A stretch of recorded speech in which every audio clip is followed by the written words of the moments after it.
Check. Check, check, check.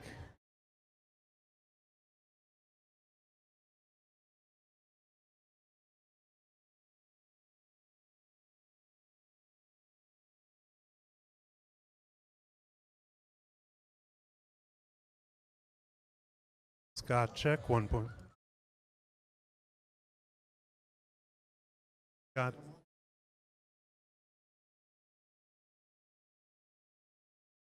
Scott, mic check 1, 2, 3.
1 2, check 1 2.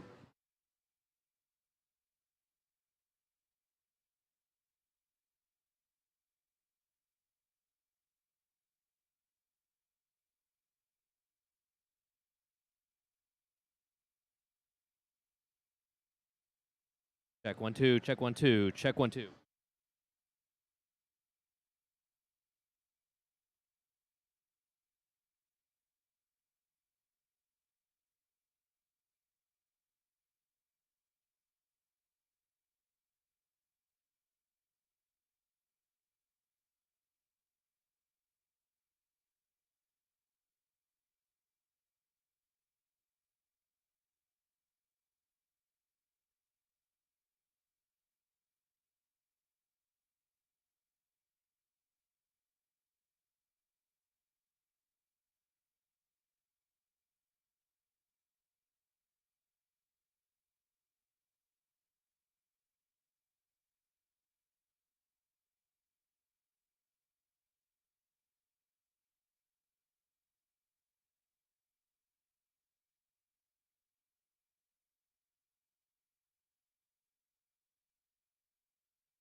Welcome to the first Tech Challenge 2022-2023 season game. Power Play, presented by Raytheon Technologies. A team consists of up to 2 driver operators, a human player, a coach, and a robot. Each match is played with 4 randomly selected teams, 2 per alliance. But each alliance is only allowed 1 human player. Your opponent for one match may be your partner for another. Robots must be built from materials specified in the game manual and fit within an 18-inch sizing tool, but may expand after the match begins. The game element is a 4-inch diameter by 5-inch tall plastic cone. There are 60 cones, 30 red and 30 blue. Teams may also use their custom-designed beacons in gameplay. The game is played on a 12-foot square playing field with a foam tile floor and 1-foot-high walls. Various sized junctions are placed across the field, including 9 ground junctions. In addition, there are 8 low, 4 medium, and 4 high junctions. These junctions are mounted on flexible springs and might not be perfectly vertical. Taped-off substations are centered on both sides. In each corner are taped-off terminals. In the front and back of the field are taped stripes to help robots find cone stacks. There are 4 signals placed on the field. 4 unique navigation images are positioned on the field wall.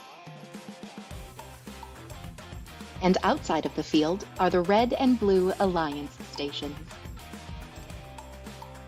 Before each match, cones are stacked in the substation storage areas and inside the playing fields.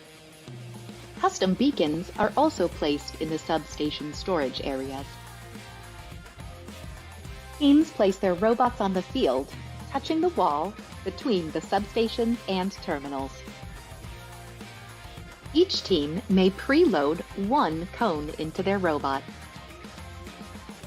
The 3-sided signal is then randomized. Each image references a specific parking target during match play. If a team designs their own signal sleeve, it can be used to gain additional points. The field and players are now ready. The match begins with a 30-second autonomous period. During this period, there are a number of ways for teams to score, using only pre-programmed instructions and sensor inputs. Each cone secured on a junction earns points. 2 points for the ground junction, 3 points for the low junction, 4 points for the medium junction, and 5 points for the high junction.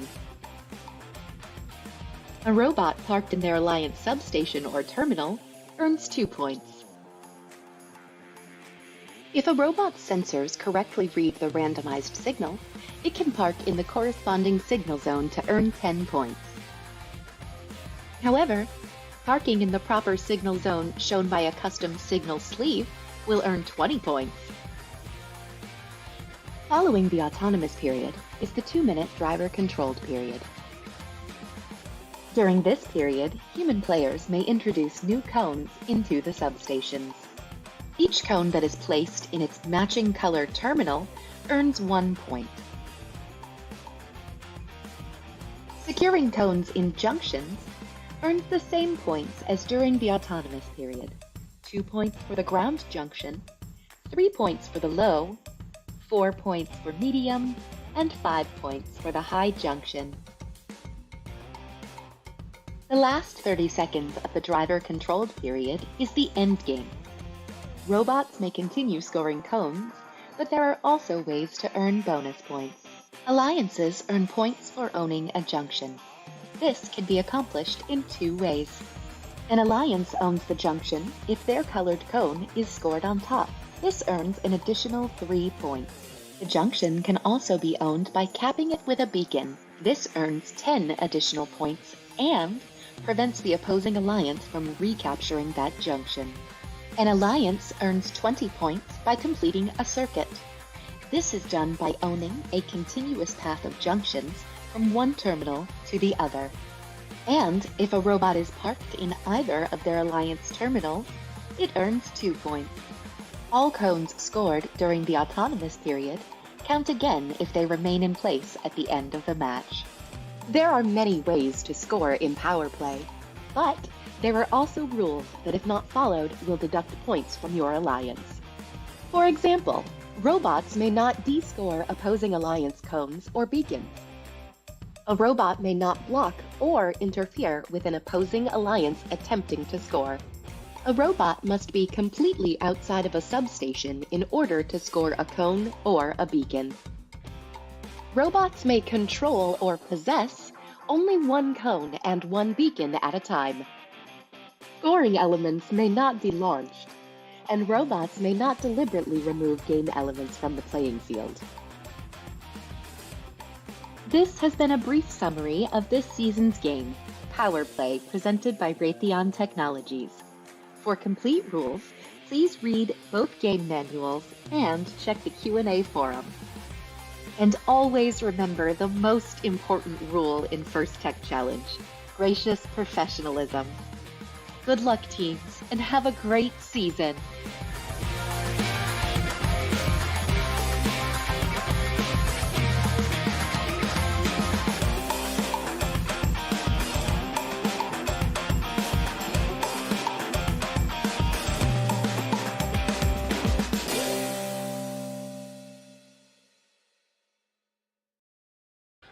Since it is the festival, it is at my discretion to settle things in the ancient ways.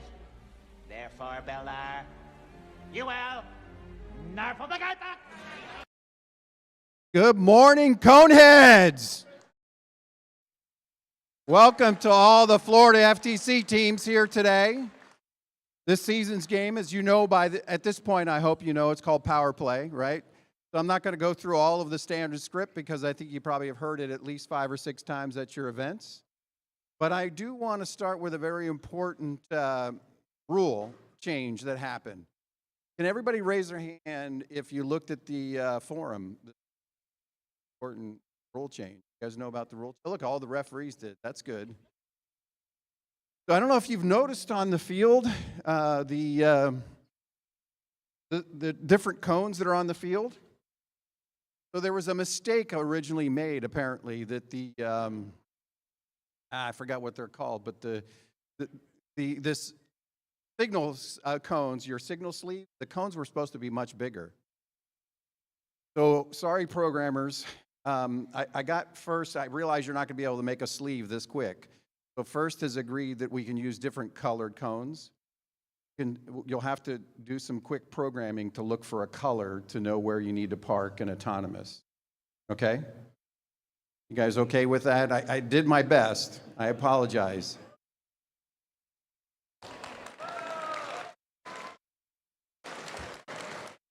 All right, so I see a few people realize that this is a joke, right? So the good news is that the stress that your programmers just went through just now is probably the worst you're going to deal with all day. So it's all uphill. It's all about fun for the rest of the day.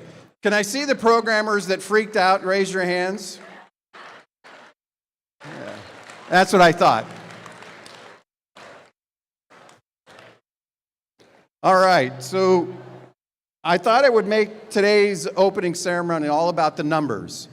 So I apologize for the geekiness in me, but it's all about the numbers. Let me start with an interesting one, and I really shouldn't because it makes me feel old. There are 4 teams here that started in 2008 or before. But the interesting part about that is that means that a lot of the kids on that team are almost 30 years old now. So anybody out there that was on a team in 2008? Raise your hand, Carson, God damn it. And how many coaches were coaching teams in 2008? All right, now those are the really old people. Okay? All right, so let's go through some more numbers. 3 teams from Aerocoast, Tech Turtles, Short Circuits, cheer for your team. Radical Raiders. All right, 3 teams from One Clay, Illuminati Industries, R2, the Robotic Gladiators. 5 teams from the Orlando Robotics League, Hazmat Robotics Explosives, Robo Knights, Hazmat Robotics, Cattlebots, OSS Loose Screws. I hope your robot screws aren't loose today. All right, 8 teams from Gulf Coast, Gears of Fire, Boombots, Spontaneous Combustion, Golden Fish, Java the Hutts, Nerdvana, Catastrophe, Quantum Bots. 8 teams from the Robot League, Team Duct Tape, Neutrinos, Rise, Warrior Bots, Hardened Knights, IV Warriors, Dragomite, Kraken. Space Coast, 8 teams, Gears of the Other Dimension, Good. Necromancers, 7341, French Fries. Super 7, Roarbots, Techno Tigers, Zip Ties, Uplift Robotics. 9 teams from Northeast, Saturn, Stormtroopers, Static Discharge, Patent Pending, Space Engineers, Men in Black, Steel Eels, Shiva Animatronics, Metal Mavericks, and we'll finish off with the 12 teams from South Florida, Greased Lightning, Wired Cats Origin, Eaglebotics Navy, Evobotics Gold, Wired Cats Gen 3, Ajax, Cyber Knights, Pyrites, Robocanes, Scott Overflows, Buccaneers, and last but not least, RoboCats. All right, so we had about 41 events here in Florida this year. So this is number 42. The other interesting thing is that we've got 3 rookie teams here today. That's a significant accomplishment, first year here.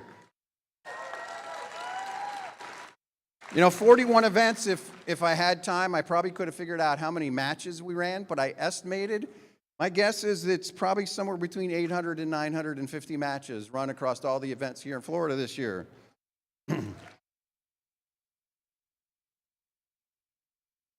3 teams here today that have been on the winning alliance of the World Championship, 3 team numbers, winning alliance of the World Championship in the past. We have 1 team that was even the Inspire Award winner. We have 16 teams that are from schools that have more than 1 team here from those schools. So we've got schools, 8 schools with 2 teams. And then really, I think the last number is probably the most important one. How many teams are going on? So I got lucky. I got a notification just last week that we got another slot. So we've got 4 teams moving on today. All right. I now need Barry. Good Barry, morning, Barry. First Tech Challenge, Florida Championship. Welcome to Winter Haven.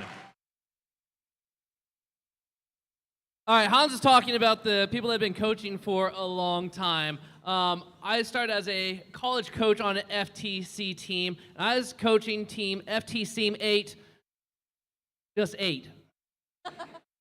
I was the coach of FTC 8 Exploding Bacon. My name is Barry. I work at the Lockheed Martin at the Kennedy Space Center. Show of hands, how many of you all got to see the Artemis 1 launch and all the pictures of the Orion spacecraft going around the moon and then coming back and being recovered? Everybody know what the Artemis program is? Cool. That's cool because I've been on the program since 2014, and people finally know what it is. We've launched, and it went perfectly. The entire mission went perfectly, and inside the Neil Armstrong Operation and Checkout Building where I work, Artemis 2 is being readied, Artemis 3 is being readied, and Artemis 4 arrived last week. So we are in full production mode for multiple missions going to the moon. And the thing about that is that I also am a first alumni. How many else here is a first alumni? If you're a first alumni, stand up, jump up and down, wave your arms. First alumni. Where are our first alumni? All right, I have asked a couple of the first alumni to come and help me go pitch and learn about the seniors because we want you to join the Florida First Alumni. If you are a senior or if you are a college student or professional first alumni, pull out your cell phones and send an email to floridafirstalumni@gmail.com. That is floridafirstalumni@gmail.com. It's set to vacation mode. It's going to send an auto response email with a link to the Discord group and a link to the LinkedIn group. And we want you to be involved. And we have multiple college clubs around Florida. UCF is rebooting theirs. Embry-Riddle has one. And we're working on trying to get the clubs rebooted at the different universities. But we kind of have a new strategy going forward where we want to create regional clubs. So like one club for all of Central Florida with all the universities under it, one club for all the Space Coast, so on and so forth, with the professional alumni in the club with the college students. So that way there will be immediate networking events as we have events going forward. And the next first alumni event will be the Thursday evening of the Orlando Regional in 2 weeks. And it's posted, location, dates, times is inside the Discord group. So if you are a first alumni and you want to come join us for some free food and fun, 2 weeks from now, Thursday evening. Now let's talk about the other mentors. If this is your first, let's see. First of all mentors, stand up. All the mentors, teachers, and coaches, stand up.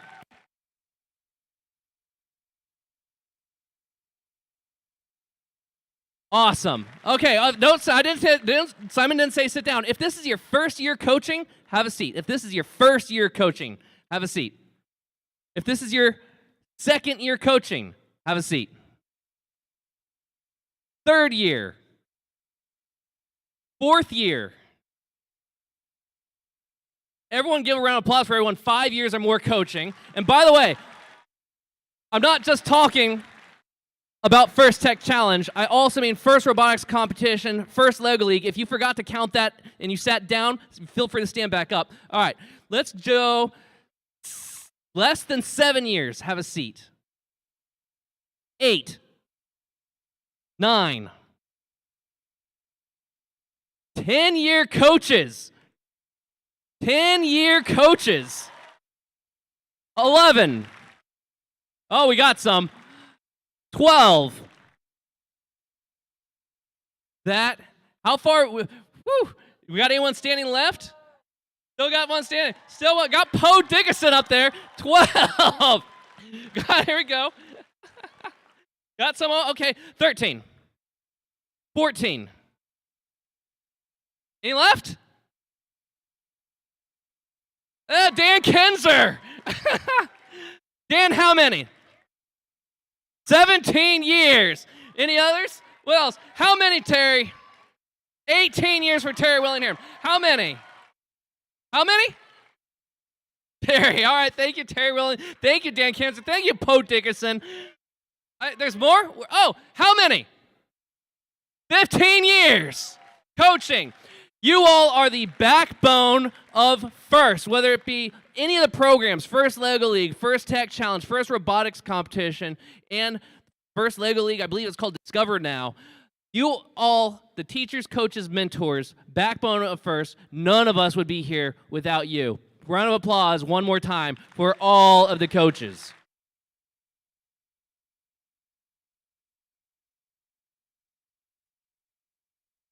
If you're a senior in high school and you want to become a coach, send an email to floridafirstalumni@gmail.com.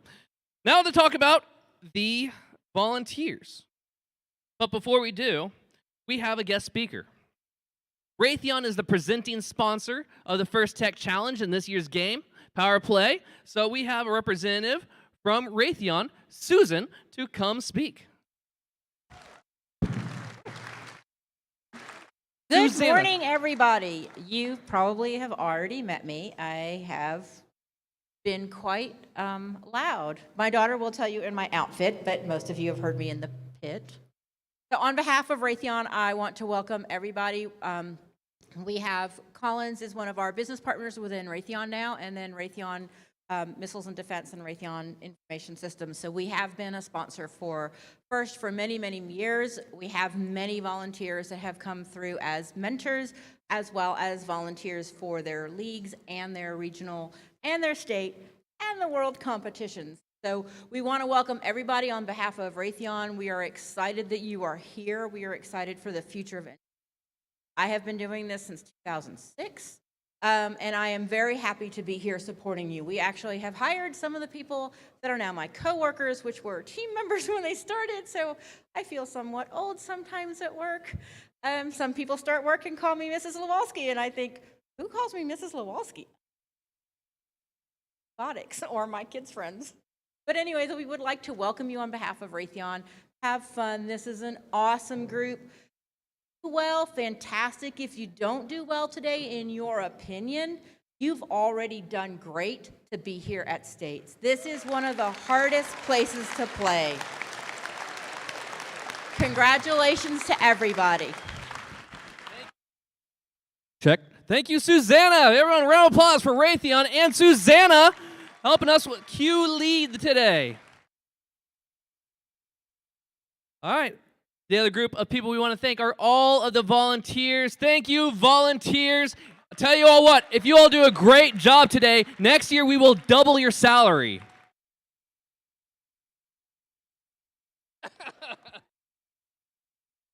Okay, with that, I want to introduce some very specific volunteers. First up, the judges. Come on down, judges. Your lead judge today. Are they off judging? They might be off judging. There you go. Come on out, judges. Come on out. Come on out. All right, your lead judges advisors are Lauren and Crystal, and these individuals had the difficult job of singling out the best teams today, and they are already quite busy this morning. Come on out, do a superhero flex pose, wave to the crowd. They've been in the pits. They'll be watching the outcomes. They're going to review your engineering notebooks. And let's give a round of applause because these are the people that are helping giving out the Motivate Award. Are you all motivated today? You charged up? All right. Thank you, judges. Thank you, judges. The next group are the FTAs and CSAs. Come on out, FTAs and CSAs. Our head FTA today is AJ, AJ, AJ, AJ, AJ. All right, if you are having a problem with your robot while on the field, there's a very specific thing we need you to do. Does everyone know what it is? If so, demonstrate it right now. If there's a problem with your field, FTA, everyone do this. FTA, help! All right, that is very clear. They'll know where to go if you're having problems with your robot. Thank you, FTAs and CSAs.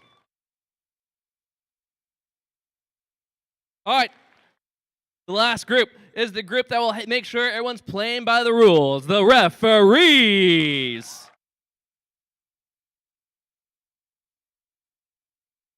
And the head referees are Bob and Sid.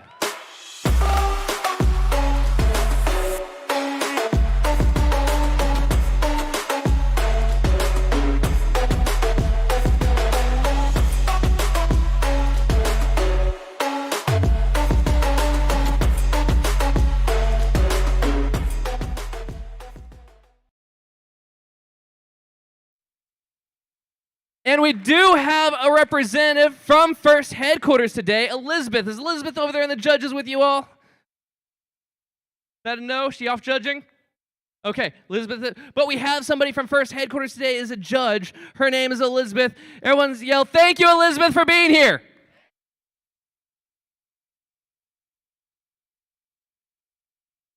If everybody would, please rise for the national anthem. Playing the national anthem on a trumpet for us today is a student from Team 14725, Java the Hutts. His name is Quinn Konasek. Everybody, round of applause for Quinn.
That was awesome, Quinn.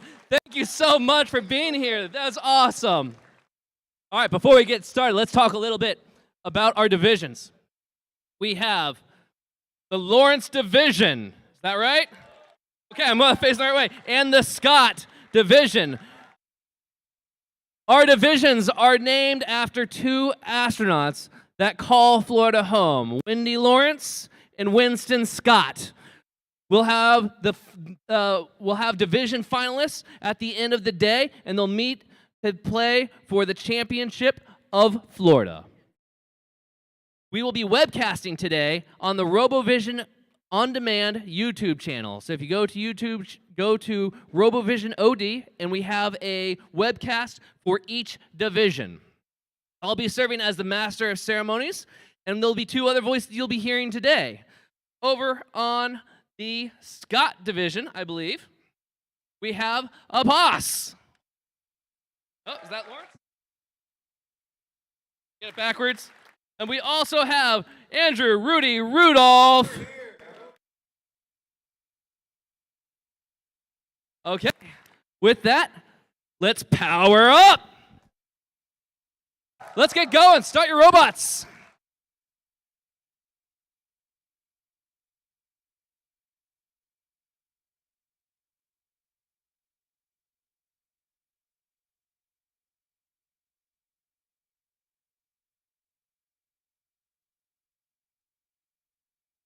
Lawrence.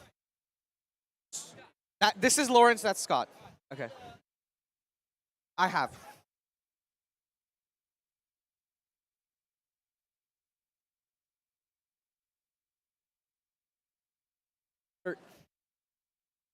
AJ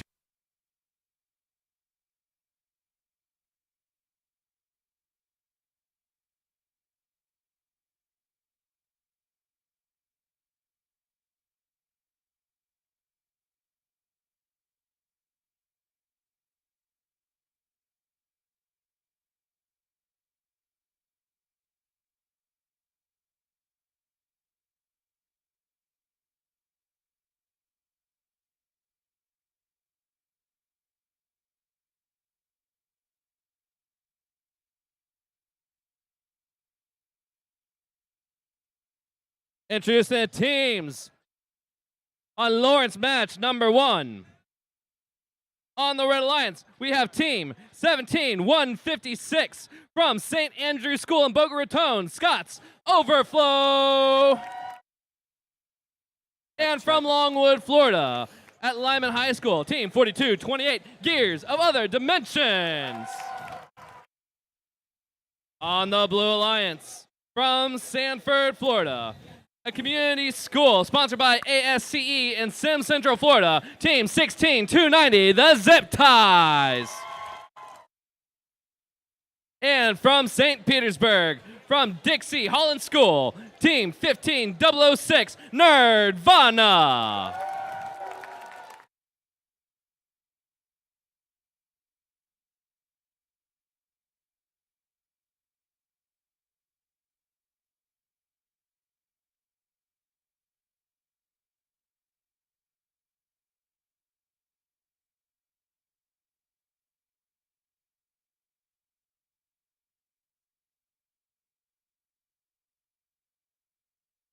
I think.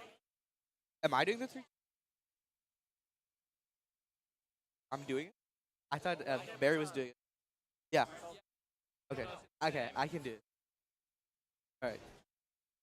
Scorekeeper, are you ready? Introducing the teams on qualification match number 1 on Scott Division. On red, we got team 7592 from Oviedo High School, sponsored by Lockheed Martin, the Roarbots. That was match number 3. Let's come back. Okay, match number 1 from Fort Lauderdale. Okay. All right, Scorekeeper, are you ready? Sponsored Teams, by are you ready? Motorola Solutions. All right, let's and get from this St. match Thomas underway Aquinas in High 3, School, 2, team 1, 18619, the Buccaneers. Okay, as we kick things off, we're seeing Team Nerdvana. They're from going for that Oviedo, middle Florida. junction. This Sponsored by probably indicates that they ASCE, don't Epic, want any and auto Transcore, interference team from the other 7477, alliance, possibly Super messing up those 7. scoring. We see Gears of Other Dimensions already scoring on that high On the pole. Blue Alliance Both of the from Blue Tampa. Alliance robots are scoring Sponsored on by that middle Foundation, junction, even though they Community-Driven are capable. Innovation, and the Amrock main reason Fab for this, Lab, as we team can see right now, Team 2845, 17156, team Duct they bumped Tape. that high junction just a little bit, which is perfectly And legal. from but it could have Orlando messed up Science and Nerdvana's Middle auto High had they School, scored team on that high junction. OSS Loose Screws 22012. Drivers, pick up your controllers. 3, 2, 1. Okay, as we kick the match off in Tele-Up, we have 94 points for the Blue Alliance to 29 points for the Red Alliance. Nerdvana right now just sitting trying to figure things out, but their partner Zip Ties, they've already scored a cone in that terminal. Looks like they're going to go for that circuit. That'll be a 20-point bonus if they can get it by the end of the match. Over on the Red Alliance, Gears of Other Dimensions, they're going to pick up the rest of that cones from that auto starter stack that they weren't able to finish off so that their alliance partner, Team 17156, is able to have free reign over that human player substation. We have our first cone scored for the Blue Alliance by Zip Ties on that high junction over in the audience side of the field. Nerdvana looks like they're up and running, ready to score those super fast cycles that we saw from them all season so far. Look at that amazing turret slides robot. They have a rotation degree of freedom as well as multiple extension and linear degrees of freedom. With 1 minute left in the match, the Blue Alliance currently has a lead of 111 to 42 points, and Zip Ties is continuing to build that circuit. If they can make a path all the way across the field, they will get that 20-point bonus at the end of the match. With about 50 seconds left in the match, it's 132 for the Blue Alliance to 54 points for the Red Alliance. Right now, Team 17156, they're trying to get their cones intaked so that they can score them on various junctions. Nerdvana, meanwhile, they're sitting in one spot, and they have access to so many different junctions because of all of the different degrees of freedoms that they have on their robot. Zip Ties also has one of those horizontal linear extensions for their intake that allows these bots to sit further away from the substation, and so they have more easy access towards all the different cones. As our endgame period kicks off, we see Zip Ties going for that ground junction. At first glance, okay, looks like maybe they're not going to go for it. They're just trying to figure it out. Nerdvana going for that ownership. With that beacon on that cone, that score was worth 18 points. You get 5 for placing on the high junction, 10 for placing the beacon, and then another 3 for overtaking the ownership from the other alliance for a total of an 18-point swing. With 1 second left in the match, that's the end.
All right. Thumbs up. Are you ready? 3, 2, 1, go.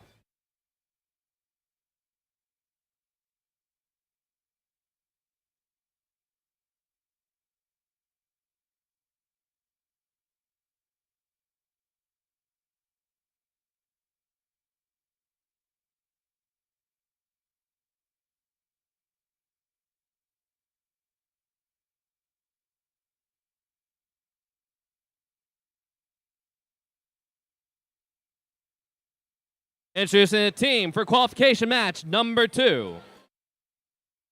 On the Red Alliance from Gainesville.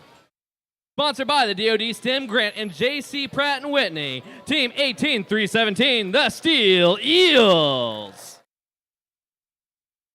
From Fleming Island High School, Team 18798, Illuminati Industries.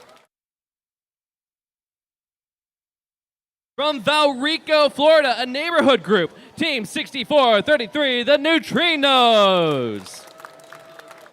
And a community group from Naples, Florida, Team 20012, Catastrophe.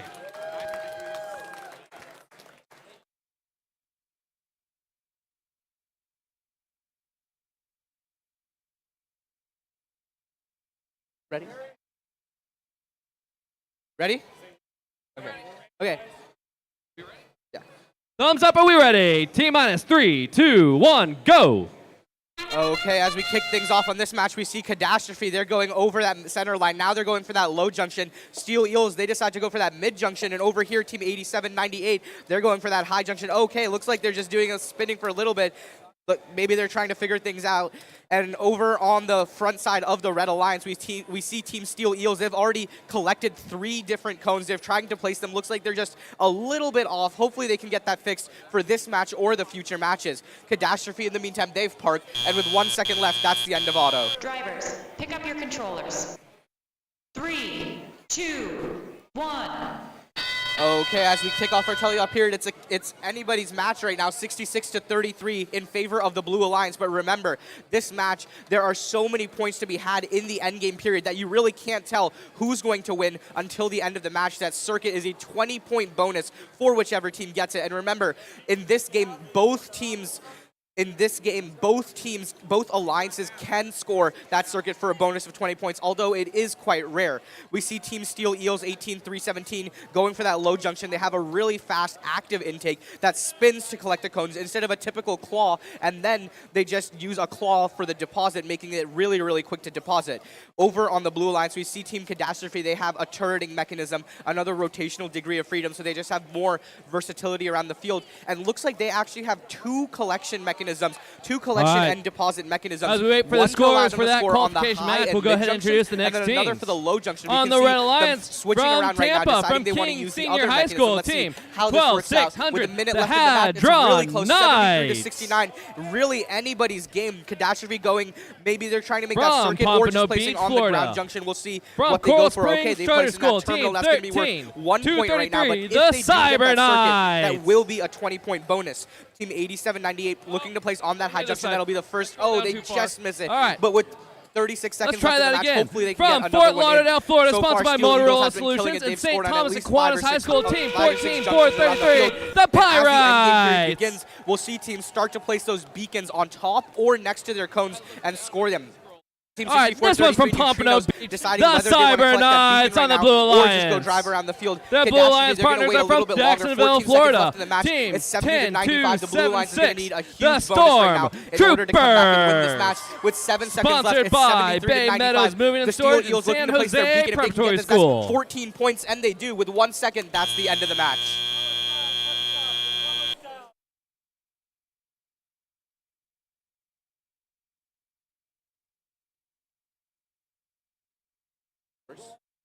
Match. Okay.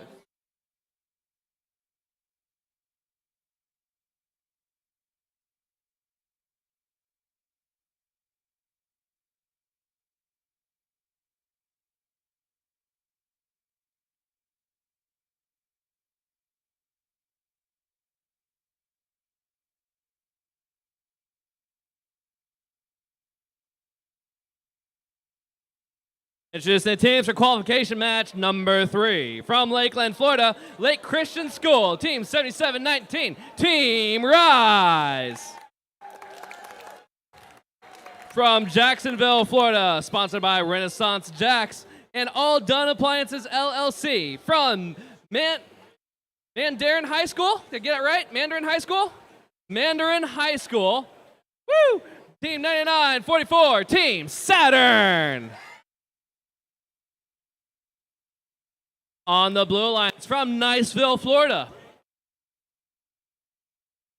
Okay, they're from the NWFSC Collegiate High School. Team 16626, Radical Raiders. And from Ocala, Florida, a homeschool team, Team 19895, Dragon Might.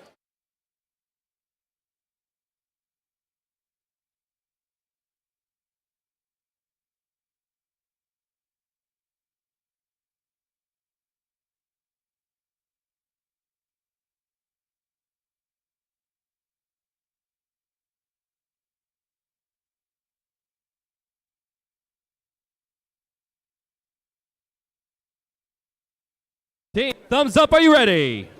T-minus 3, 2, 1, go! What about scores? Okay. Okay.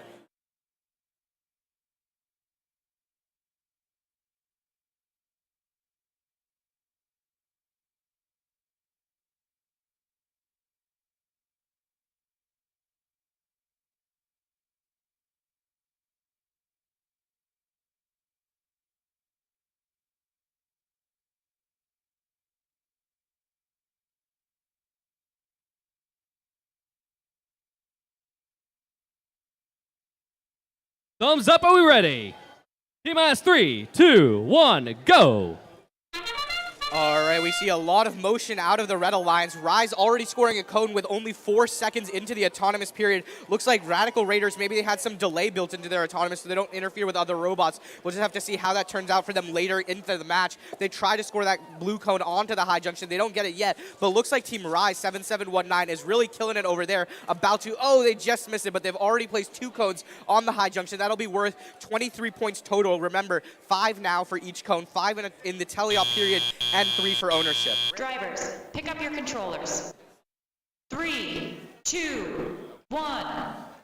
Okay, as we kick off our teleop period, 56-20 in favor of the Red Alliance. A 36-point lead is pretty significant, but remember, the Blue Alliance can definitely make this up. Looks like Dragobite 19895 is just getting their things figured out right now, as is Radical Raiders, meaning the Red Alliance has a lot of mobility around the field. Looks like Rise has that virtual 4-bar mechanism. Notice how as their arm pivots around, the cone stays in the same orientation the whole time with that bottom face level to the ground. This is a sign of some really good hardware teams and a lot of experience and knowledge on Team Rise.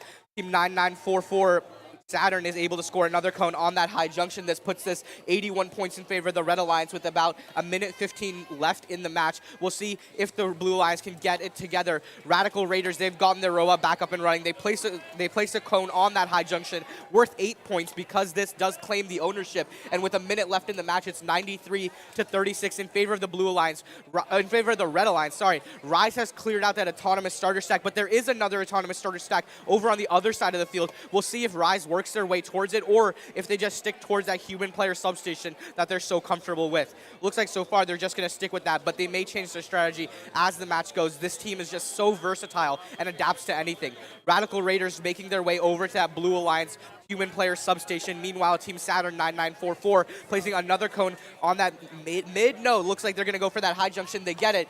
As our endgame period begins, where we see teams, they're going to start going for that beacon. We'll see if the red human player places that beacon down for the Red Alliance. Looks like they may place it soon with 17 seconds left in the match. It's 132 points for the Red Alliance, 41 points for the Blue Alliance. We'll see if the Red Alliance can make the circuit or if they're not going to go for it. The cone slips out of Saturn's grasp, but they do maintain their beacon. That's going to be a 10-point ownership for them for scoring that beacon with 2 seconds left in the match. 132 points for the Red Alliance, and that's the end of the match. Sorry, everybody. This is the first time we've ever done one of these. Introducing the teams for qualification match number 3 from Oviedo, Florida. All right, let's sponsored announce our by scores. Lockheed Martin from Oviedo Let's High announce our School. scores for Team qualification match 75, number 1. Let's 92. see The which alliance- Roar Box. A community looks like the team Blue from Alliance won with a Jacksonville, score of Florida. Team 18, 181 to 145. 59. Men This is going to put Zip Ties in and black Nirvana in jacks. ranks 1 and 2. Remember, this season, it's not only your wins that matter, but also how many points you score From in that Hilliard, autonomous. Florida, That's gonna be the homeschool first team. tiebreaker point determining. 19,388, And the with 64 Metal points scored in the autonomous, Mavericks. that's going to put them pretty high up for the rest of the day. Let's see if they can maintain that And consistency from Palm for the rest of their Harbor, matches. sponsored All by right, let's announce our Raytheon. scores for From qualification Palm match Harbor number University 2. High School. Team We'll 3101. see if The Blue Alliance again or the Red Boombox. Alliance takes it. This time looks like it's the Red Alliance with a score of 129 to 101. That's going to put Steel Eels and their partner team 87-98 in 3rd and 4th rank with 52 points in the autonomous period. Only a 10-point deficit from our first ranks, but very high scoring.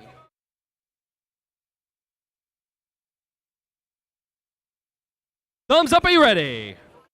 T minus 3, 2, 1, go.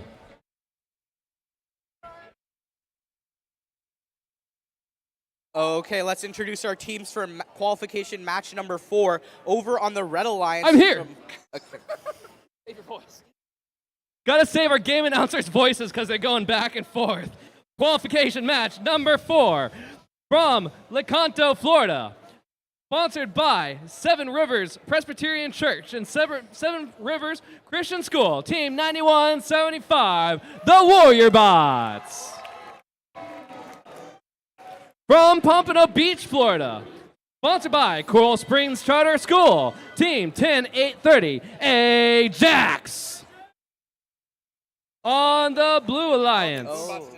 From Melbourne, Florida, and Holy Trinity Episcopal Academy, Team 8617, the Techno Tigers. And from Coconut Creek, Florida, sponsored by Motorola Solutions and North Broward Prep School, Team 9987, Eagle Robotics Gold.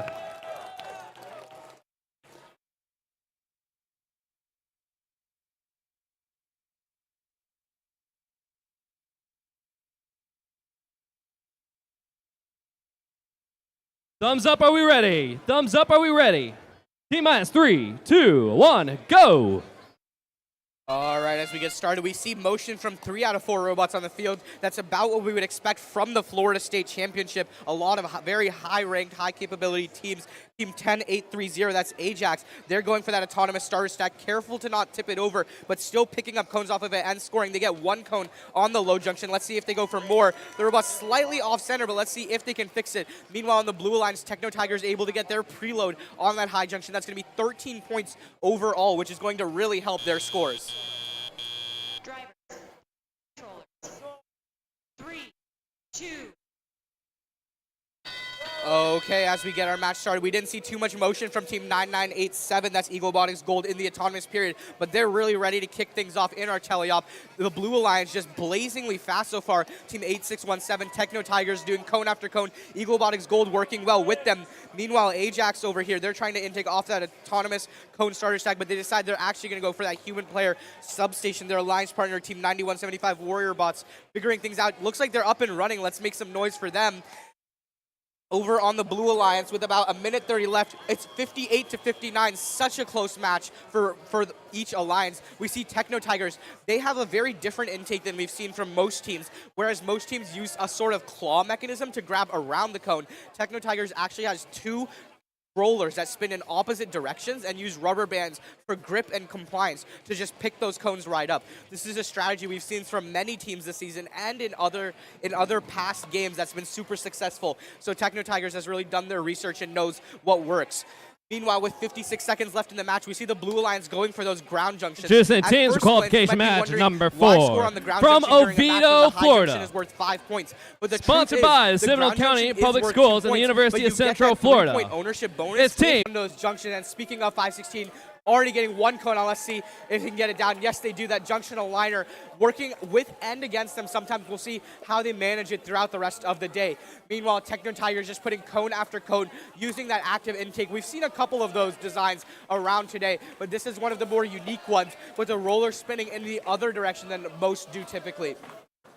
With a minute 25 left in the match, we have a 50-point lead for the Blue Alliance, 84-31. We'll see if 516 and Team 17156 Scott's Overflow are able to come back and win this match. They've already placed a ton of cones around their half of the field. Meanwhile, Team 17156 Scott's Overflow, they're working on getting cones onto those ground junctions. Remember, those are worth 5 points each if they maintain the ownership, and Scott's Overflow definitely intending on that. Let's see if they can build that circuit towards the end of the match. They get this ground junction secured with a minute left in the match. It's 105-40 in favor of the Blue Alliance. This lead is coming down just a little bit by little. We'll see if they're able to get that circuit towards the end. Okay, 516 trying to get a cone into that red terminal, getting into a little scuffle with Team 6322 Wildcats Origin. Meanwhile, Techno Tigers putting cone after cone. What's really interesting here is actually Techno Tigers has started covering the ground junctions that Red Alliance has been placing. That's an 8-point swing for them each time they do one of those. We'll see if they keep doing that throughout the match. With 20 seconds left, it's 107-47. We'll see if the Red Alliance can keep, if the Blue Alliance can keep this lead, or if 516 and Scott's Overflow is able to come back. Meanwhile, 516 going to place that beacon. Let's see if they do. They're trying to place their lift falling just a little bit. We'll see if they can with 4 seconds left in the match. They do get it scored, and with 1 second, that's the end of the match.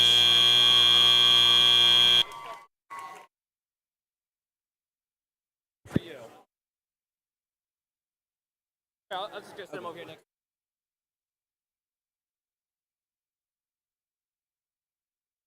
All right, let's announce our scores for qualification match number 10. We'll get those up on the board. Remember, that was a very competitive match with our 1st and 13th seed on one side, 9th and 3rd on the other side. We'll see how that turned out. Looks like the Red Alliance won. That actually lowered with a score of 180-134. That lowered Team 16290 Zip Ties to 2nd seed, but that's because they didn't score as many points in the autonomous period as they had done before.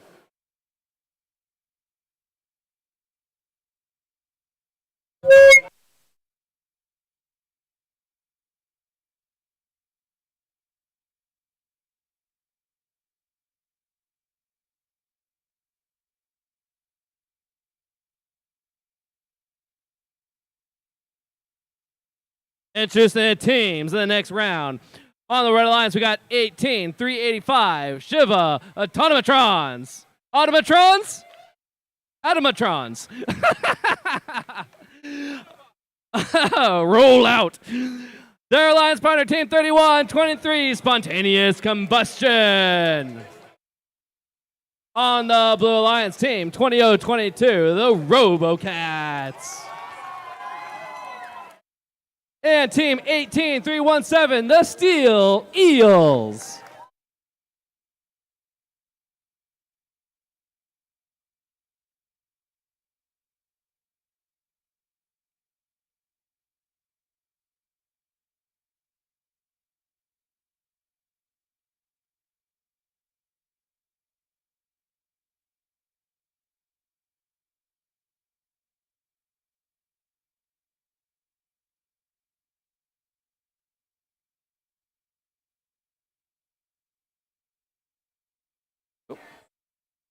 Thumbs up, are we ready? T-minus 3, 2, 1, go! Okay, as we kick things off, looks like Steel Eels just lost grip of their cone. Hopefully they can get another one as they drive over. They do pick it up. Let's see if they can score it on that medium junction. Oh, and they do. Let's see how many more they're able to get throughout the autonomous period. Meanwhile, Team 31-23 Spontaneous Combustion trying to move their lift. We see some action from that motor, but not quite getting it going. We'll see if they can fix that. Meanwhile, with 7 seconds left in the autonomous period, nothing too high scoring so far, but with Parks coming in towards the end of the match, we'll see how those scores turn out. Drivers, pick up your controllers. 3, 2, 1. Okay, as we kick things off, 31-10 in favor of that Blue Alliance. Steel Eels already placing a cone just 5 seconds into the match. That's a very, very fast cycle time. Okay, as they continue going, Team 20-0-2-2, RoboCats, they're going to place on that blue junction. Always enjoyable to hear this team so passionate about which junctions they're going to score on. They want absolutely zero miscommunications with their alliance on which junctions they're going to score on. With a minute 30 seconds left in the match, 61-30 in favor of the Blue Alliance. Not extremely high scoring yet, but as Steel Eels and RoboCats build that circuit and those ownership points, those scores are just going to keep piling on top of each other. Meanwhile, the Red Alliance, we can see their lifts going up almost in unison. These two teams are working very well on different halves of the field, so they don't interfere with each other and are able to score as many points. Introduce the teams coming up in the next round on the Red Alliance team 31-01, the Boom Bots. A very, very close match. I think circuits or penalties could come and be the their deciding Alliance factor partner for this team match. 10-6-50, another Hazmat, cone Robotics, on that high junction, covering reds, Biohazards. but spontaneous combustion, they placed one on top of a blue cone on the high junction. On the Blue basically Alliance negating team or nullifying the 14-708, the total short point score. circuit. With 47 seconds left, we see how many And team junctions have been scored on this match. 13-233. Basically every junction is covered. We see The a lot Cyber of ownership Knights. points are going to come into play with 38 seconds left as teams gear up for that end game period. It's going to be very interesting to see if they're able to build that circuit, score on the ground junctions, get those ownership points that they need to. Looks like we have a total of about 14 to 15 cones scored for each team. Looks like meaning they have about 15 cones left, but we do see some cones strewn Thumbs about up, are we the field. ready? Let's see if they're able to get T-minus it. 3, Okay, 2, looks like 1, RoboCats go. barely has their beacon hanging on. We'll see if it's counted. Meanwhile, Shibatantrons, oh, they just dropped their beacon, but spontaneous combustion with 7 seconds left coming in to score it on top of the Blue Alliance. Let's see if they do. Yes, they do. That's going to be a 18-point swing for them with 1 second left. That's the end of the match.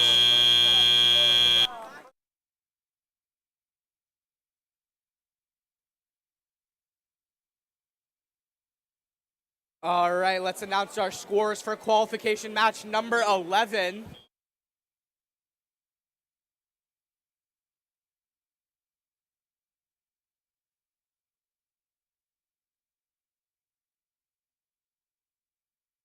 Looks like the Blue Alliance won qualification match number 11, 135-65.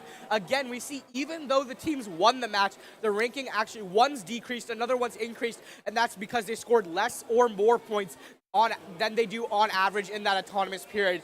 Teams have to be very, very careful in the autonomous period to score as many points as possible this season.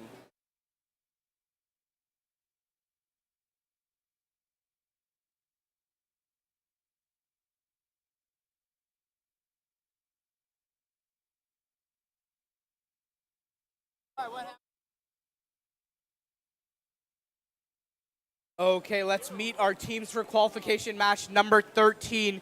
Over on the Red Alliance, make some noise for team 2344, Cattlebots. Their alliance partner, team 9930, that's going to be the Robo Knights. Over on the Blue Alliance, we have team 10830, Ajax. And their alliance partner, team 15052, the Space Engineers.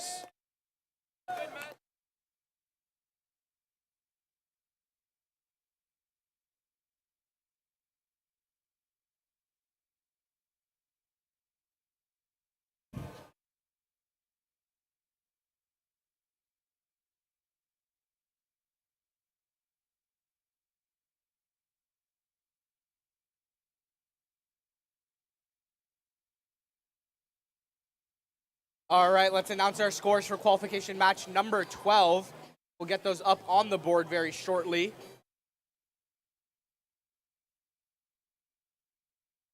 Looks like the Blue Alliance won this match 167-97. That's going to put Team 20-0-2-2 and 18-3-17 in 5th and 8th place, keeping their rankings nice and high.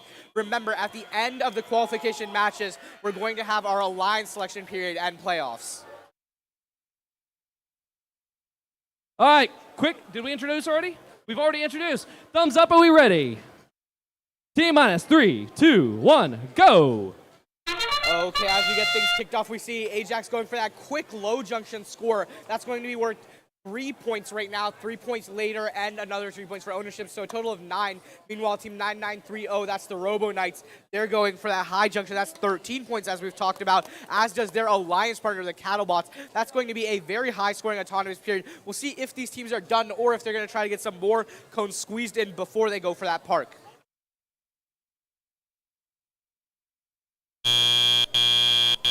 Drivers, pick up your controllers.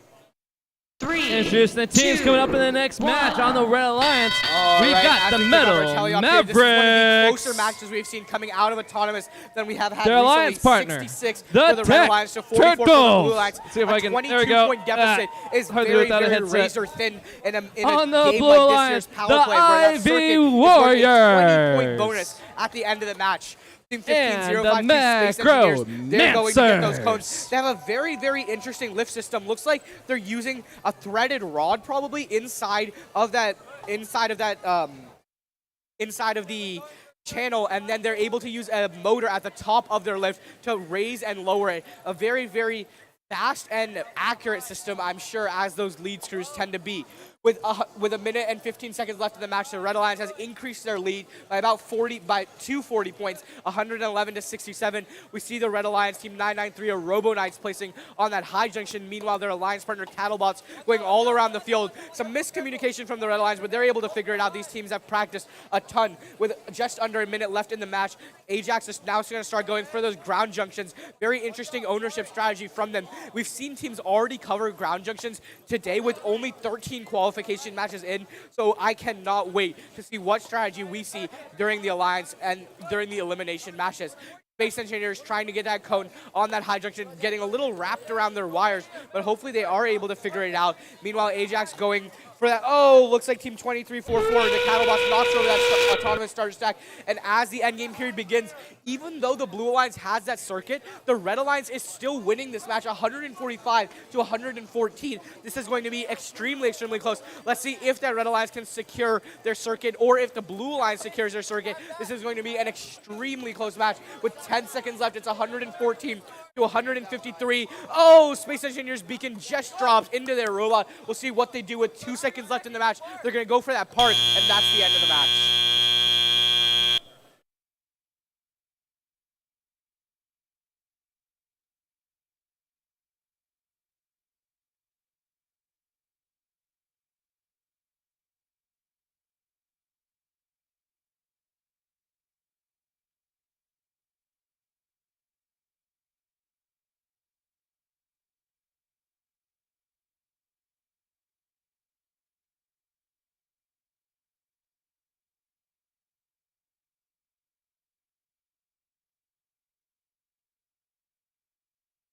All right, let's meet our teams for qualification match number 14. Let's start with the Blue Alliance this time.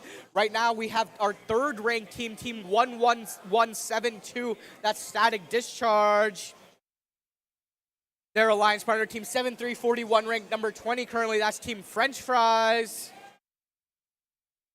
Over on the Red Alliance, coming in from Coconut Creek, Florida, make some noise for Team 9987, Eagle Botics Gold.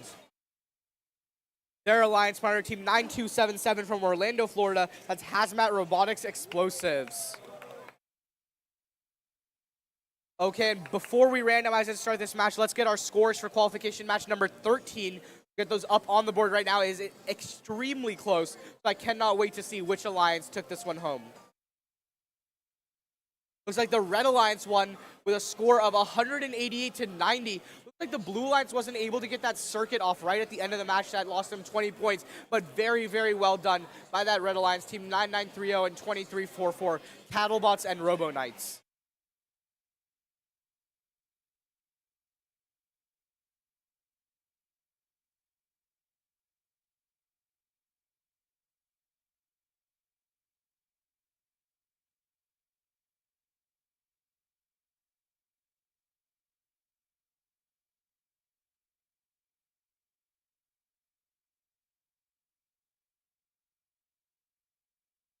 Go.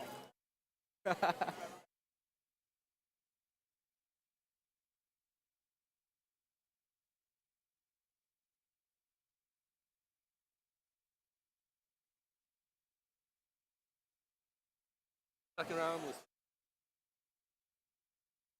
so. Are they first? Are they first?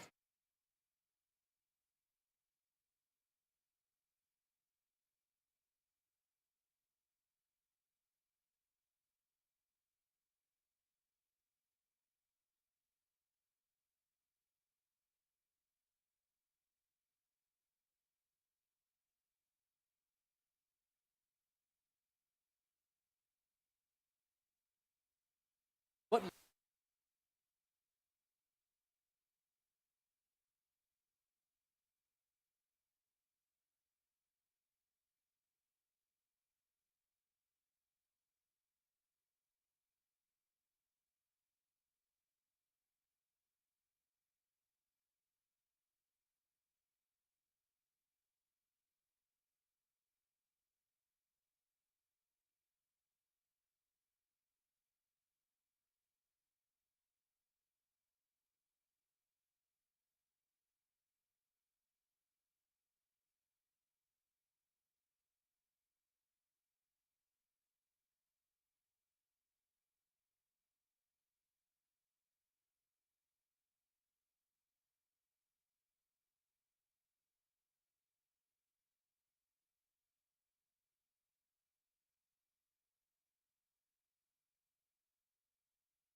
Thumbs up, are we ready?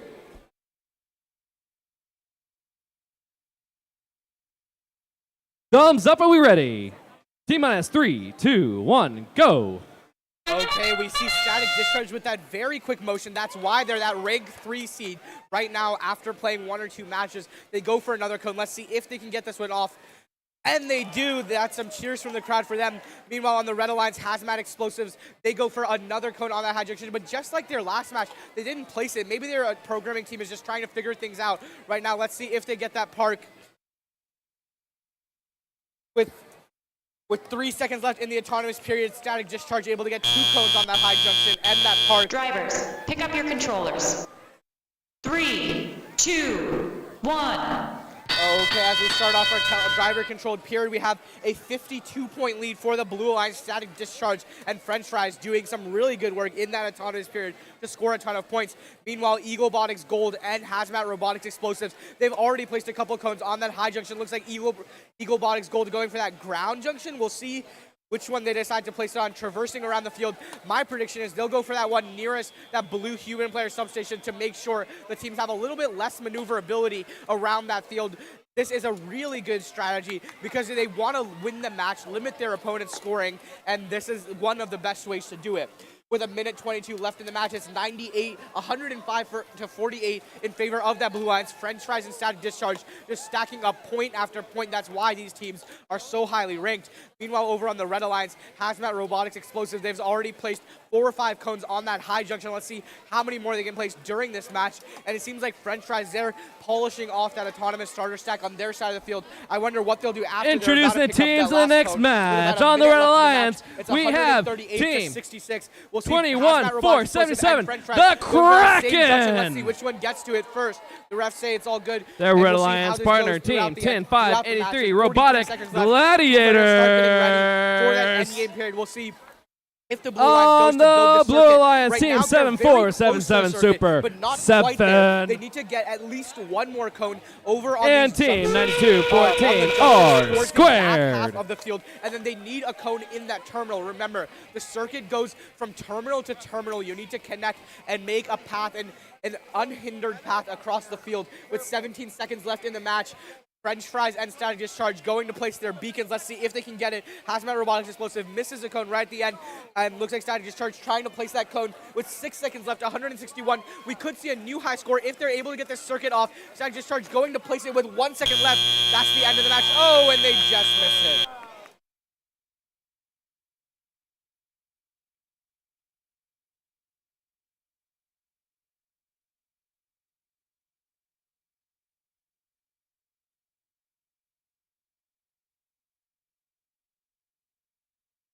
I'm good, how are you?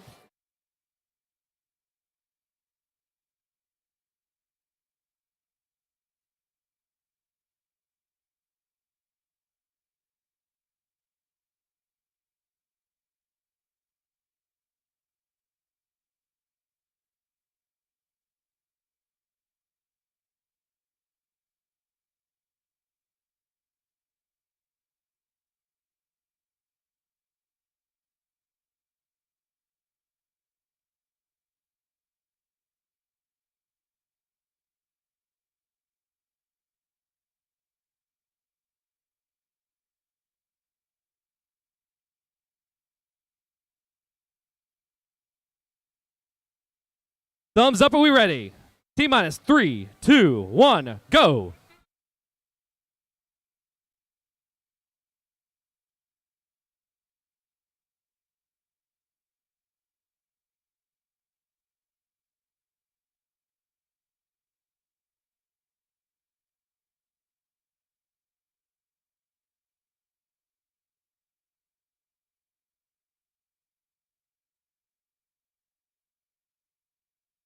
Introducing the teams in the next match on the Red Alliance. Team 3888, Greased Lightning.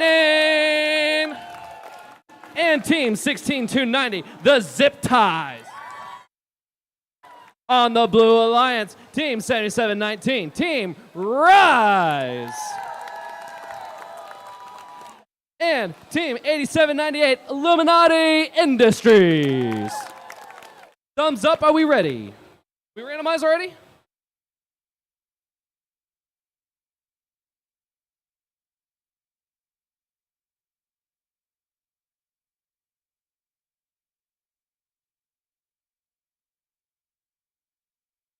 Sid.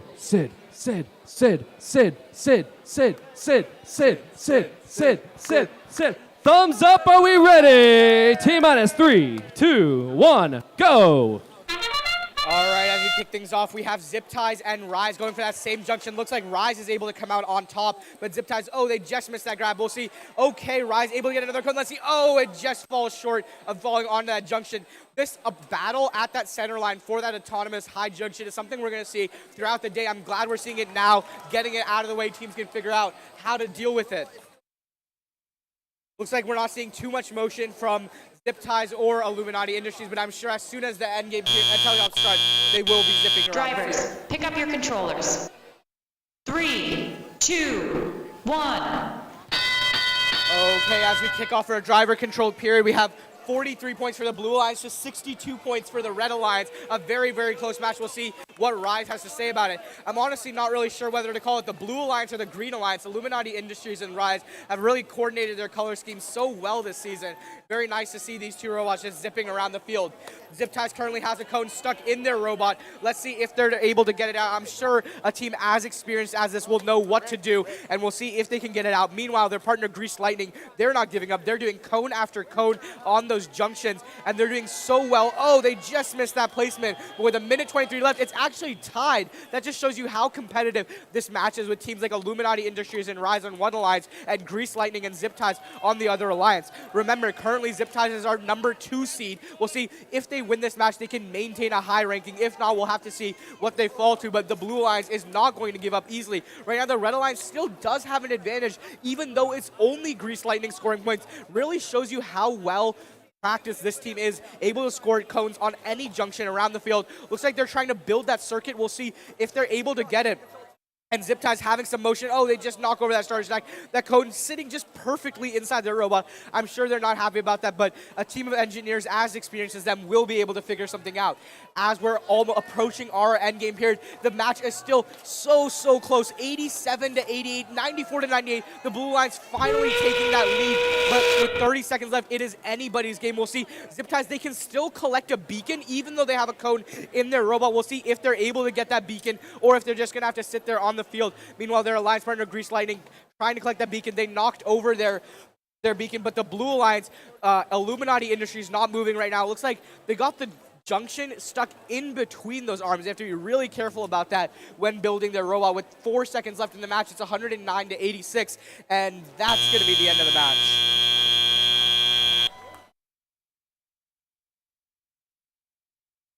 All right. Introducing the teams in the next match on the Red Alliance. 14. We've got team All right, let's announce our 14, scores 384, for qualification patents match. pending. Number 14, another nail-bitingly And team close 10022, Wildcats Gen The 3. Blue Alliance is going to take this one 154 to 94. On the Blue That's gonna Alliance, keep we have static team discharge 14, in that third rank, 725, move team Java the Hutt. So they have a 734, couple of French fries, special up to the announcements. 11th seed. I'm They have sure a 3D those teams printer are in very, their very pit. happy If about any those team rankings. needs to 3D print some spare parts, Java the Hutt is willing to 3D print some parts from you. Also, they gave out some goodie bags with raffle tickets in it. They're raffling stuff off later. No charge to anybody. Free of no purchase necessary. Raffle. Check out their goodie bags. All right. Oh, their alliance partner, team 9986, Eaglebotics, Navy. Did we randomize already? Yep. Thumbs up, are we ready? T minus 3, 2, 1, go.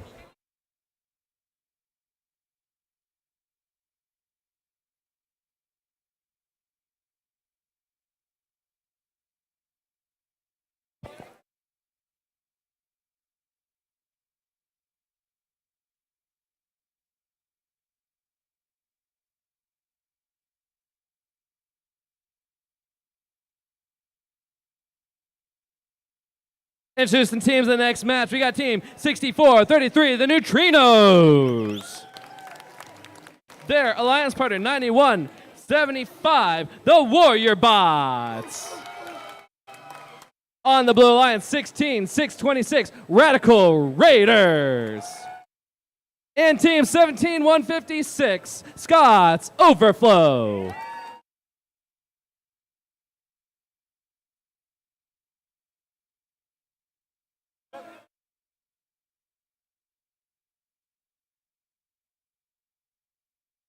I see thumbs up are already up. T minus 3, 2, 1, go.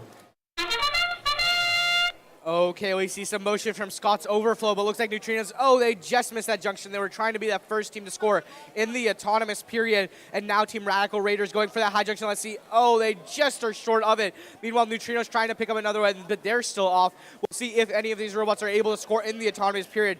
Regardless, I know in that driver-controlled period, they're going to be putting cone after cone on those junctions.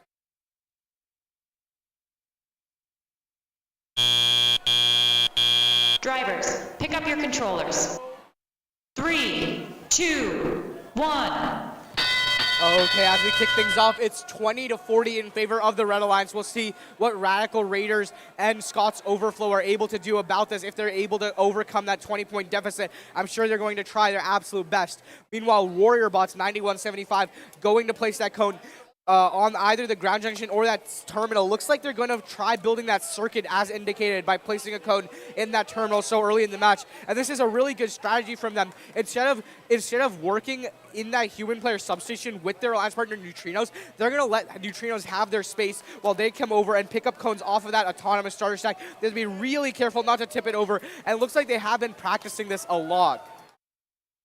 Meanwhile, over on the Blue Alliance, Radical Raiders about to go collect a cone, and their alliance partner, Scott's Overflow, going to place another one on that high junction, making sure not to tip it every which way so they can place very easily.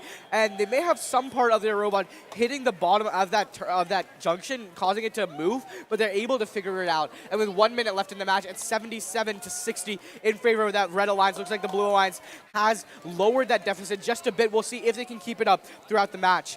We have Team 9175 Warrior Bots coming over again to pick up cones off of that autonomous starter stack, and they're able to get it. Let's see where they decide to put it. Maybe that ground junction for 5 points, and they try to get it on. Oh, it's just tipped. Oh, and they tip it over, but hopefully they can fix it. With 35 seconds left in the match, the Red Alliance has extended this lead thanks to Neutrinos and Warrior Bots to about 40 points.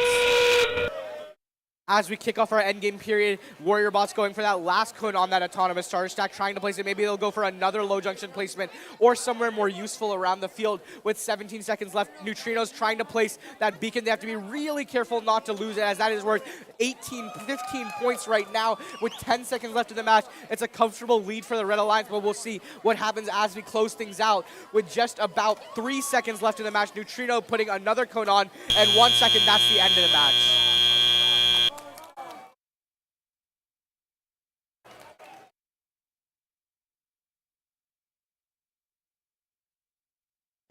All right, time to introduce these teams. On the Red Alliance, we got team 16. Okay, let's announce our scores for qualification match number 15. The results coming right up on the board. Robo-Canes, thank you. The 7th and 8th grade team, the Robo-Canes. 104-88, a very Second close year match. That's at going the to bump state up championship. Team And Rise team and Illuminati 18-172, Industries to 9th and 10th uplift. seed, and taking down the Zip Ties from 2nd to 8th seed, but I'm sure on the Blue Alliance, we got team 13-093, Golden Fish. I couldn't remember if it's gold or golden. Golden Fish. And team 12-600, the Hadron Knights.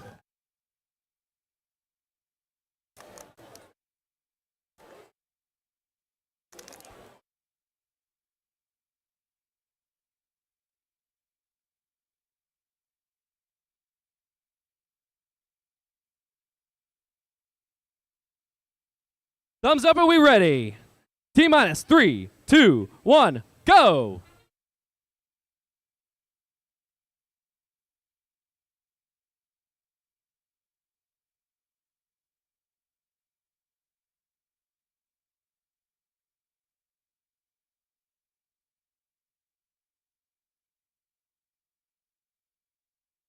All right, let's announce our teams for qualification match number 17 over on the Red Alliance. Make some noise for team 4228, Gears of Other Dimensions. Their alliance partner this time, team 20022, that's RoboCats. On the Blue Alliance, we got team 18317, the Steel Eels. And team 6322, Wired Cats.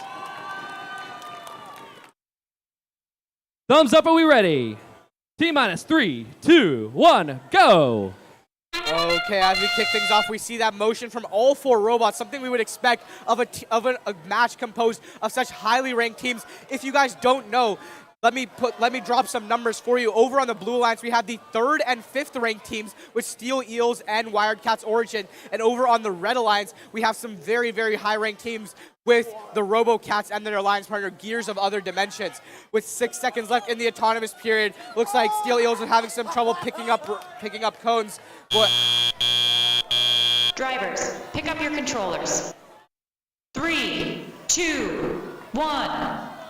okay, as we kick things off, we have a 30-point lead for that Blue Alliance, 59-33.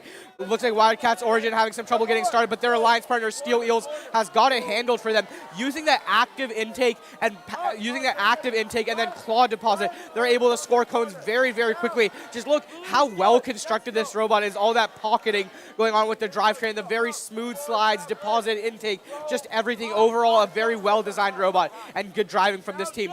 Meanwhile, over on the Red Alliance team, RoboCats shouting those instructions as they have been all day to that drive team, making sure they're able to score every single cone they want, and they're going for that ground junction right now. Looks like they're gonna build towards that circuit for that 20-point bonus at the end of the match. And right now, if they were to get that 20-point bonus, that would put them almost tied up with the Blue Alliance. With 98-64, this is going to be a very, very close match. With about a minute left in the match, it is still anybody's game, 98-70. We'll see if Steel Eels and Wired Cats Origin is able to bring it home and maintain those super high 3rd and 5th ranks. With 50 seconds left in the match, it's 115-75. The Blue Alliance increasing that lead by just a little bit, but Gears of Other Dimensions and RoboCats working to score as many cones as they possibly can. There are still 2 autonomous starter stacks left on that audience front side of the field. We'll see if Steel Eels or their alliance partner, Wirecats Origin, goes for that blue one, and if Gears of Other Dimensions and RoboCats goes for theirs. As the end game period starts, it's 122-72. The Blue Alliance has increased this lead to 50 points. We'll see if Steel Eels is able to get that beacon placed. Looks like they're trying to. We'll see if they can with 15 seconds left in the match. It's going to be extremely close, and they do. That's going to be about 15-18 points for that Blue Alliance.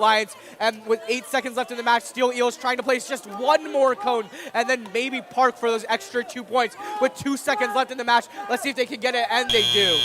Interesting teams coming up in the next match. Fixing their robot right now is team 14708, the Short Circuits. Their partners 10650, Hazmat, Robotics, Biohazards. All right, on let's the take a Blue look at our Alliance, scores for qualification match we number have team 16. 10276, the Stormtroopers. Looks like the Red Alliance was able to take this one home. A score of 166 18, to 83. 145 men That's in black. 9175 Warrior Bots and 6433 Neutrinos. We see 40 blue penalty points in that match. They're going to have Men to be in careful black, to keep Jax. those down throughout the rest of the day.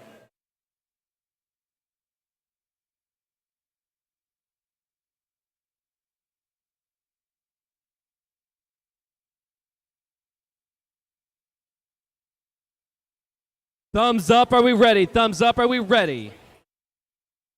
T minus 3, 2, 1, go. Berries.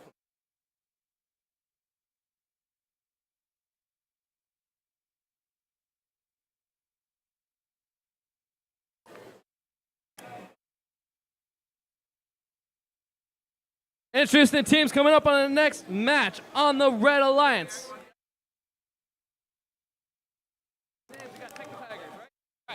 Team 19-8-95, Techno Tigers. Oh, shit, I just got back. 86-17, Techno Tigers. I just talked to you in front of your robot. All right, now we got team 19-8-95, Drago Might. On the Blue Alliance, team 31-23, Spontaneous Combustion. And team 23-44, the Cattlebots. Thumbs up, are we ready? T-minus 3, 2, 1, go! Okay, we have our 6th ranked team here present. Let's see if they can raise that ranking just a little bit. Techno Tigers in the middle of the field twitching. We'll see if they're able to decide which junction they want to score on. Meanwhile, over on the Blue Alliance, Cattlebots looks like they're trying to locate that high junction as indicated by strafing back and forth along the line, maybe using a color sensor or something in order to find it. Drivers, pick up your controllers. 3, 2, 1. Okay, as we kick off our driver-controlled period, Cattlebots with that very, very fast motion, and they're trying to get that autonomous starter stack, just polish it off so they can give their alliance partner Spontaneous Combustion full reign over that human player substation. Cattlebots already gets 1 cone on that high junction. That's 5 points, and then 3 points for ownership, a total of 8. Meanwhile, over on the Red Alliance, Techno Tigers with that super fast active intake, they're able to just put cone after cone on those junctions, just zipping around the field, really. I can't wait to see what this team brings to the elimination matches. However, their alliance partner, Drago, might having some trouble getting started, but we have our fantastic FTAs over there to help with them. Right now, it's 76-67 in favor of the Blue Alliance. It's going to be a very, very close match. Techno Tigers putting every single ounce of effort they can into scoring those cones on these junctions. Right now, because their alliance partner isn't moving, they have full reign. Oh, that cone just slips out of their intake. We'll see if they can get it. With just a minute left in the match, it's 97-72, a 25-point lead for the Blue Alliance. Remember, a circuit at the end of the match could just tip this in favor of Techno Tigers and Drago Might. Meanwhile, Spontaneous Combustion and Cattlebots placing cone after cone. Looks like they're just about to place 1 each, and they do. Techno Tigers, however, coming back to cover that cone up, and meanwhile, Cattlebots, they're going to cover the their next cone match up. on the Looks Red like Alliance. These teams are just going to have a little back and forth over on that low junction. Let's see if they're able to do it. And team 22-690, the with Quantum about 3 seconds Bots. left. The Spontaneous Combustion. I was reading the name on your shirt there. I was reading your shirt. All right, as we kick off our endgame the other period, number. Spontaneous Combustion, really interesting. They actually picked up a team cone 13 upside through down, and we'll 33, see the where they decide to go score this, if they're able to write it, or if they can just score it upside down. They put it in that terminal, and they're going to come over and pick up another one with 13 seconds left in the match. It's Ivy Warriors. The Blue Alliance have And a team comfortable lead, but Techno 28-45, Tigers is team not going down to the Duct fight. Tape. Oh, Spontaneous Combustion just drops their beacon with 3 seconds left. Looks like the Blue Alliance is going to take this one, and that's the end of the match. All right, let's announce our scores for qualification match number 17 up on the board.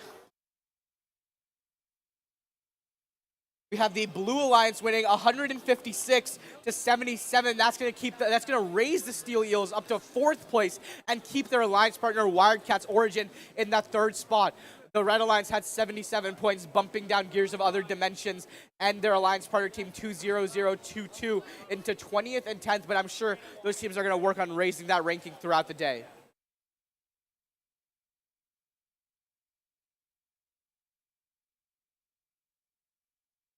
Okay, looks like we've randomized. Up, for are we this match, ready? so let's introduce our teams. We'll Team start minus with the 3, Blue Alliance. 2, 1, Make some noise go. for team 20012 Catastrophe. Their alliance partner for this match, team 9987 from Coconut Creek, Florida. That's Eagle Botics Gold.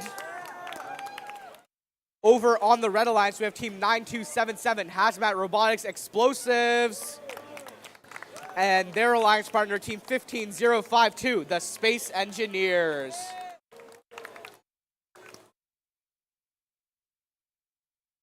Okay. And before we start this match, we'll announce our scores for qualification match number 18. Let's see which alliance is able to take it. Looks like the Blue Alliance is going to win this match as well.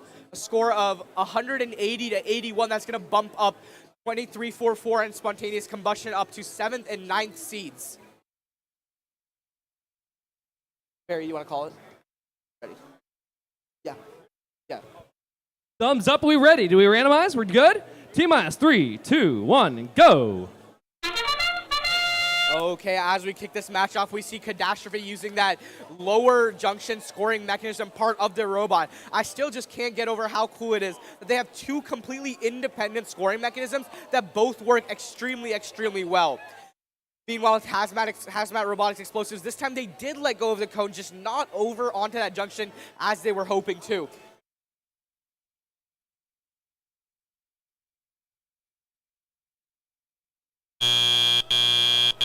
Drivers, pick up your controllers. 3, 2, 1.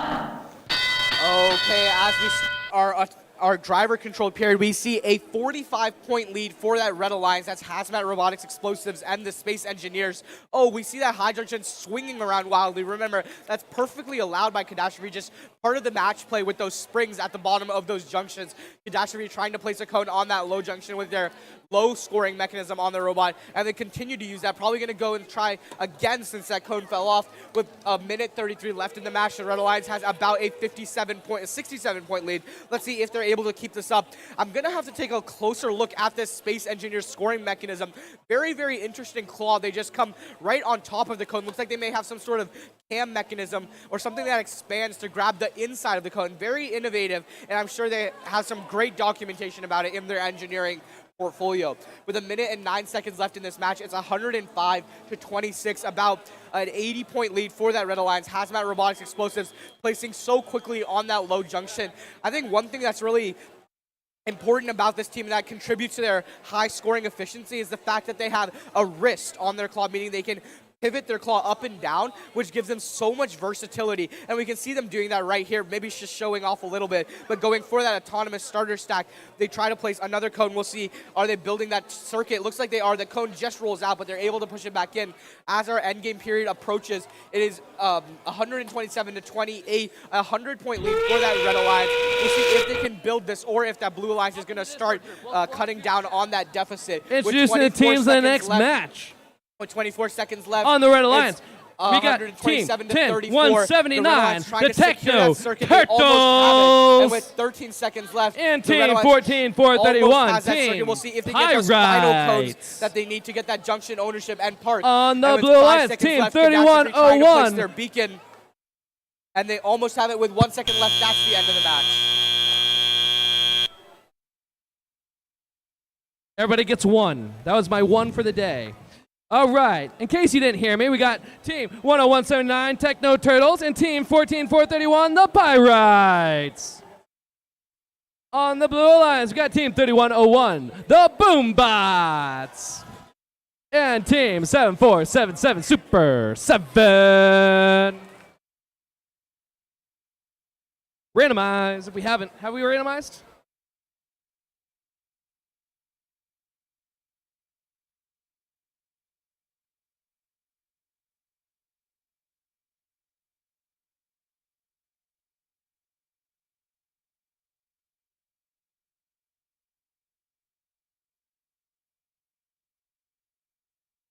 Thumbs up, are we ready? Thumbs up, are we ready? T-minus 3, 2, 1, go! All right, while we randomize, let's introduce our teams for qualification match number 20. Over on the Blue Alliance, we have our number 1 ranked team so far. That's Team 15006, Nerdvana. Their alliance partner from this match, our last year's winning alliance second pick. That's Team 516, Gears of Fire. On the Blue Alliance, we got Team 15006, Nerdvana.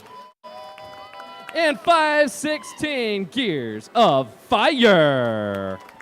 I already did the Blue Alliance. You did them? Oh, I thought I caught you right at the end of red. All right, did we randomize? Thumbs up, are we ready? Oh. And before we start the match, let's introduce our Red Alliance. That's team 7341, French Fries.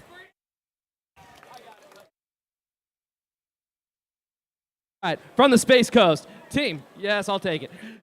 7341, the Girl Scout team, the French Fries. And team 10830, Team Ajax. Sorry. Yeah. All right, T minus 3, 2, 1, go. Okay, we're expecting a very, very high-scoring match from our number 1 seed over here, Nerdvana, already placing 1 cone on that mid-junction. Let's see if they can get another. Oh, they just missed, but I'm sure they're going to try and get the rest of those on. Meanwhile, over on the Red Alliance, Ajax, they're trying to get, they already have 1 cone on that low junction, just missed this one. 516, meanwhile, has just decided to park. Let's see if they can secure those parking points and what Nerdvana is going to do with 7 seconds left in the match. Looks like the robot may have gotten off course a little bit, lost its position. I'm sure they'll be able to figure it out for the rest of the match. Drivers, pick up your controllers. 3, 2, 1. Okay, as we begin our driver-controlled period, we have a small lead for the Blue Alliance, 31-9. We'll see Nerdvana already scoring a cone on that high junction. They have to wait a little bit because their alliance partner 516, they're trying to share that human player substation with them. It may be better for one of these teams to go for that autonomous starter stack, but we'll see what they decide to do. Nerdvana and 516, very experienced teams from that Gulf Coast Robotics League. Over on the Red Alliance, let's give some attention to Team 10830, Ajax. They've placed 1 cone in that terminal, indicating they're probably going for that circuit, but the Blue Alliance is trying to own every junction under the sun in this match. They already have probably 6 or 7 junctions owned. Nerdvana coming over onto the other side, the red half of the field, as does 516. Maybe no, looks like they're going to go for that low junction instead. One thing that's interesting, looks like 516 has actually removed their junction alignment mechanism. Maybe they just found out it didn't work as well as they intended, or they just don't have enough practice with it. But regardless, looks like they're scoring very, very quick now, bringing back that experience they have from that Gulf Coast Robotics League Championship. Just under a minute left in this match. It's 89-33, a comfortable lead for that Blue Alliance. But our number 1 seed, Nerdvana, I'm sure they're going to want to put a lot of points up on the board. Meanwhile, over on the Red Alliance, French Fries going for that high junction. They're having a little trouble getting it since it's waving all about, but they're going to be able to get it, and they do. That's very well done by them.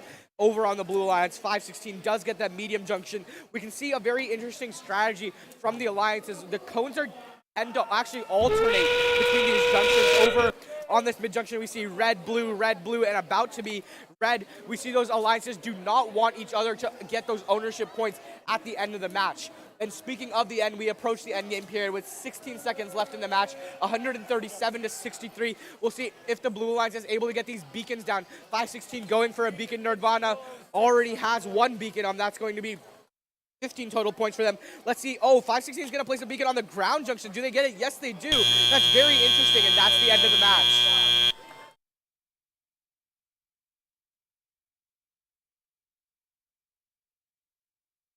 All right, let's announce our scores for qualification match number 19.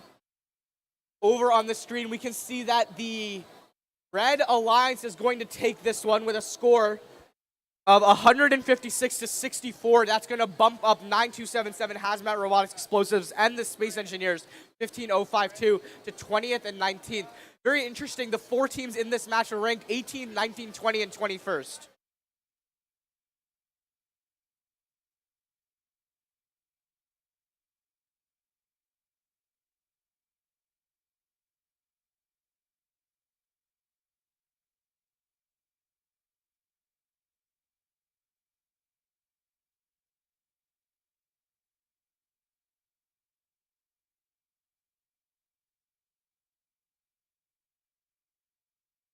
All right, let's meet our teams for qualification match number 21. Start with the Red Alliance. Give it up for our number 2 ranked team so far, 11172. That's Static Discharge. Their alliance partner looking to raise their rank this match, team 18385, Shiva Automatrons. Over on the Blue Alliance, another high-ranking team, team 9930, the Robo Knights. And their alliance partner of this match, team 9944, Team Saturn.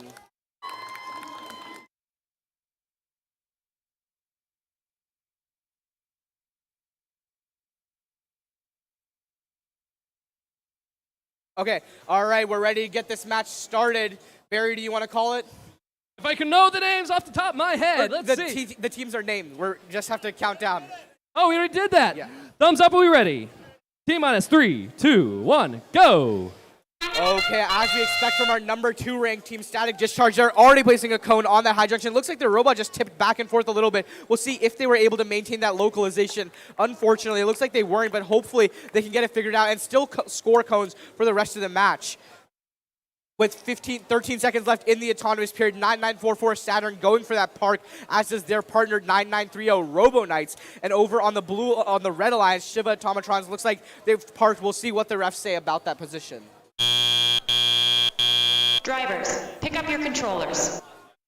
3, 2, 1.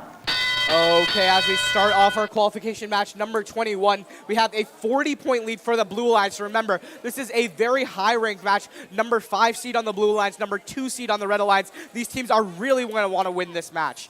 With a minute 45 left, it's still about a 50-point lead for that Blue Alliance. Team 9930 Robo Knights looking to place a cone on that high junction. They do at the same time as their alliance partner Team Saturn.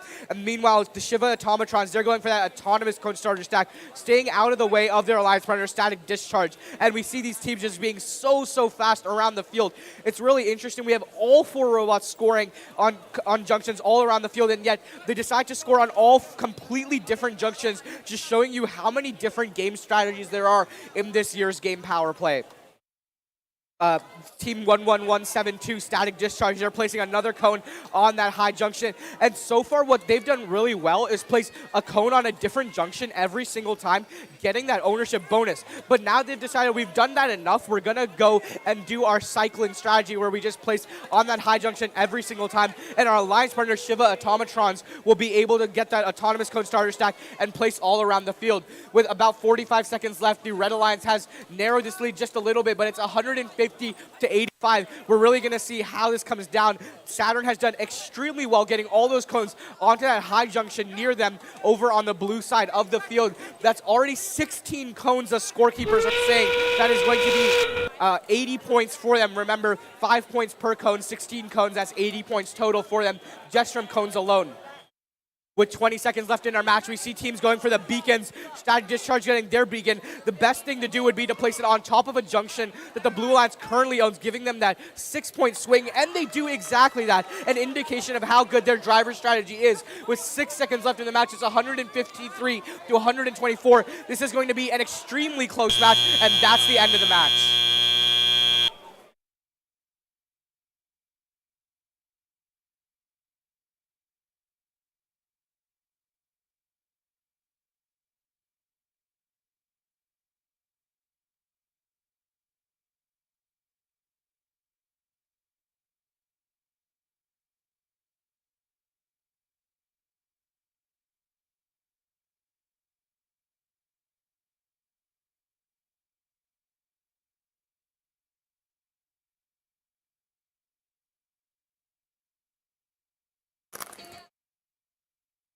Ready? Okay. All right, let's announce our scores from qualification match number 20. Get those up on the board right now. Looks like the Blue Alliance was able to take this one with a score of 172 to 71. And as we've noticed throughout the day, even though the Blue Alliance won, Nerdvana's rank dropped just a little bit from first to second because of that relatively low scoring autonomous period by their standards. However, I'm sure this team is going to be trying to score as many points as they can for the rest of the day. Still in the top 4, though. Win a match, you go down in ranking. Doesn't seem fair, but as long as you're in the top 4, doesn't really matter. Introducing the teams coming up in the next match on the Red Alliance. We got Team 18-317, the Steel Eels.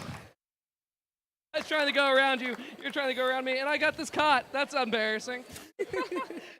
Introducing their partners. Team 91-75, the Warrior Bots. On the Blue Alliance, Team 77-19, Team Rise. And their alliance partner, Team 3888, Greased Lightning. I know. I've got the skirt on. I'm sure you all may or may not recognize this. A long time ago, Grease Lightning made me a poodle skirt. So wearing it there, even though your robot's not there. Here we go. Representing on the field right now. What happened to all your poodle skirts? Where'd they go? Bring them back. All right, let's announce our scores for qualification match number 21 while we wait.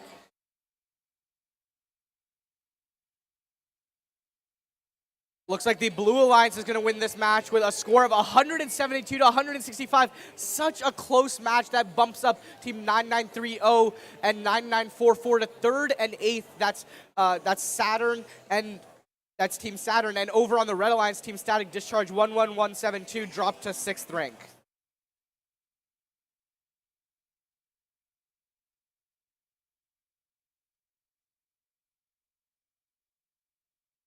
Grease Lightning has 10 seconds.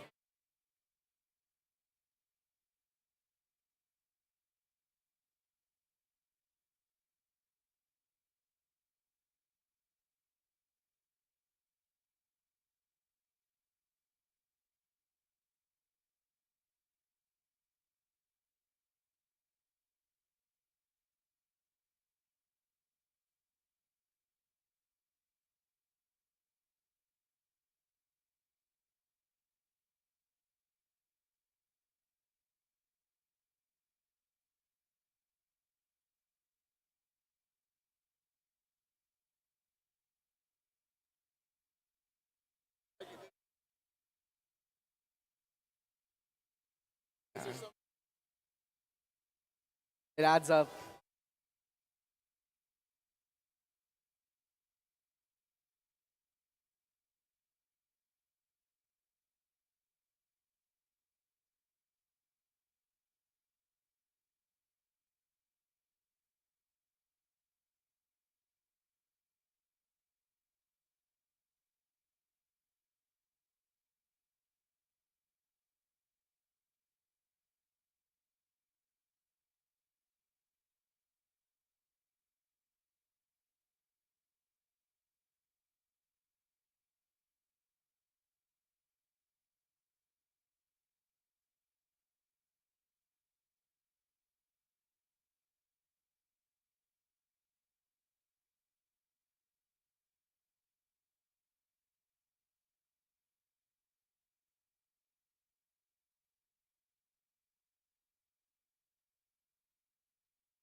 Thumbs up, are we ready? T-minus 3, 2, 1, go! Okay, as we kick things off, we see Rise. Oh, they just missed that placement, but Steel Eels, they are able to get theirs, but they don't get the pickup. We'll see how this bodes for the rest of their autonomous program. Meanwhile, 9175 Warrior Bots, we'll see if they get that park off. The refs will be the ultimate determining factor in that. Over on the Blue Alliance, not too much motion from Grease Lightning, but we know they're going to be blazingly fast with the active claw intake in the teleop period. With 3 seconds left, Steel Eels deciding to park. They're done for now, and Rise going for that last second park. Let's see if they get it. Drivers, pick up your controllers. 3, 2, 1. All right, as we kick off our driver-controlled period, Steel Eels with that extremely fast active intake. They're already got a cone on. They're trying to stabilize that high junction. They get the placement. With 1:50 left in the match, it's 75-6, a comfortable lead for the Red Alliance. But Rise, they have an extremely fast stacking robot. They're not going to give up just quite yet. Steel Eels and Rise have very similar designs with that linear slide, virtual 4-bar claw, but the main difference between these two is Steel Eels has that active claw intake that just makes them so versatile. I think one of the best ways to describe it is touch it, own it. As soon as they see that cone, the second they touch it, they want it in their complete possession, and they never want to let go of it until they score it. With a minute and 16 left in the match, it's 107-29, a comfortable lead for the Red Alliance, looking good for Steel Eels and Warrior Bots to keep those high rankings. Remember, we currently have the 4th alliance, the 4th ranked seed on the Red Alliance, and Rise and Grease Lighting are also ranked very, very high amongst themselves too. With a minute left in the match, it's 143-58 for the Red Alliance. They may have just gotten that circuit bonus. We can see that line going all the way through the field from one terminal to the end. That's a 20-point bonus for them, and they've already made it with a minute, with still about half the match left. This is going to be a very high-scoring match. I'm wondering if we'll run out of cones. We see about 7 or 8 cones on that Red Alliance human player substation, and the Blue Alliance has even less. In fact, looks like they may already be almost all out. That's what happens when you have both teams intaking from that human player substation. With the end game period starting, it's 181-68 in favor of that Red Alliance. And it's really interesting. You can see the path that this circuit is taking all around the field. It's just going every which way, turning right and left so that it can go from one corner to the next. Team 9175 Rise or Warrior Bots trying to get that beacon, but they miss the placement. Let's see if the Red Alliance can get this circuit or if they're going to miss it because the Blue Alliance blocks it, and that's the end of the match.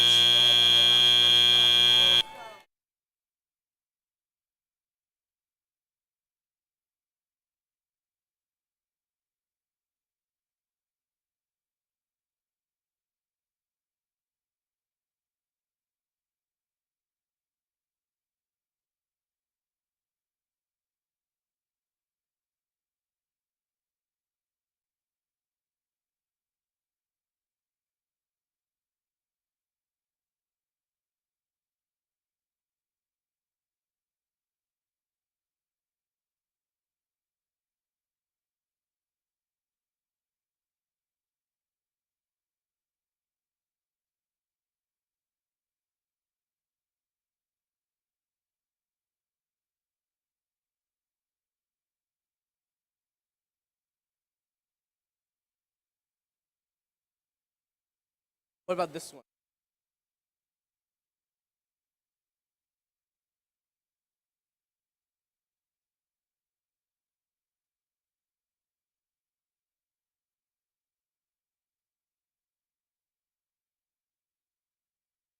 All right, let's announce our scores for qualification match number 22. A very high-scoring match by both alliances. Looks like the Red Alliance is going to take this one 184 points to 87 points. That's going to bump up Warrior Bots and Steel Eels to 3rd and 5th. These are two very, very high-ranked teams.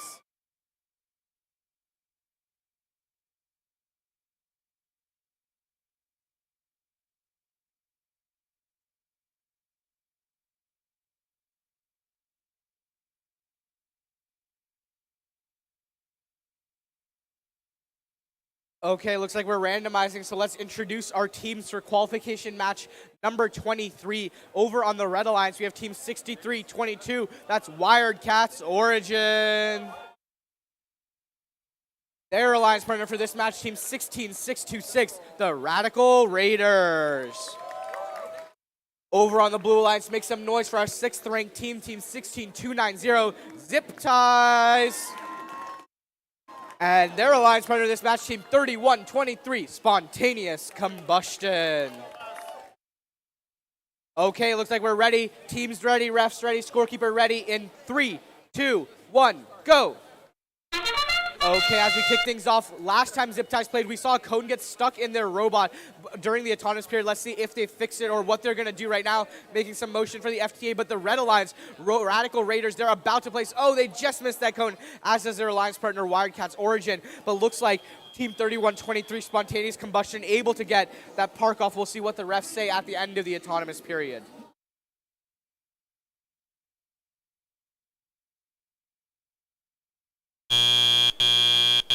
Drivers, pick up your controllers. 3, 2, 1. Okay, as we end our autonomous period, begin our driver control period, we see Spontaneous Combustion just zipping around the field. They are so fast with that extremely light, nimble, and small drivetrain over on the Red Alliance. So Wildcats Origin, they are currently 2nd or 3rd ranked, I believe. They want to keep that rank up there, so they really need to score a lot of points right now. A 23-point lead for that Blue Alliance.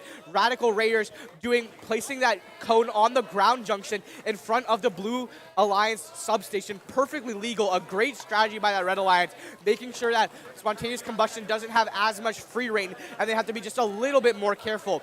Meanwhile, Zip Ties, they seem to have gotten their robot figured out. They're placing on various junctions around the field in the teleop period. They already placed one in the terminal. Now looks like this one's going on the mid junction, and that increases the Blue Alliance's lead to 69 to 47, about 22 points. Zip Ties placing another cone on a low junction this time. They're really taking that ownership strategy to heart, trying to get that 3-point bonus per cone placed on an unclaimed junction. And this is really going to work out for them well, increasing their lead right now, 79 to 61. The Red Alliance matching them cone for cone. We'll see if Radical Raiders and Wildcats Origin is able to keep it up. Over on the blue side of the field, we saw spontaneous combustion just kind of rock that red cone on that ground junction. That's why it's so dangerous to place a cone there. It's really easy to knock over, which could incur a lot of penalties for the Blue Alliance in favor of the Red Alliance. As our end game period begins, 111 to 75, the Blue Alliance has increased this lead. We see they're almost building that circuit. Let's see if Zip Ties and spontaneous combustion is able to finish it off. Meanwhile, Zip Ties, they're going to go towards that other autonomous starter stack. And with 15 seconds left, let's see when these teams go for their beacon. Spontaneous combustion just missing their beacon again, but maybe Zip Ties is able to get theirs as they extend over. They have to be very careful not to hit any cones on those ground junctions. Radical Raiders getting their beacon down with 2 seconds left in the match. Let's see if Zip Ties can get this scored, and that's the end of the match.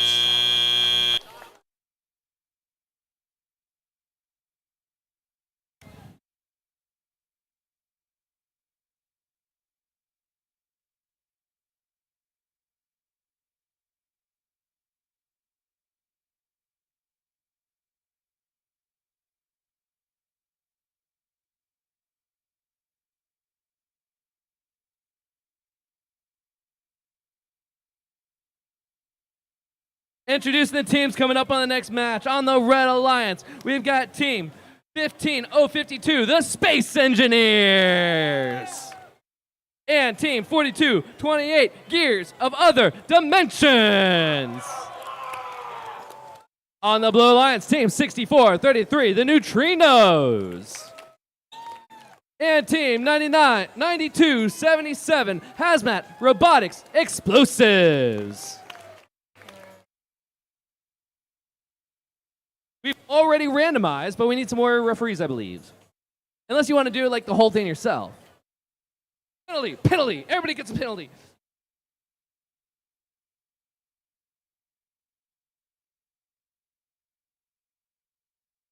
All right, let's announce our scores for qualification match number 23. Get those on the board very shortly. The Blue Alliance is going to win this match 137 to 90. That's going to bump up Zip Ties and Spontaneous Combustion into 4th and 6th place, raising their ranks just a little bit.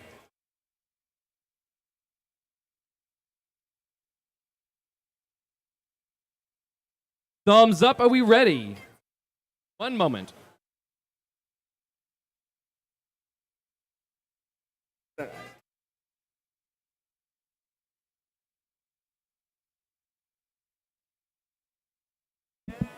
Thumbs up, are we ready? T-minus 3, 2, 1, go! Okay, as we kick things off, we see a lot of motion from Neutrinos and Gears of Other Dimensions over on the back half of the field. Gears of Other, oh, they just missed their placement. Looks like all of the robots so far have missed their placement, but Neutrinos has changed that. They get one cone on that mid-junction, driving over that ground junction. I'm not sure if the robot intends to, but who knows, only they do.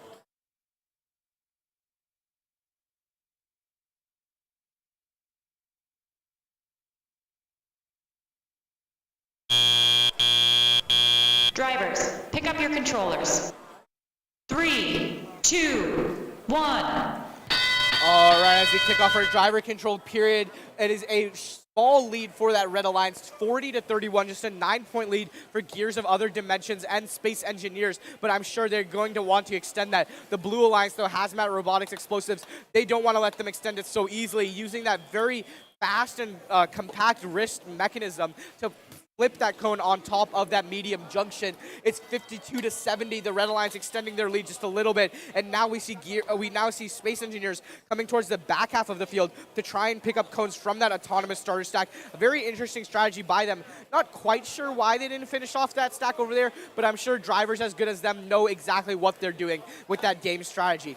Neutrinos looks like they're trying to place on another junction right now. Already collected a swing over that turret rotating mechanism, and they do get it on. With about a minute left in the match, the Blue Alliance is bringing on this deficit little by little. It's currently 85-99 in favor of the Red Alliance. We'll see if they can maintain it, but Hazmat Robotics Explosives currently placing in cone, and then looks like their opponent to 15-052 Space Engineers covering it right back up. That's going to be a 11-point swing for them because they get 5 points for placing the cone, 3 points for ownership, and then another 3 points for taking away that ownership from the Blue Alliance.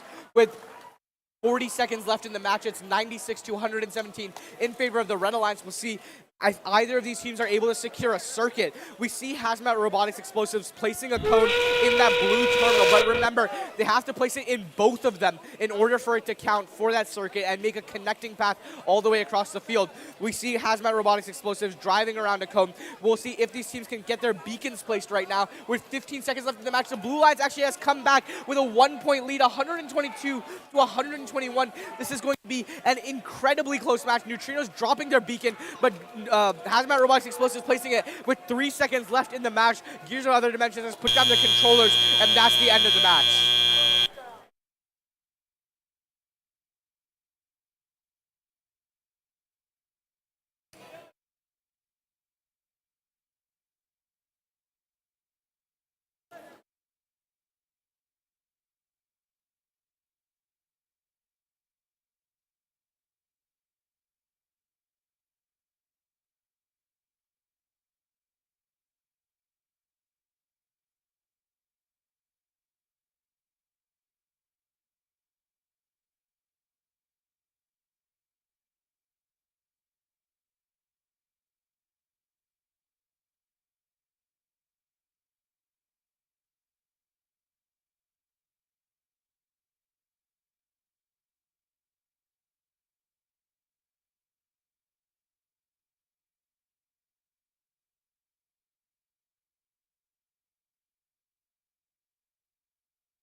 All right, let's announce our scores for qualification match number 24. It was a nail-bitingly close match.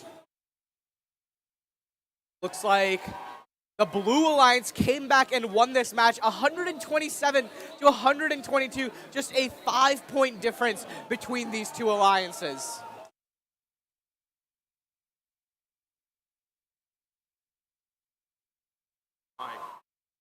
The middle height, 4.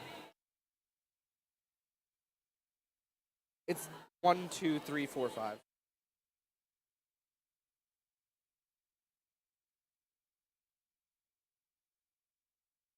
Yeah. The ownership? What about, would it have swung the ownership?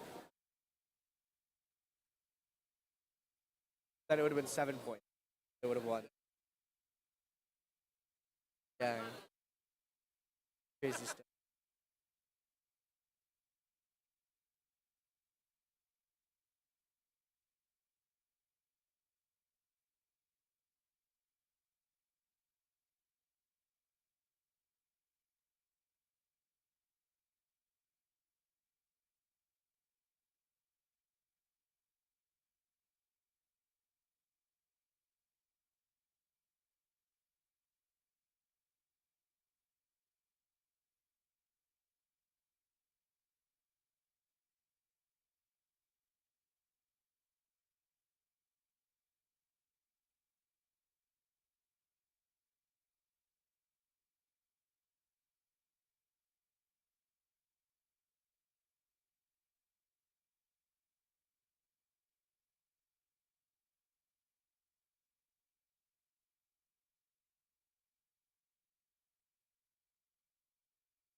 Go. You can announce. Yeah. No, I haven't announced it.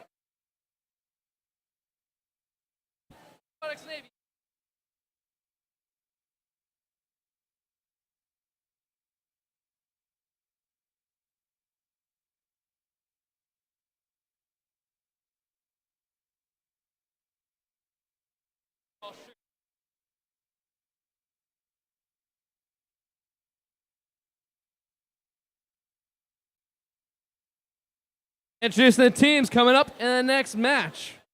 On the Red Alliance, we got team 9987 Eagle Botics Gold. And team 516 Gears of Fire.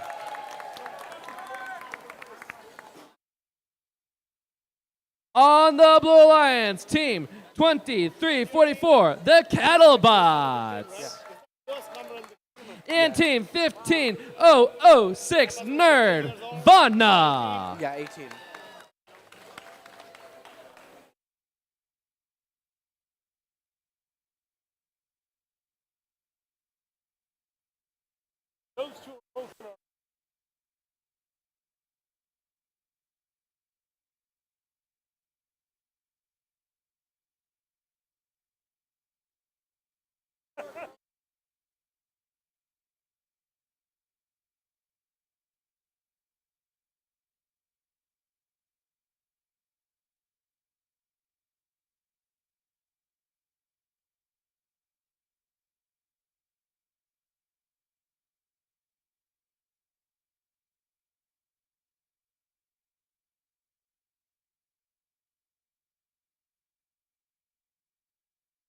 What happened?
Barry.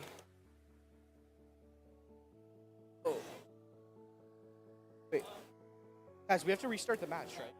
Okay. We have to... Match. Hold on. We're gonna...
While the fields are down, how about some jokes?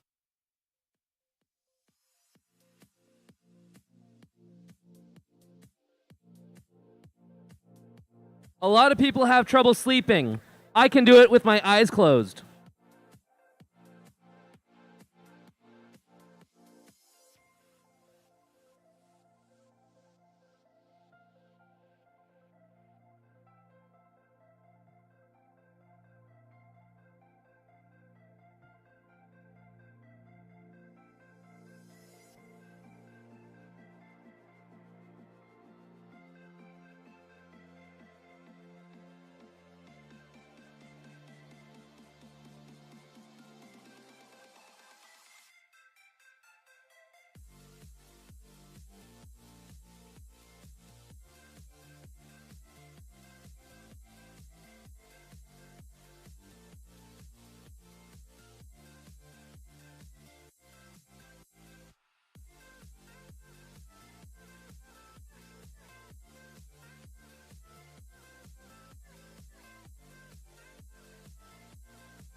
Thumbs up, are we ready? Thumbs up. T-minus 3, 2, 1, go.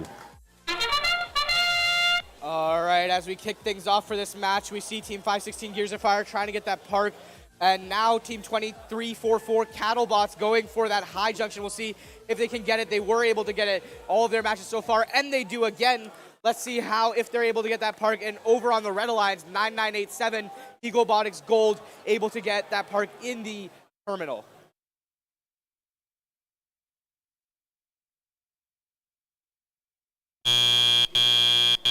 Drivers, pick up your controllers.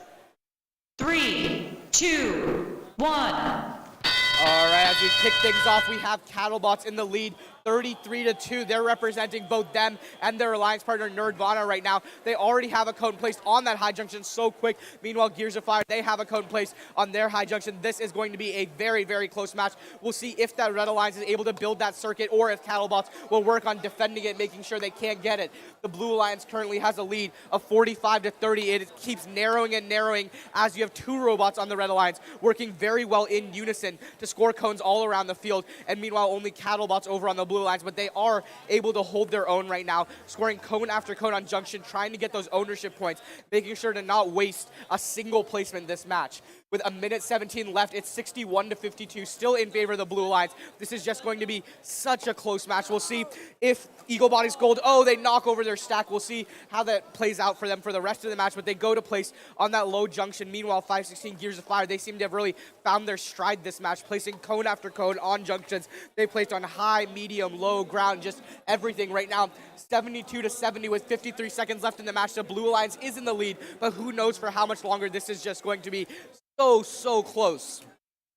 With 45 seconds left in the match, it's 83-71. Again, still in the favor of the Blue Alliance. But we see that Red Alliance going to build that circuit right now. They already have cones in either ends of the field in those terminals. The only thing stopping them right now is controlling all of those junctions over in the back corner of the field on that blue side. The Blue Alliance is going to have to work really hard to make sure they can't control a single one. And they're going to place the cone on that medium junction. They get that beacon on there. We'll see what this means for the Red Alliance.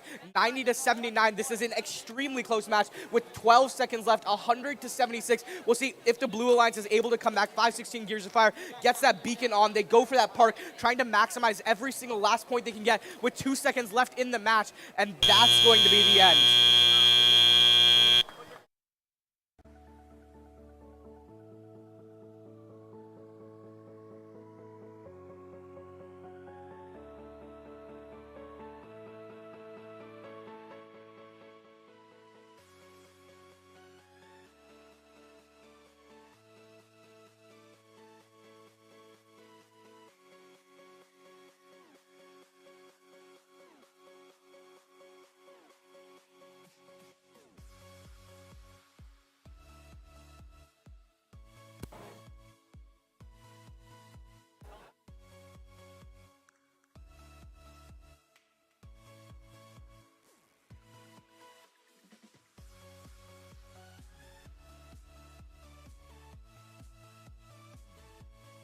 Introduce the teams on the Red Alliance. Both teams representing the Space Coast. First up, 73-41, the French Fries. And team 86-17, the Techno Tigers. Over on the Blue Alliance from Tesla, team 99-30, the Robo Knights. And are you all Pinellas? Which league you from? Northeast League, from the Northeast League, team 18-385, Shiva Automatrons. I'm going to learn by the end of the day, I'm going to pronounce that correctly. Is it Shiva, though? Shiva? Automatrons. All right, while we're randomizing, let's take a look at our scores from qualification match number 25. That was such a close match with one robot on that Blue Alliance versus two robots on that Red Alliance. And it looks like the Blue Alliance is going to win this match 108-91. Blocking that circuit at the end of the match was so key for them to win. All right, I think we have thumbs up from the teams, thumbs up from the refs. Barry, you want to do the countdown? T-minus 3, 2, 1, go.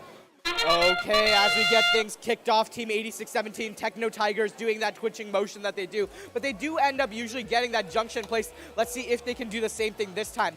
Meanwhile, our number 3 ranked team, Team 9930, the Robo Knights, already have a cone on that high junction, as does their alliance partner, Shiva Automatrons. And let's see if they're able to keep it. Let's say if they're able to keep those parks throughout the match.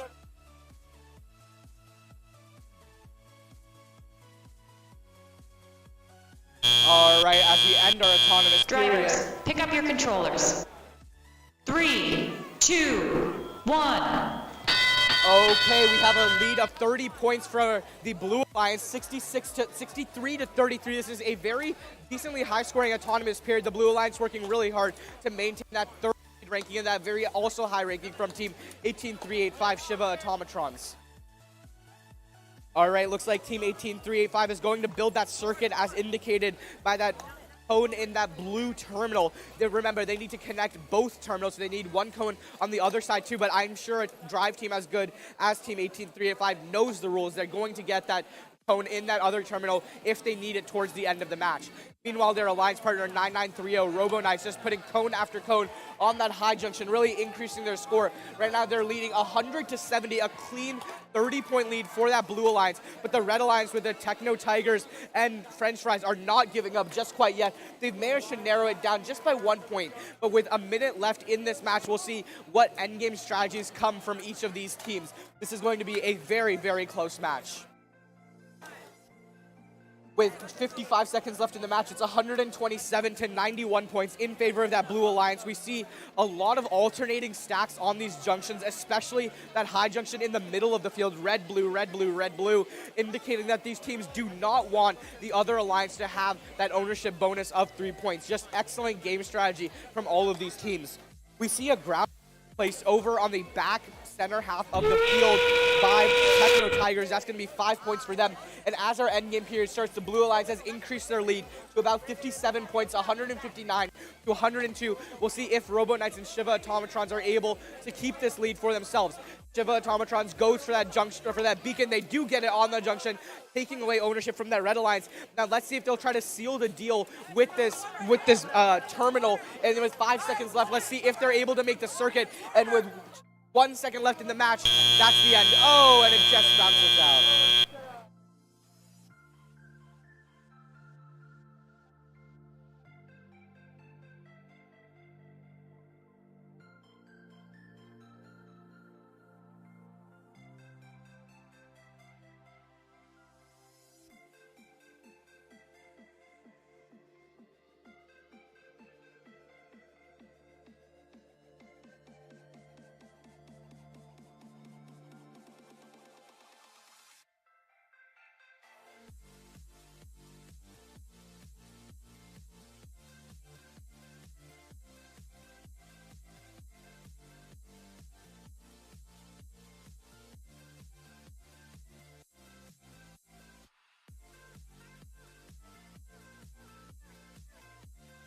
All right, let's meet our teams for qualification match number 27.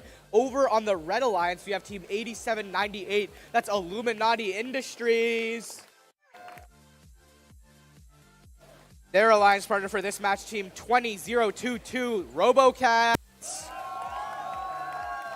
Over on the Blue Alliance, make some noise for team 9944 Saturn. And their alliance partner for this match, team 10830 Ajax.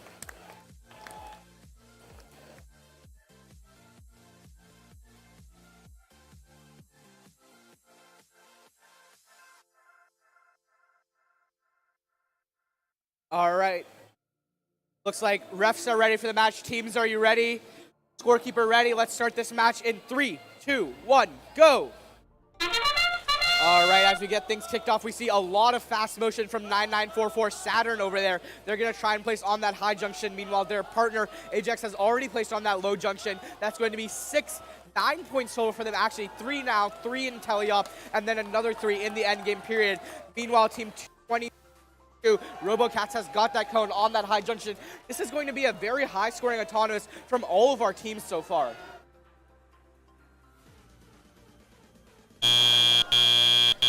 Drivers, pick up your controllers.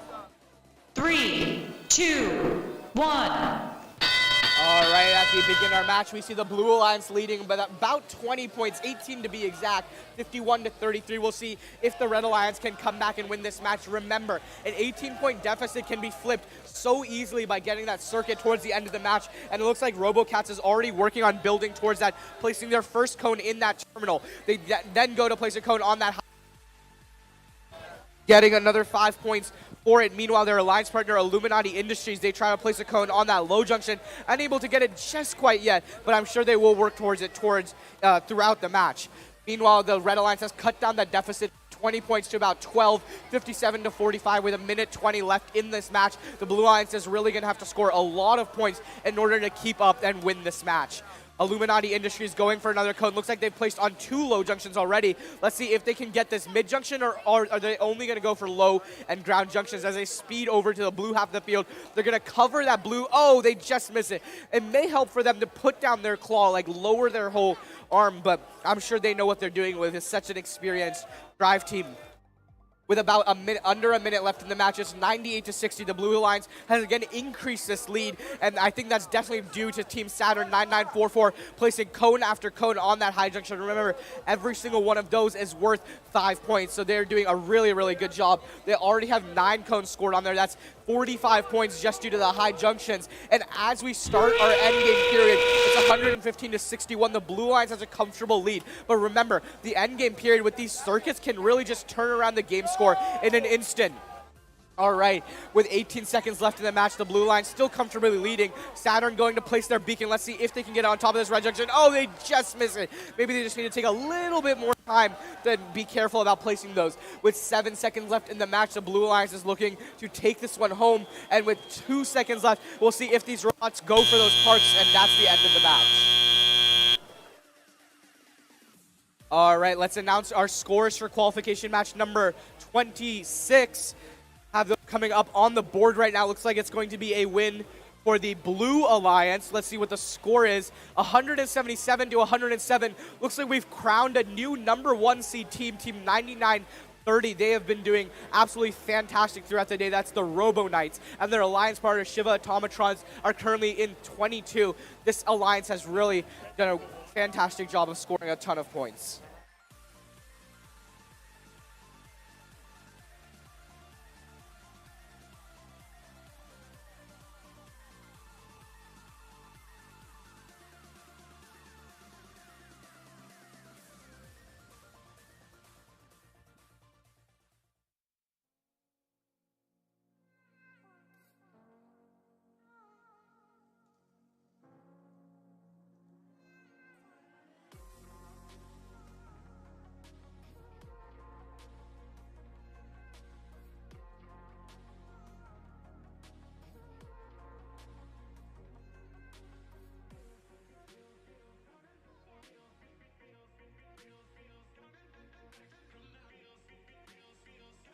Introducing the teams coming up in the next match on the Red Alliance.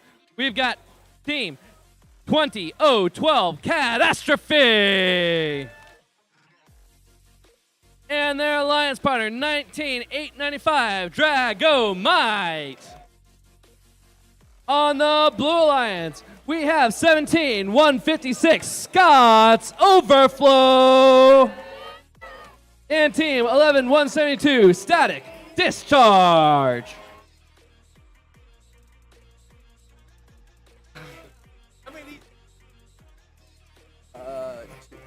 This is my second. Yeah. No, they're both pretty good. Yeah.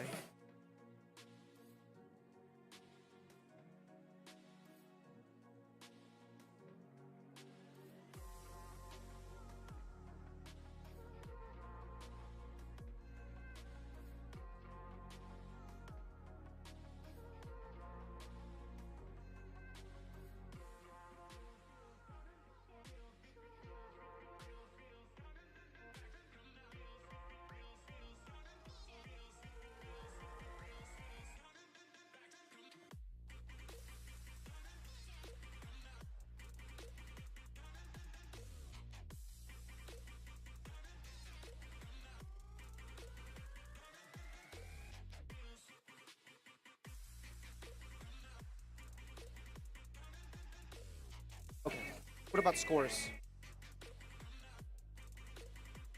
Okay, let's announce our scores for qualification match number 27 coming up on the board. Looks like the Blue Alliance won a score of 123 to 84. That's going to bump up Saturn Team 9944 up to that 6th seed.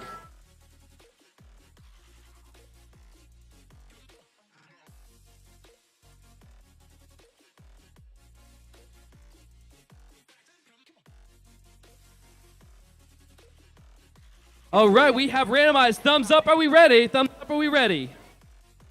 T-minus 3, 2, 1, go!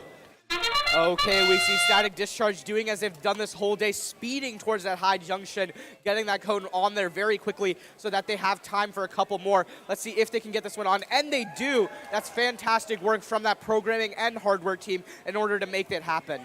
Are they gonna get a third? They're trying, oh, and they do. That's going to be a very high scoring autonomous period from them. Are they stopping? No, they're gonna go for a fourth. Let's see if they can get it. Wow, that is just fantastic. 2 seconds left in the match. This is going to be an extremely high scoring Drivers, pick up your controllers. autonomous from the Blue Alliance. 3, 2, 1. All right, our Blue Alliance, as expected, has a crazy lead, 83 to 30, 63 to 30. The 33-point lead for that Blue Alliance. Static Discharge having just an absolutely fantastic autonomous program. This team is just so speedy and so smooth on the field during their matches. I'm sure they'll be very highly ranked or in those elimination matches later. Catastrophe, though, they're no slouches either. They've already placed 2 cones on varying junctions. One to take back the ownership from Static Discharge, another to just claim their own ownership. And this one they also placed on a junction that Static Discharge used to own, taking back that ownership. Remember, that's a 6-point swing for that. And then another 4 points just replacing on the mid-junction, a 10-point swing in the Red Alliance's favor. With a minute and 15 seconds left in the match, it's 90 to 52. The Red Alliance slowly chipping away at this deficit. Looks like Catastrophe, they've switched up. They're going to use that front half of their robot, scoring using that low and ground junction scoring mechanism. Having a little trouble getting the cones placed just right. But meanwhile, their alliance partner, 19895, Dragomite, working on getting that cone place. They have a really large turret mechanism that means they can rotate their whole scoring mechanism without moving the robot. Just really impressive hardware feat from them. Meanwhile, with 45 seconds left in the match, it's 112 for 57 in favor of the Blue Alliance, 120 to 54 now. Static Discharge and 17156 Scott's Overflow just working very, very well to get a bunch of ownership points and junction points in general with those cones stacked on those junctions. As our endgame period begins, Static Discharge going to pick up that beacon. It'll be interesting to see where they place it. Maybe they'll place it on top of a junction that the Red Alliance already owns. I'm sure that'll be the right decision. And looks like they're going to go for it. Oh, they just jerked a little bit and missed it. But their alliance partner, Scott's Overflow, does have their own beacon. Let's see if they do the same thing with 8 seconds left, where the teams are communicating, trying to figure out who's going to score which junction. And with 3 seconds left in the match, let's see how this match turns out for us. 1 second left, that's the end of the match.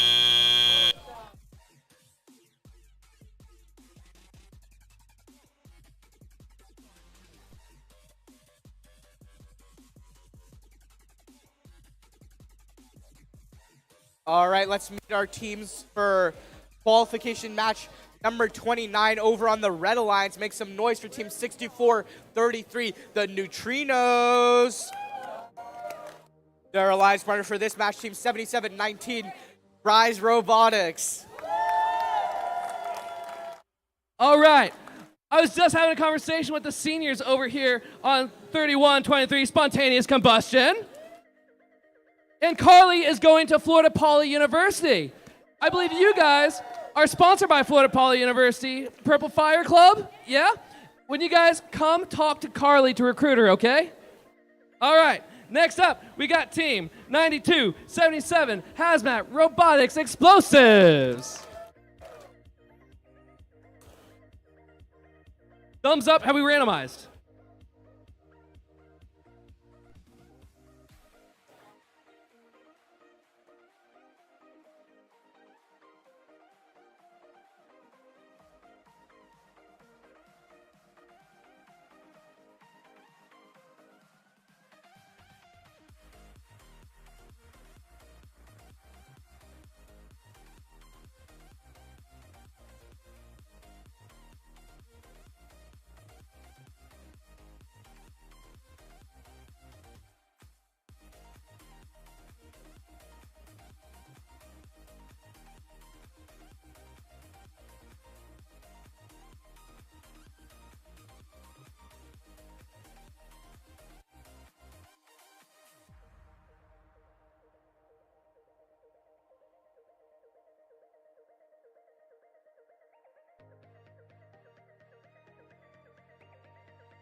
Thumbs up, are we ready?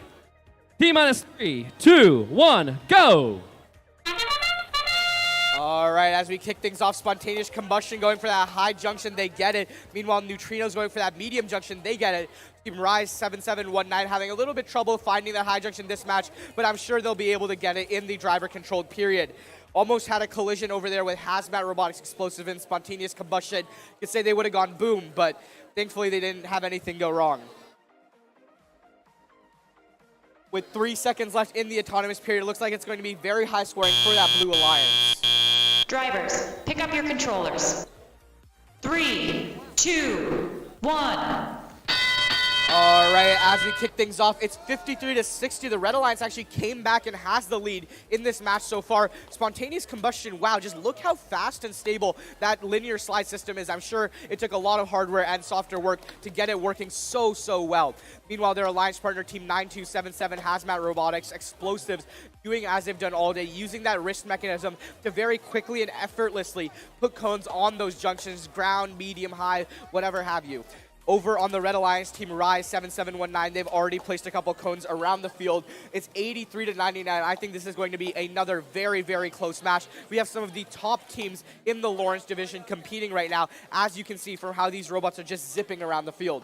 With a minute 15 left in the match, we can see that there's about the same number of cones scored from either alliance, 9 for the Blue Alliance, 10 for the Red Alliance. Just such a close match from both of these alliances. With just about a minute left in the match, it's 112-119. Really anybody's game. This match is going to come down to that end game period. We'll see Neutrino starting to build that circuit. They have a cone on either terminal, and they almost have that slash going through the field. We'll see if that scoring software will give it to them very soon. 122-123 with 44 seconds left in this match. It is going to be such a close match. The Blue Alliance currently down by only 1 point. Now they're tied. Just really shows you how well practiced these teams are as they prepared for the Florida State Championship. All right, as we begin our endgame period, this is where the money's going to be made. These teams cannot drop their beacons. They can't mess up on a single placement right now. Every single point is going to be critical at the end of this match. Spontaneous Combustion looking to pick up a cone. They're not going for their beacon yet, but maybe they will soon. With 13 seconds left in the match, the Red Alliance has that circuit, but we'll see if the Blue Alliance is able to stop it. Spontaneous Combustion going with 4 seconds left in the match. If the Red Alliance secures this circuit, the match is as good as won for them, and that's the end of the match. Oh.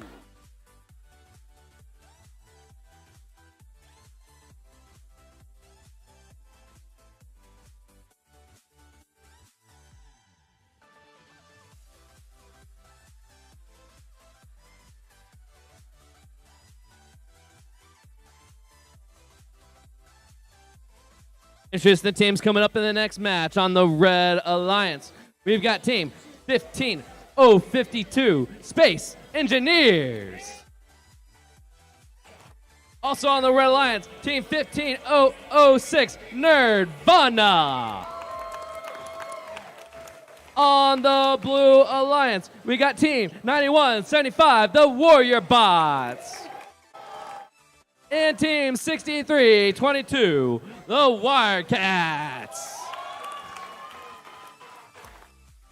All right, before we get this match started, let's see our scores for qualification match number 28. We'll get those on the board right now, see how our teams did.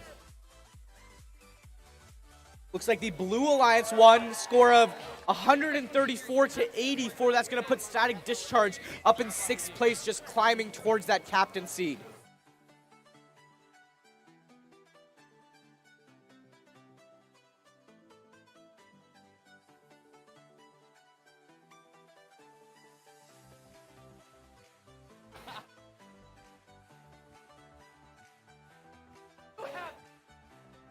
All right, we can also give our score for qualification match number 29. Let's get that up on the board, see how these teams did in this nail-bitingly close match. Looks like the Red Alliance won, a score of 185-155. That circuit really just secured it for Neutrinos and Rise, bumping them up to 4th and 12th rank, respectively. All right, we've already introduced the teams. Have we randomized? We're randomizing.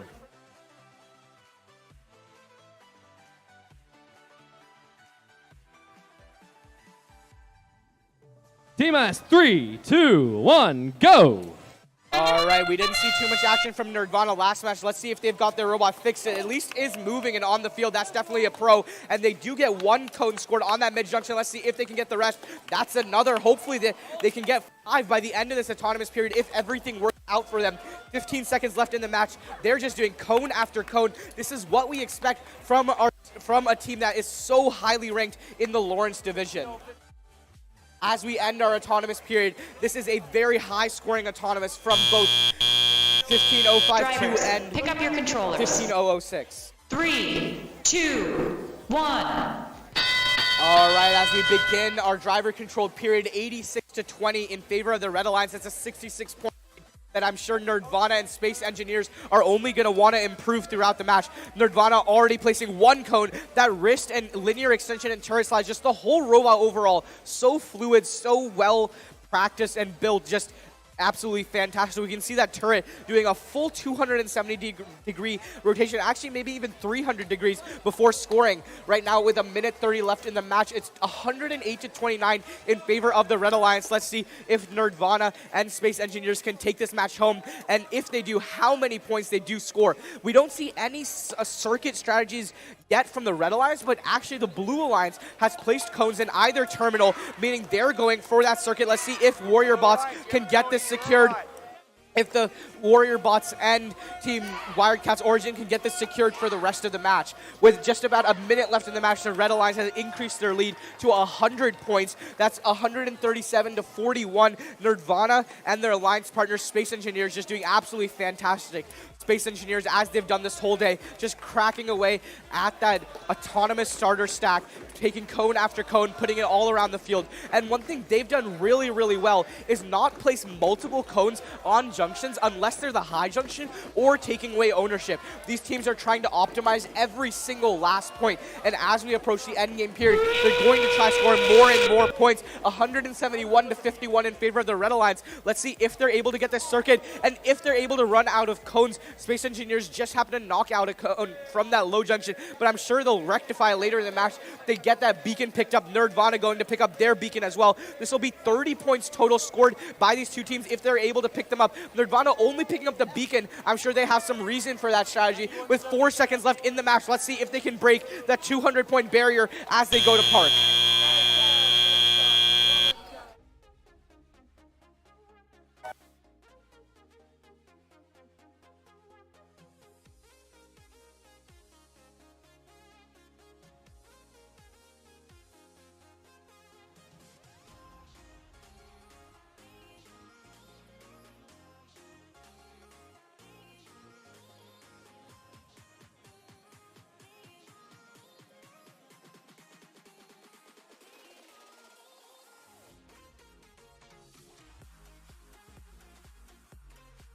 Introducing the teams coming up in the next match.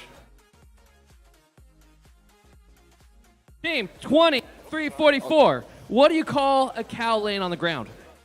Ground beef! You remember from the Tesla League? It's the Cattlebots! And from the Pinellas League, Team 516, Gears of Fire! They're so bad, they're good. It's Team 4228, Gears of Other Dimensions.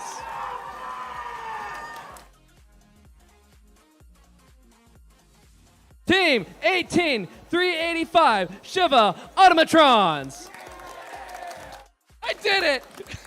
You know what they say, Barry, your alliance partner in one match may be your opponent in the next. We saw Cattlebots and Gears of Fire playing against each other in the last matches they had, but now they're together. It really shows you how versatile you have to be in the game.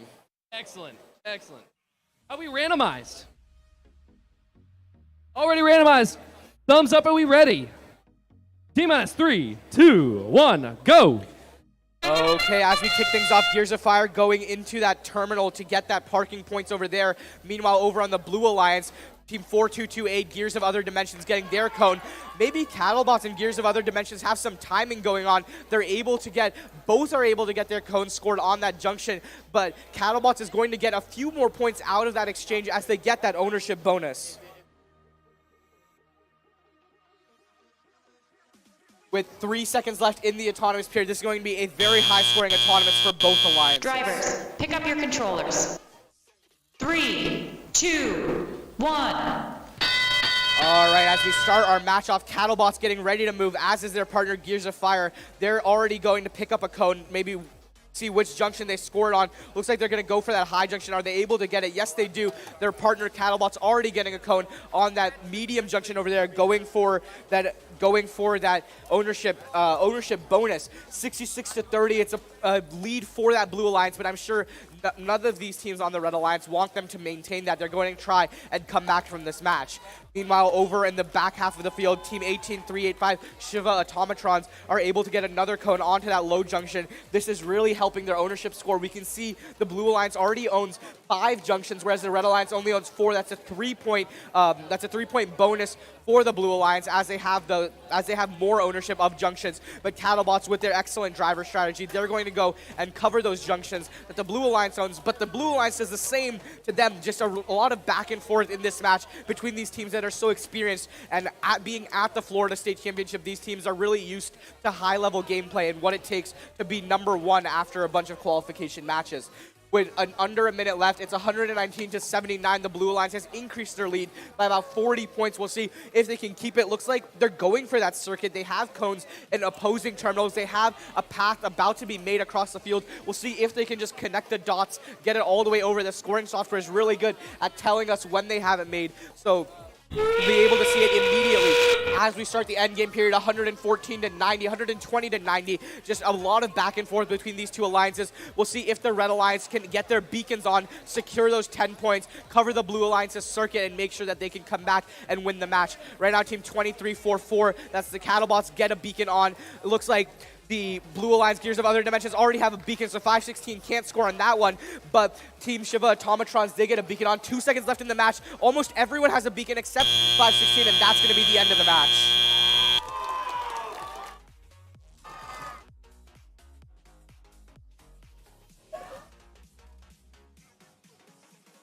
Are we done? Oh, announce the score. Okay. All right, let's announce the scores for qualification match number 30. See them up on the board right now. The Red Alliance taking this one, a score of 199-69. That's going to put Nerdvana and Space Engineers in 1st and 16th ranks, respectively.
All right, let's announce our scores for qualification match number 31 before we head for lunch.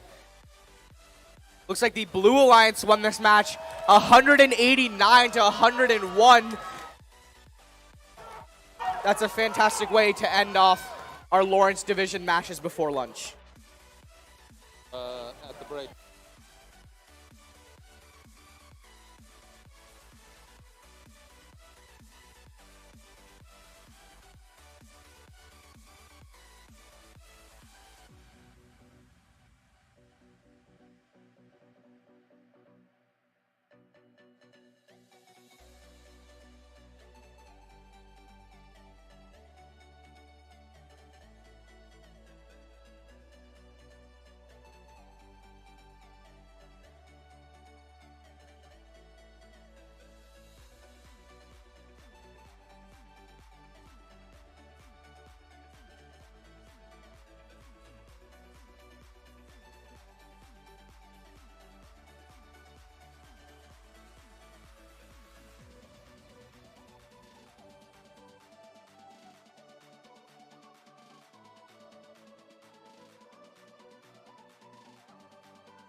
Check, check.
All right, let's meet our teams for qualification match number 32 over on the Red Alliance. Give it up for team 16626, the Radical Raiders. And their alliance partner this time, currently ranked number 2, that's team 9930, the Robo Knights. Over on the Blue Alliance, we have team 9987, Eagle Botics Gold. And their alliance partner this match is team 8798, Illuminati Industries. Ready? Okay. Teams, are you ready? Refs, are you ready? Let's get this match started in 3, 2, 1, go. All right, as we kick things off for qualification match number 32, right after lunch, we see Team Robo Knights 9930 going for that high junction. Oh, and they just miss it. Hopefully they can get some more cycles in the end game, but their alliance Radical Raiders is able to get that cone on the high junction in the autonomous period for a 5-point bonus.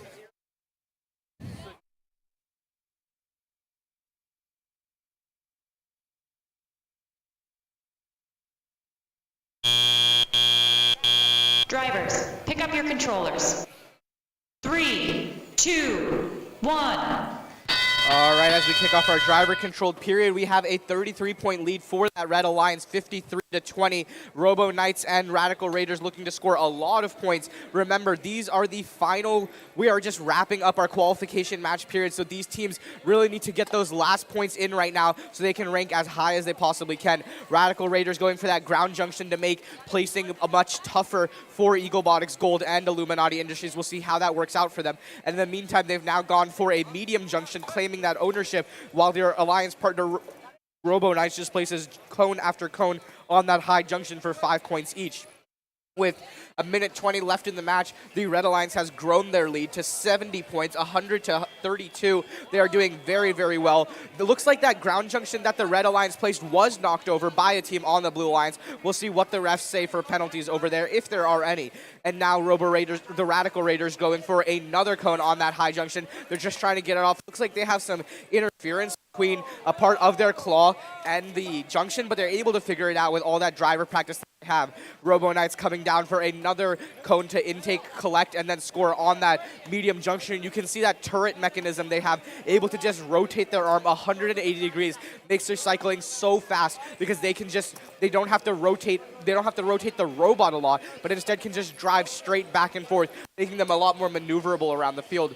As we start our endgame period right now, we have 131 points for the Red Alliance, 56 points for the Blue Alliance. That's an 80-point lead for the Red Alliance. The Radical Raiders and the Robo Knights are trying to keep this lead going. Meanwhile, Illuminati Industries and Eagle Botics Gold don't want to let them have such an easy lead. We'll see if the Red Alliance goes for those circuits and the beacons with 10 seconds left in the match. It's going to be really close. Radical Raiders setting up that circuit. We'll see if they can secure it with just so little time left in the match. Eagle Botics Gold trying to get the beacon.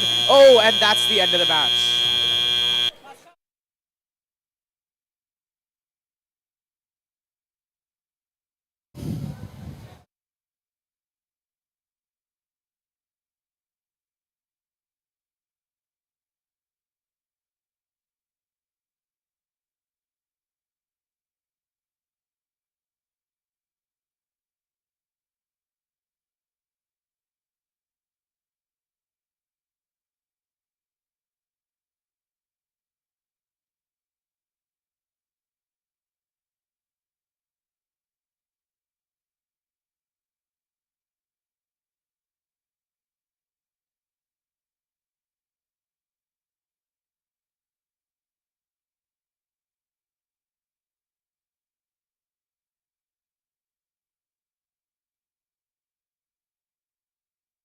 All right, let's introduce some teams. On the Red Alliance, we have 2 teams from the Space Coast League. First up, Team 8617 Techno Tigers. And Team 16290, the Zip Ties. On the Blue Alliance, we have a team from Northeast Florida and a team from South Florida. First up, we got Team 11172, Discharge. And Team 20022, the RoboCats. Have we randomized? No, we don't. Can we randomize? Are you all frozen? Frozen?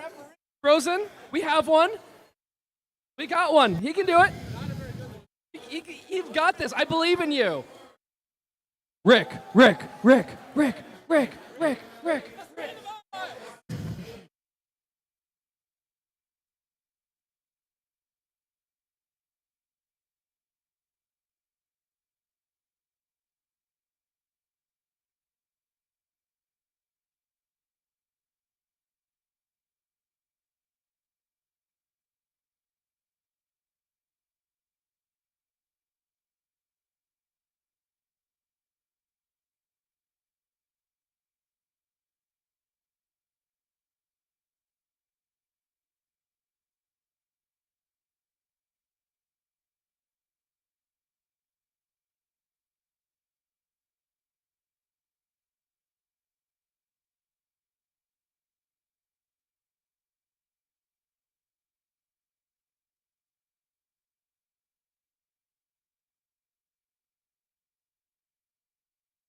Thumbs up. Are we ready? We have head ref. We did. T-minus 3, 2, 1, go. Okay, as we kick things off, we see static discharge going as quickly as they have. This may be the first one they've missed today, but hopefully they can figure it out for the rest of the cycles. Let's see what their robot tries to do. It goes over. Oh, just misses again. But their alliance partner team 20-0-22, Robocast, looks like they've got it. Yes, they have. Let's hear some noise for them. Meanwhile, Zip Ties, they knocked their stack over. We'll see how that turns out for them for the rest of the match if they're able to right it. With just 5 seconds left in the autonomous period, not too high scoring yet, but once those parks come in, we'll see how those points turn out. Oh, looks like static discharge just tipped. Pick up your controllers. 3, 2, 1. All right, let's see if Static Discharge is able to untip themselves. I recently saw a video of a robot in which their alliance partner helped them tip back over. We'll see if Team RoboCats is able to do the same over here, or if they're just going to choose to score as many points as they can. Right now, the Blue Alliance has a very narrow 33-31 point lead, but wow, with Static Discharge tipped over, who knows how this match is going to go. Okay, looks like they're going to try and tip him back over. Let's see if they can. They may be just too heavy. Oh! And they almost got it. Meanwhile, over on the Red Alliance, oh, 2 robots tipped over. The only thing worse than 1 robot tipped over is 2. And let's see if the Blue Alliance is going to be able to fix themselves, or if the Red Alliance is going to have free reign over this match. Right now, Zip Tie is doing as they've done so well today, sitting and stacking, just cycling cone after cone on that high junction worth 5 points each, while their alliance partner team 86-17 Techno Tigers, they go and take that autonomous starter stack, start clearing it and placing those cones on different junctions around the field in order to get those ownership points. Let's see how Zip Ties and Techno Tigers do in scoring all of these cones now that they don't have too much opposition from those blue robots. With just 45 seconds left in the match, it's 92-31, a 60-point lead for the Red Alliance. And unfortunately, I don't see the Blue Alliance coming back from this match. But hey, you never know what could happen. With the endgame period almost starting, we'll see how Techno Tigers and Zip Ties decide to score their beacons, if they're going to do it to make a circuit or if they have another plan for them. We see Zip Ties placing their beacon. They almost tipped it over. Oh, they do tip it over, but maybe they can still tip it back up and score it elsewhere. Techno Tigers probably heading over to get their beacon right now. Looks like they are. Let's see if they can get it or if they also tip it over. Stuck on a signal sleeve right now with only 10 seconds left in the match. They're going to have to do a lot of maneuvering around to get it scored. Let's see if they can get it. They go for that low junction, and they do get their beacon on. With 2 seconds left in the match, these teams are just going to go park.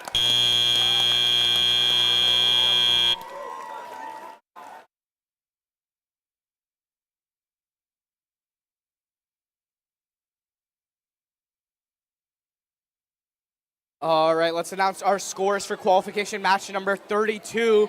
Let's see what we have up on the board.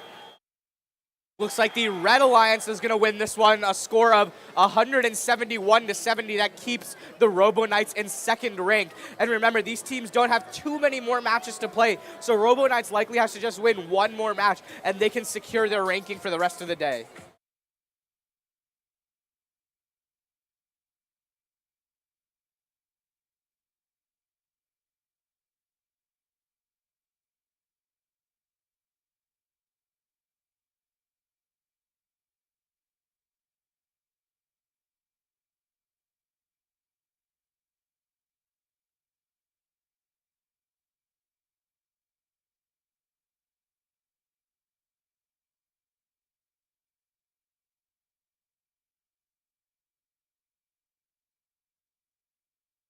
All right, let's meet our teams for a qualification match.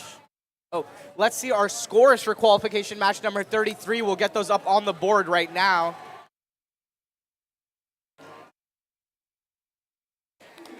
Looks like the Red Alliance won this, a score of 162 to 41. That's going to move Zip Ties up to that 4th rank seed. Let's see if they can keep it all the way to the end of qualification number 42, as that would put them in a place to be an Alliance captain. Okay, let's meet our teams for qualification match number 34. Over on the Red Alliance, we have team 10830. That's Ajax, their alliance partner. This match from the Gulf Coast Robotics League, team 20012, Catastrophe. Over on the Blue Alliance, we have team 3888, Greased Lightning. And their alliance partner this time, team 19185, Dragomite.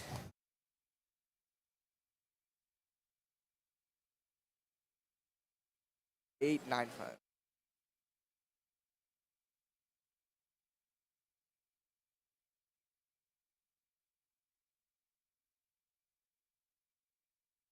We're ready. Are we randomized? Okay, teams, are you ready? Refs, are you ready? Scorekeeper, we can get this match started in 3, 2, 1, go. See a lot of motion over on the Red Alliance. The Blue Alliance taking its time right now. Let's see if Catastrophe can get this cone on that junction. They do. We'll see how many more they can get. That's another, putting them at 2 right now. See if they can make it 3 right now. And they do. Look at that, just pick and placing, so efficient without moving the robot at all. And their alliance partner, Ajax, having scored on 2 different junctions, 1 medium, 1 low. This is going to be a very high-scoring autonomous period for these 2 teams. All right, as they all go and park, if they get those parks. Drivers, pick up your controllers. 3, 2, 1. Okay, as we kick off our teleop period, we see an 83-point lead for that Red Alliance. Catastrophe and Ajax working very well together to score those cones, all on those low junctions and medium junctions. Now we see Ajax coming over to that red terminal. Looks like they're going to try and build a circuit. Greased Lightning, though, if they can have anything to say about it, they won't let them do it so easily. They're trying to place that cone on that ground junction. Maybe they... Yeah, it looks like they're trying to get it. Ajax also going for that same ground junction. Oh, they just missed it, but I think they'll take another crack at it.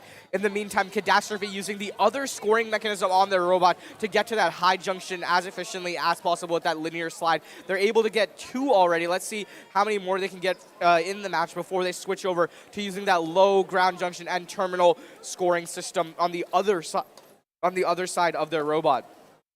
With about 1 minute and 10 seconds left in the match, the Red Alliance has a comfortable 100-point lead, 110 to 11, and Greased Lightning just getting things started right now. They're placing cones on all of those ground junctions. We saw their lift working pretty well earlier in matches, so maybe they just had to fix some things since lunch, but only they know best.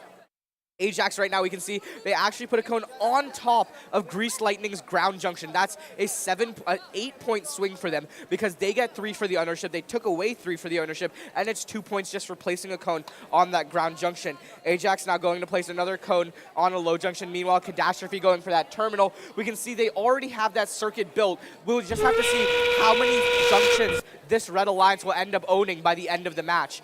With 25 seconds left in the match, the Red Alliance has already scored on 16 different junctions, 9 of them being in the autonomous period. That is so high scoring. And Ajax now going to place that beacon with the end game period. 12 seconds left in the match. The Red Alliance is winning 176 to 19. I think we can say they've secured this one, but we'll see if Catastrophe can get one more cone on that low junction. They do, and with 1 second left, that's going to be the end of the match.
Let's announce our scores for qualification match number 34 coming up on the board right now.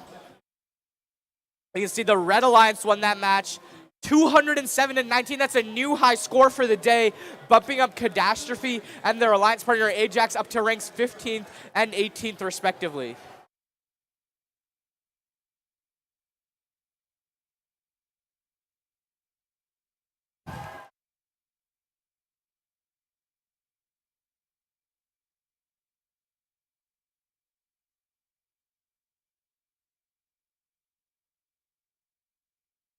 Okay.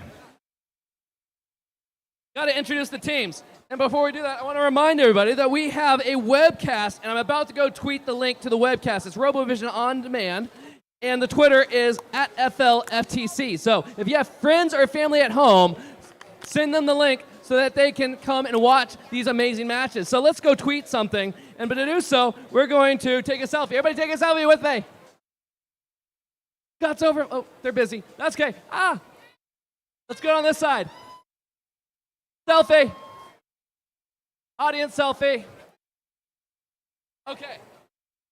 Introducing the teams. I'm going to tweet those in just a minute.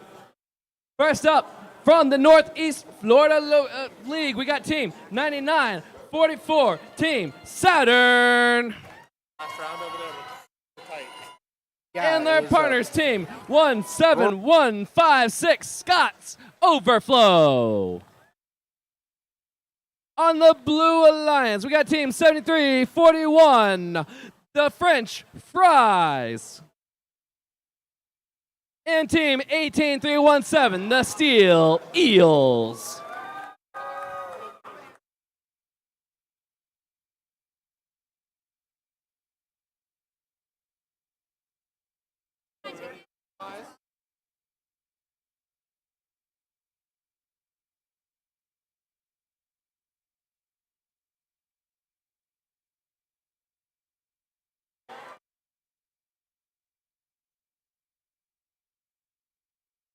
French fries?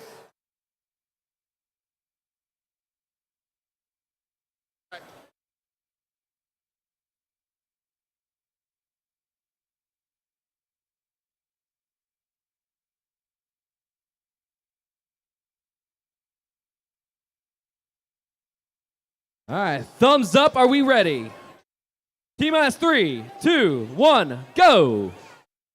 Okay, as we get things kicked off, we have our number 3 seed currently, the Steel Eels, 18-3-17 over there on the audience side of the Blue Alliance, working to place those cones. Looks like they've got that autonomous figured out, already having stacked 2 cones. Okay, maybe I spoke a little too soon. They just missed one, but hopefully they can get this next one on. And oh, okay, maybe we'll just wait till the end of autonomous next time to announce how teams are doing. And with 4 seconds left in the match, they go to park. We'll see if their alliance partner got it. We'll have to see what the refs say. Drivers, pick up your controllers. 3, 2, 1. All right, as we begin the match, 39-27 in favor of the Blue Alliance by a lead of 12. The Steel Eels taking a second to get started. Let's see if they can. Okay, there they go. They're all good and ready, scoring already so quickly, the Steel Eels, as they have been all day. Let's see, they use that active intake, can tip that cone. We'll have to see how that design works out for them, but right now they just go for that human player substation. Meanwhile, their alliance partner, the French Fries, working on that autonomous starter stack, taking off all the cones over there so Steel Eels can have free reign of that human player substation. Over on the Red Alliance, let's not count out Team 9944 Saturn just yet. They're only behind by 33 points. There is still hope for a comeback from the Red Alliance over here. With about a minute 15 left in the match, Steel Eels just continuing to play cone after cone as they have so efficiently today. One thing that really strikes me about their robot is how the arm looks really small. Like the arm to score the cone looks pretty short, but they've designed their robots so well that they're very easily able to score and just line up their robot to the other cone on the junction and then score so quickly. French Fries and Steel Eels just putting cone after cone on all these junctions. Let's see how many points they're able to score. They've extended this lead to about 60 points with 40 seconds left in the match. It's 125-66. We'll see how this match ends up going for the Steel Eels. Looks like they have part of their robot hanging out in the back, but hopefully they know exactly what it is, are able to address it, and it won't cause any problems for them later in the match. with 26 seconds left in the match. The Red Alliance is at 75 points. We'll see if Saturn is able to do anything. They're using that beacon to score as many points as they possibly can, putting it on a junction that the Blue Alliance owns so that they can get that swing in their favor of taking over the ownership. Steel Eels now going for that high junction on the red side of the field. They get that beacon on with 5 seconds left in the match. It's 142 to 77. Let's see how this match turns out.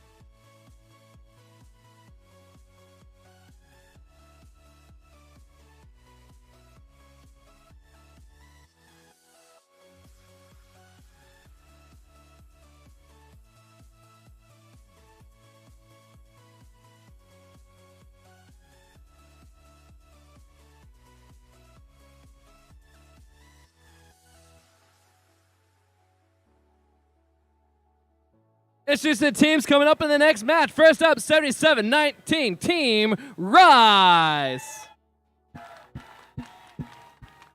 And Team 63-22, the Wildcats. On the Blue Alliance, we have Team 23-44, the Cattlebots. And 64-33, the Neutrinos.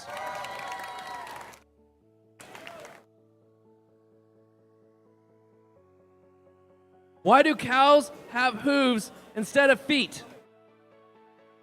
They lactose. I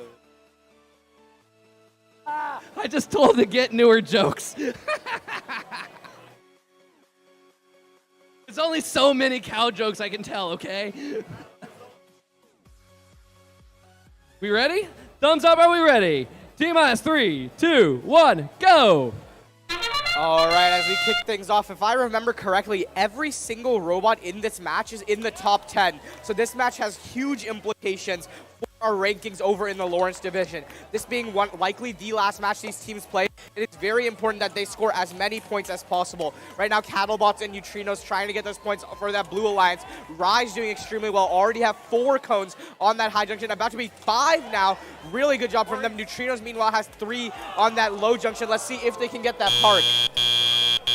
Drivers, pick up your controllers. 3, 2, 1. Okay, as we kick things off, let's see what Cattlebots has to say. Right now, the Red Alliance has an 80-point lead, a 21 to 113. Neutrinos scoring on that high junction very, very quickly. Cattlebots going for that low junction. Looks like Rise actually has a cone stuck in their robot. Let's see if they can get it out. They have to be careful not to go out of the field. And meanwhile, their partner, Wildcats Origin 6322, looking at cones off that autonomous starter stack. Hopefully, Rise can get this cone out of their robot. Otherwise, who knows how many points they'll be able to score. Meanwhile, over on the Blue Alliance, they're trying to come back from an 80-point deficit. They're already down to about 60 points. Let's see how many more they can keep going. Neutrinos just doing cone after cone on that high junction. Now it looks like they're going for a low junction, little miscommunication between the teams, but they're able to figure it out very quickly, as these teams always do.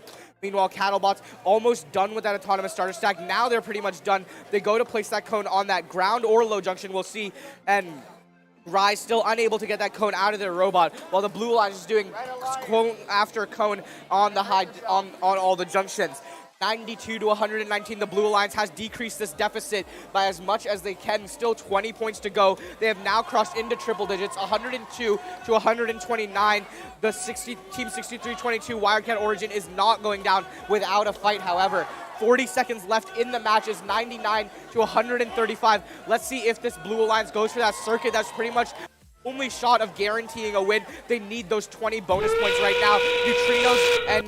Neutrinos and Cattlebots working together, trying to get that circuit. We see Team 2344 Cattlebots going for that junction. Now they're going to try and get those beacons on for 10 points each, 114 to 135 with 15 seconds left in the match. This match is going to be so close. With 9 seconds left, it's 114 to 135. We'll see how these beacons come into play. Looks like Neutrinos dropped their beacon, but Cattlebot's going for that park with 1 second left. Let's see if they can get it.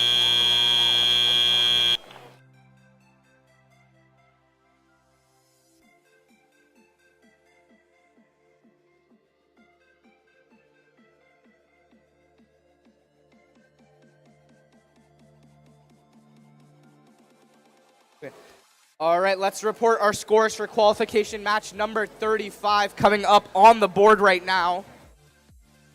The Blue Alliance won with a score of 153 to 82. That's keeping the Steel Eels in that 3rd seed. I wonder if they have any more matches today. Otherwise, they could a lock right for that number 3 seed. Very well done by Team 18317.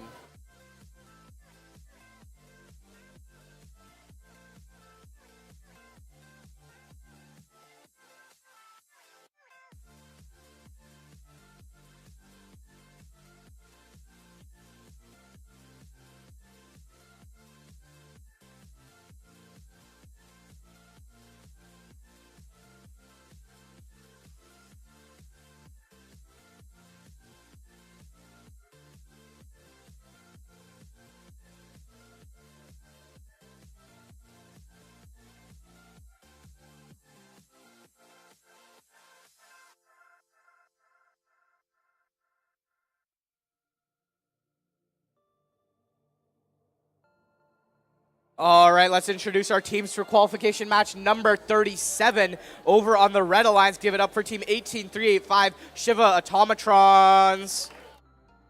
Their alliance partner this match, Team 8798, Illuminati Industries. On the Blue Alliance, we got Team 9277, Hazmat Robotic Explosives. And Team 15006, Nerdvana. We randomized already? Thumbs up, are we ready? T-minus 3, 2, 1, go!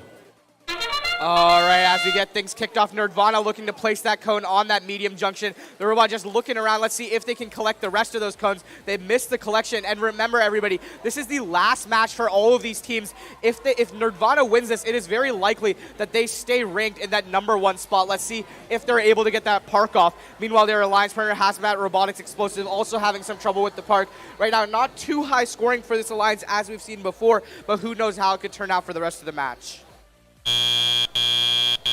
Drivers, pick up your controllers. 3, 2, 1. Okay, as we kick off our teleop period, Nerdvana having some problems. Okay, looks like they're just about started. And meanwhile, their alliance partner, Team 9277, Hazmat Robotics Explosives, doing really good at picking those cones up. Not as good as dropping them down to score, but I'm sure they'll get into the rhythm of things very soon. Meanwhile, Team 18385, Shiva Automatrons, already scoring their 2nd cone on that high junction. Nerdvana trying to reset their rollout, get everything inside so they can start with all of their automations working as they should. Over on the Red Alliance, Team 8798, Illuminati Industries going to place a cone on that low junction. Let's see if they can get it. Oh, they just miss it. Maybe they just need to work on that alignment just a little bit more. But Team 9277, Hazmat Robotics Explosives going for that ground junction. 37 to 37, this match is currently tied with 1 minute and 10 seconds left. It is going to be a very close match. Nerdvana trying to figure out what they can do. We can see that drivetrain working, that turret keeping the angle heading locked, but we'll see if they're able to rotate that extension in and out. Not quite sure what's going on with their robot, but I'm sure they're working on getting it together. 53 seconds left in the match, 43 to 54. The Red Alliance currently has the lead, but we'll see in that endgame period if these teams can get those beacons placed. It'll really influence the score of this match. Shiva Automatrons coming over to the blue half of the field, working to place that cone, and 9277 Hazmat Robotics, in a rare occasion, drops one of their codes with 3 seconds left before the endgame period. Things are really about to heat up.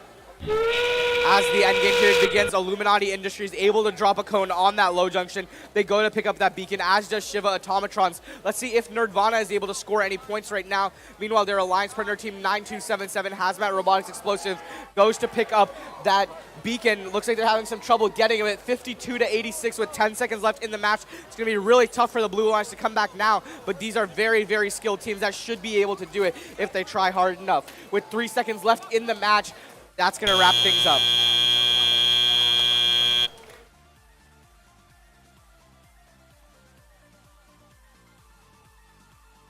All right, let's announce our scores for qualification match number 36.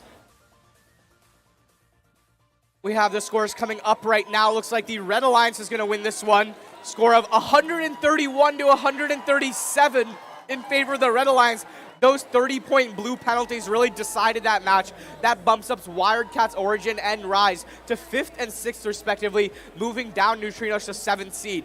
Wow, what a match.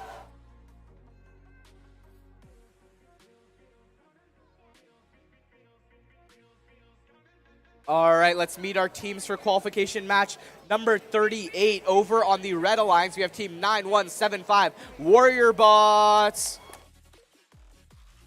Their alliance partner, this team 9930, currently ranked 2nd. That's the Robo Knights.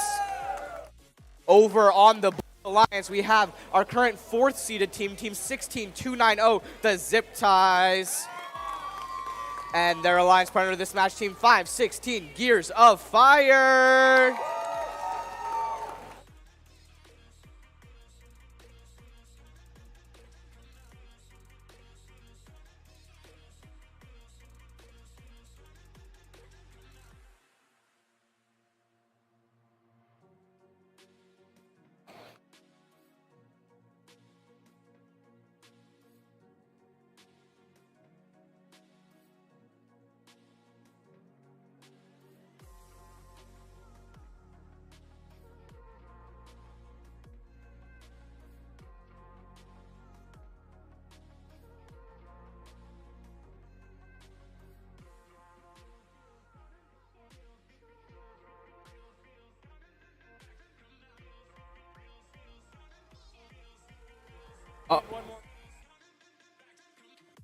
All right, looks like we're ready to go for match number 38. Red Alliance, Blue Alliance, are you guys ready? Refs are ready. Scorekeeper is ready. Let's get this match started in 3, 2, 1, go. Zip Ties moving quickly, as always, looking to score on that medium junction. They do get it. Team 516 Gears of Fire going for that park. Looks like they've got it off. Team 9930 Robo Knights scoring on that high junction. Meanwhile, Zip Ties just putting cone after cone on that medium junction. Looks like things are really coming together for them right now. But let's not say anything too early. We know how that turned out last time with the Steel Eels.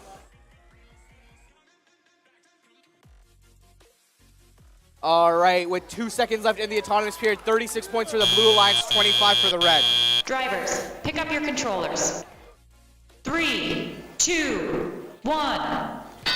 Okay, as we begin qualification match number 38, we see Zip Ties going. They're releasing that cone that didn't transfer quite properly at the end of the autonomous period, going for the cones in that human player substation. Meanwhile, Robo Knights over here already scored 1 on the high junction, 516 trying to match them, scoring on the medium junction, whereas Warrior Bots 9175 already did 1 on the ground. This is going to be a very high scoring match, already 82 to 51. It's really anybody's game still, because remember, these are all teams that love going for circuits, and that 20-point bonus can really influence how the rest of this match turns out. With a minute 25 seconds left, 98 to 62, the Blue Alliance has an advantage of 30 points right now, but we'll see what the Red Alliance has to say about maybe Warrior Bots or 9930 Robo Knights is going to place a cone on that ground junction instead of Zip Ties. That could interfere with them and mess up their sit and stack procedure, but we'll see what these teams decide. Looks like so far they haven't decided to do that, giving Gears of Fire and Zip Ties free reign over getting all of those cones. Right now, Gears of Fire trying to come around, get a different cone. And looks like 9175 Warrior Bots doing exactly as we predicted. They're going to score on that ground junction. Zip Ties now going for another strategy with 47 seconds left in this match. 135 to 78. The Blue Alliance has a comfortable lead. And Gears of Fire going for that ground junction. Zip Tie going for that medium junction. Let's see if they decide to build this circuit, or what are they going to do. With 34 seconds left in this match, teams are getting ready to pick up those beacons, score them all around the field for that extra bonus. And as the end game period begins, 141-78, the Blue Alliance has nearly doubled the Red Alliance's score. But we'll see how Zip Ties continues to score, getting this beacon right now. And we'll see with 16 seconds left where they choose to score and if they're able to get that circuit off or if they're just going to take ownership points elsewhere around the field. 516 Gears of Fire looking to secure that circuit, placing the beacon end cone on that lower junction in the back half of the field. They get that beacon off. 1 second left. Zip Ties misses the beacon.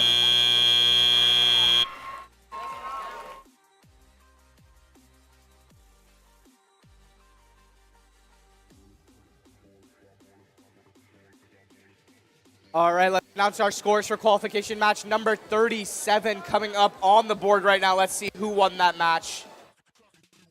Looks like the Red Alliance won, score of 106 to 93, very, very close. That will bring down Team Nerdvana 15006 to the 3rd spot, but they are still in a position to be an Alliance captain and pick teams should they decline any invite from a higher ranked seed. Okay, let's meet our teams for qualification match number 39 over on the Red Alliance. We have Team 3888, Greased Lightning. Their alliance partner this match, that's Team 20012, Catastrophe. Over on the Blue Alliance, we have the Techno Tigers, Team 8617. And their alliance partner this time, that's Gears of Other Dimensions, Team 4228.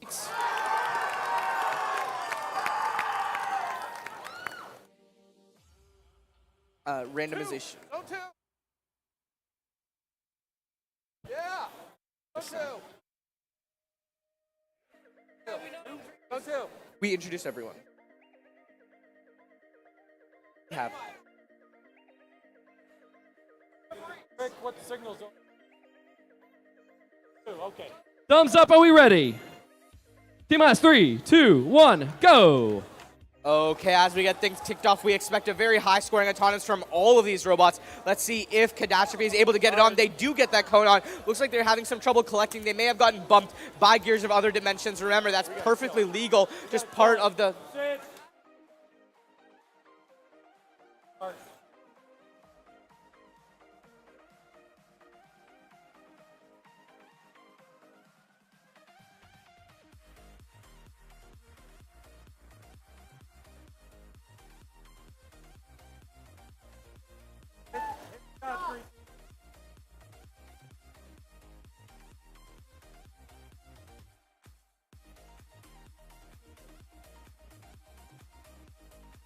Sorry? Yeah.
Thumbs up, are we ready? T-minus 3, 2, 1, go! Okay, as we kick things off for this match one more time, let's see if Catastrophe is able to score a little bit differently. Oh, looks like they dropped their cone. Let's see what that means for the rest of their autonomous. Over on the blue lines, Gears of Other Dimension has also dropped their cone, as has Techno Tigers. We'll see if these teams are able to get their parks off. 13 seconds left in the autonomous period. Catastrophe picks up a cone. Oh, just drops it though. Now they're trying to score more. They do keep picking them up, but they just drop it. With 3 seconds left in the autonomous period, we'll see if Catastrophe can get that park off. Drivers, pick up your controllers. 3, 2, 1. All right, as we begin our driver-controlled period, a 20-point lead for that Blue Alliance. Both of those blue robots getting that park, only one red robot getting that park, puts them up 40-20. Now Catastrophe deciding to use their linear slide scoring mechanism instead of that low junction arm that they have, and trying to get cones off of that autonomous starter stack. Let's see if they can. Looks like they're going to have a change of heart, go for the human player substation instead, working with their alliance partner Grease Lighting to get those cones all around the field. Techno Tigers continuing as they have all of today, just scoring super, super fast with that roller intake, with that rubber band roller intake, and their alliance partner Gears of Other Dimensions also scoring extremely quickly. Maybe they're trying to get that circuit secured. Gears of Other Dimensions going towards that terminal in the corner of the field. They do get one cone, but it just rolls out. They're gonna have to fix it, and I'm sure they know how to, as they've practiced so much. With a minute left in the match, it's 106-42. The Blue Alliance has a comfortable 60-point lead. Let's see if they can keep it up, or if Catastrophe, now having figured out how to use that linear slide mechanism, is going to score a ton of points on those high junctions, medium junctions, overtaking that Blue Alliance lead. Wow, just look at Gears of Other Dimensions zip around the field. They are so fast, and just going from the human player substation to a junction, there and back, doing cycle after cycle. This team is really good at cycling. With 34 seconds left, in the match, teams are going for that end game period. They're trying to get those beacons on. You're going to place them right now. Let's see how many points they can score with these beacons. Techno Tigers looking to collect it with their rubber band intake. They do get it. Let's see where they deposited it. Oh, that beacon pops out. Maybe they just spun it a little too much. They can still score that cone perfectly fine. With 12 seconds left, these teams have the Blue Alliance has 133 point score, 161. That's a 100-point lead right now with 2 seconds left in the match. That's going to be the end.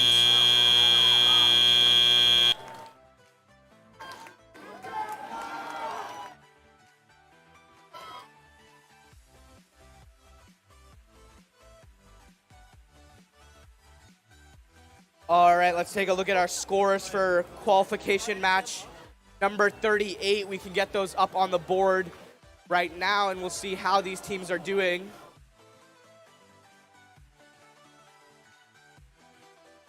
The Blue Alliance won this match 163-89. That's going to put Zip Ties in second seed, moving down Robo Knights to third from second. I believe this was the last match for both of these teams, probably securing their ranking unless Steel Eels is able to overtake them this match.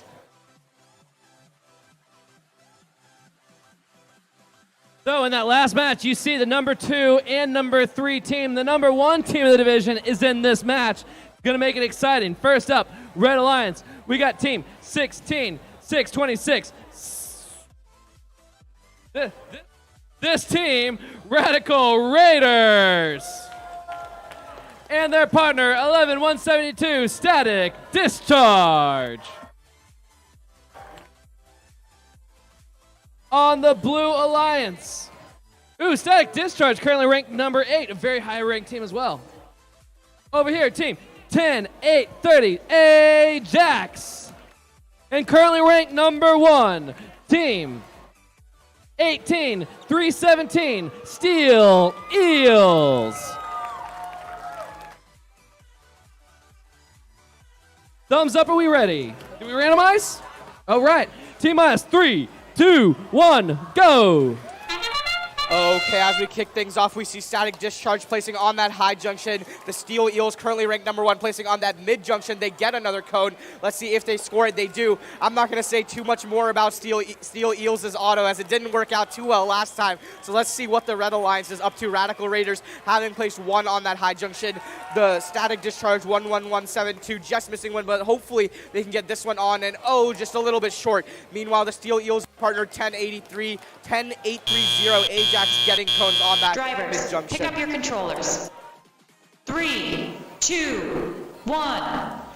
All right, and with our driver-controlled period beginning, we can now talk about that blue autonomous. Looks like Steel Eels was able to get all but 1 cone on that medium junction. That's 4 cones scored for them out of 5 attempts. Very, very good from them. 108-69. This match is shaping up to be a very high-scoring match, and we would expect nothing less out of our #1 versus #8 seed.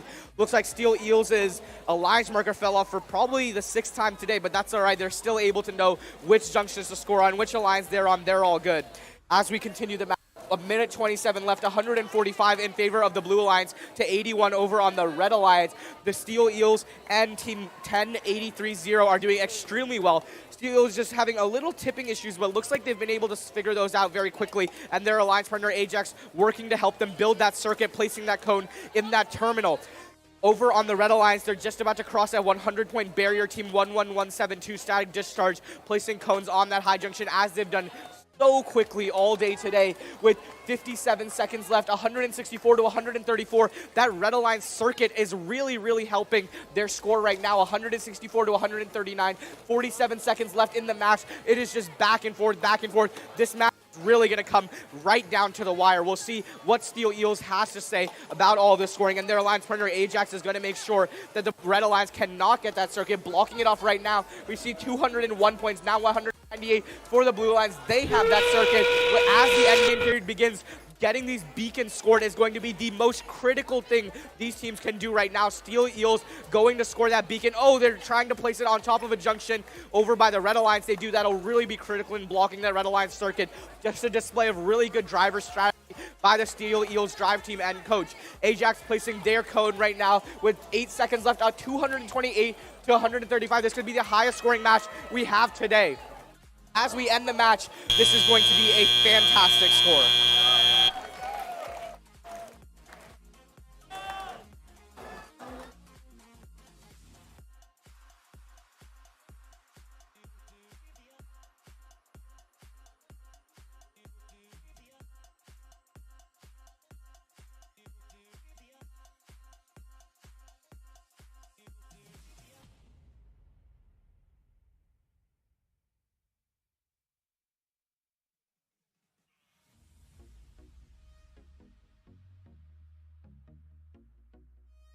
Let's announce our scores for qualification match number 39 coming up on the board right now. Let's see.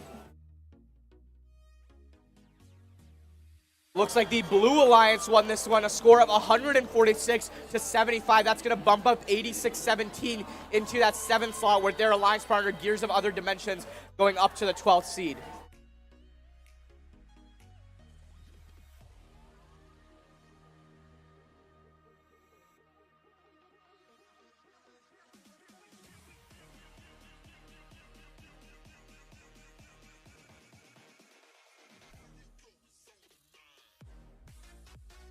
Introducing the teams coming up in the next match on the Red Alliance. Team 9944 Saturn. And 3123 Spontaneous Combustion. On the Blue Alliance, we have Team 17156 Scott's Overflow. And Team 9987 Eagle Botics Gold.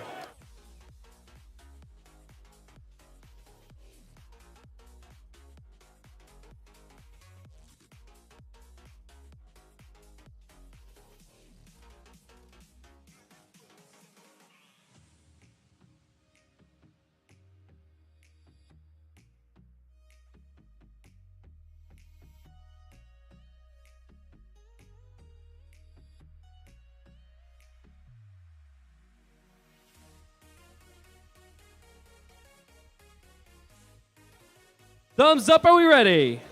T minus 3, 2, 1, go!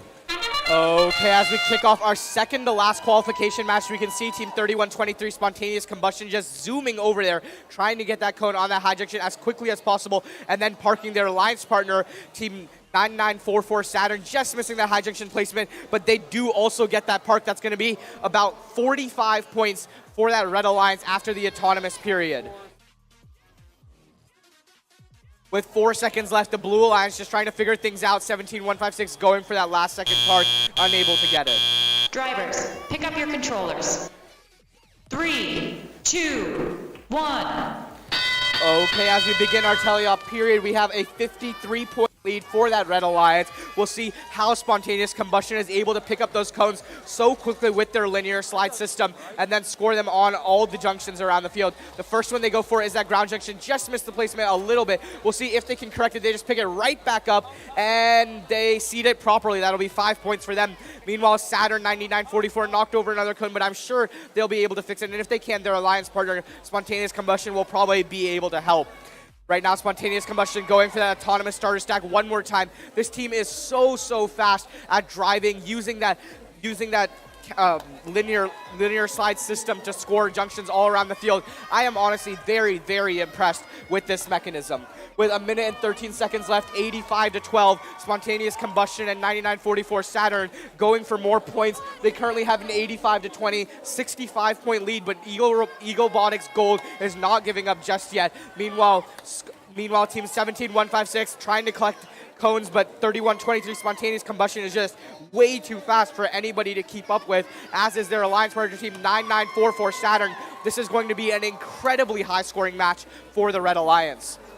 With 40 seconds left, it's 119-27. The Red Alliance almost securing a 100-point lead. We'll see if they're able to get this circuit by the end of the match. Right now, it looks like all they're missing is one cone in that far terminal towards the backside of the field. Spontaneous Combustion will probably hear this and go place that cone. Let's see how this affects their score. Will it jump up? Yes, it does. 155 for the Red Alliance. Spontaneous Combustion and Saturn going to get even more points. Let's see if they can get that beacon. Spontaneous Combustion trying to get their beacon in about a couple seconds. With 10 seconds left in the match, there's not much time. These teams are going to have to score a lot of points if they want to get another high score. Oh, Spontaneous Combustion just bumping that beacon out. Looks like they may have just gotten some jitters towards the end of the match, and that's it.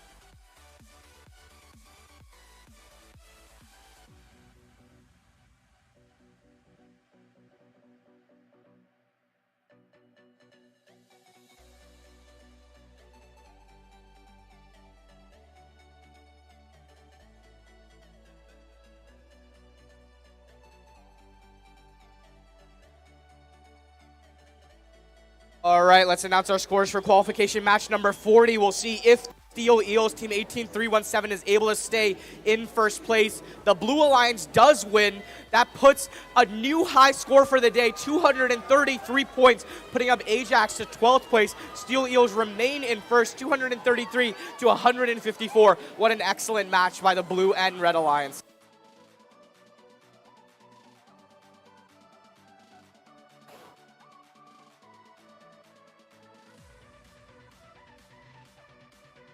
All right, I'll tweet that score in just a moment at FLFTC.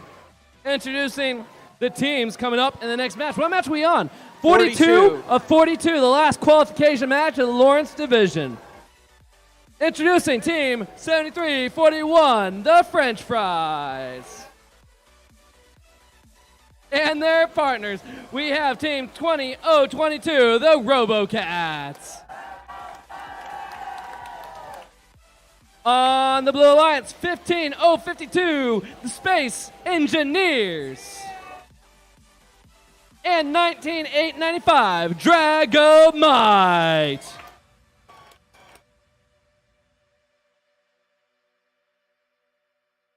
We randomized already? All right, thumbs up We have enough referees. We have enough? All right. Thumbs up, are we ready? T minus 3, 2, 1, go.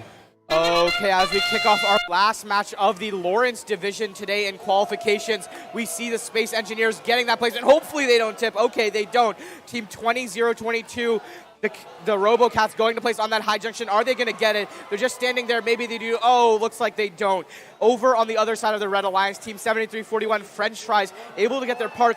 And I could be wrong, but I think their camera actually pivots on a small servo over there. We'll have to see how that mechanism looks later throughout that match. Drivers, pick up your controllers. 3, 2, 1. Okay, as we get things underway for our last qualification match over on the Lawrence side, we see RoboCats picking up from that autonomous starter stack as they've done so well today. And even though these teams may not be the first, second, third, fourth ranked teams right now, what they can show is how valuable they'd be as a first or second pick to those captains. Because remember, the captains have to pick 2 teams to play with them in the eliminations, and these teams would make some great choices. Looks like Dragomite is up and working. They're trying to grab that cone, adjusting the turret little by little. They have a very complex claw mechanism. Looks very realistic, honestly, grabbing just like a normal finger would. Slipped its grip just a little bit, but hopefully they can get another cone picked up soon. Right now, RoboCats just doing cone after cone, just driving around the field. Meanwhile, Team 15052 Space Engineers using that lead screw mechanism to put their lift up and down, picking up from that autonomous starter stack. Right now, with a minute left in the match, it's 76-23 in favor of that Red Alliance, with French Fries just getting a high junction score. We see those LEDs on the back of their robot. I'm wondering what they indicate, if they have any meaning with the different states of their robot, or if it's just lighting so they can see their robot more easily on the field. As we approach the endgame period with 10 seconds before endgame, 40 seconds right now, we have 84 points for the Red Alliance, 25 points for the Blue Alliance. French Fries and RoboCats looking very good right now, trying to score as many points as they can, really show those top-ranked teams why they'd be an asset to their alliance. RoboCats getting a placement. Looks like French Fries just misses, but I'm sure they'll get the next one.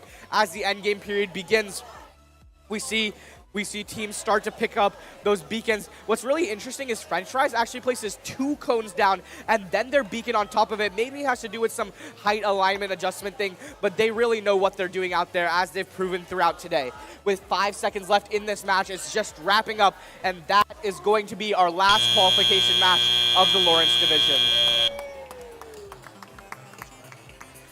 All right, before we end and go into the line selection, let's announce our scores for qualification 41. We'll get those up on the board right now. Looks like the Red Alliance wins, putting Team 31-23 and 9944 Saturn and Spontaneous Combustion in 6th and 7th place, 186-59. 2 very high-scoring alliances.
Looks like we're releasing our final match scores of the qualification period. Match 42, the Red Alliance wins 113-40. That's going to end our qualification matches. We'll begin a line selection at 2:30 p.m.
All right, remember we need one team member from each team to be down here for alliance selection. So send your representative.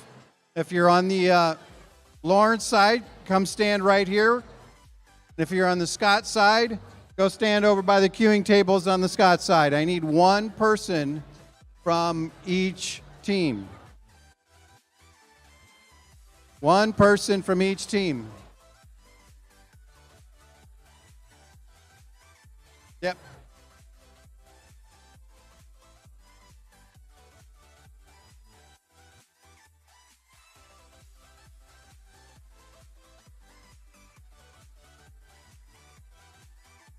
One team member from each team back by the queuing tables. Back by the queuing tables.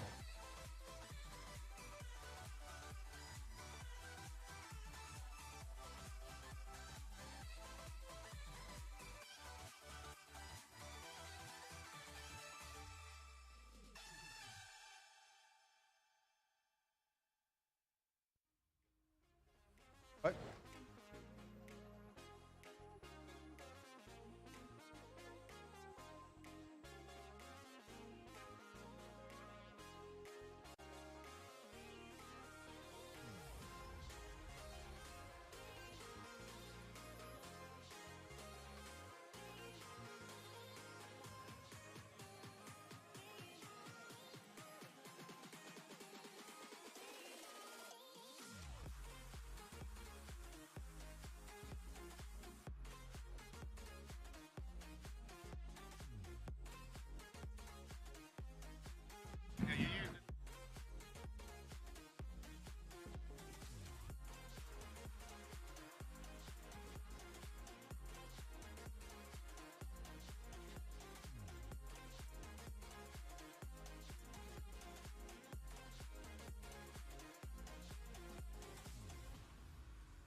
All right. We are starting this at 2:30, so until then, we're just going to have a little bit of fun.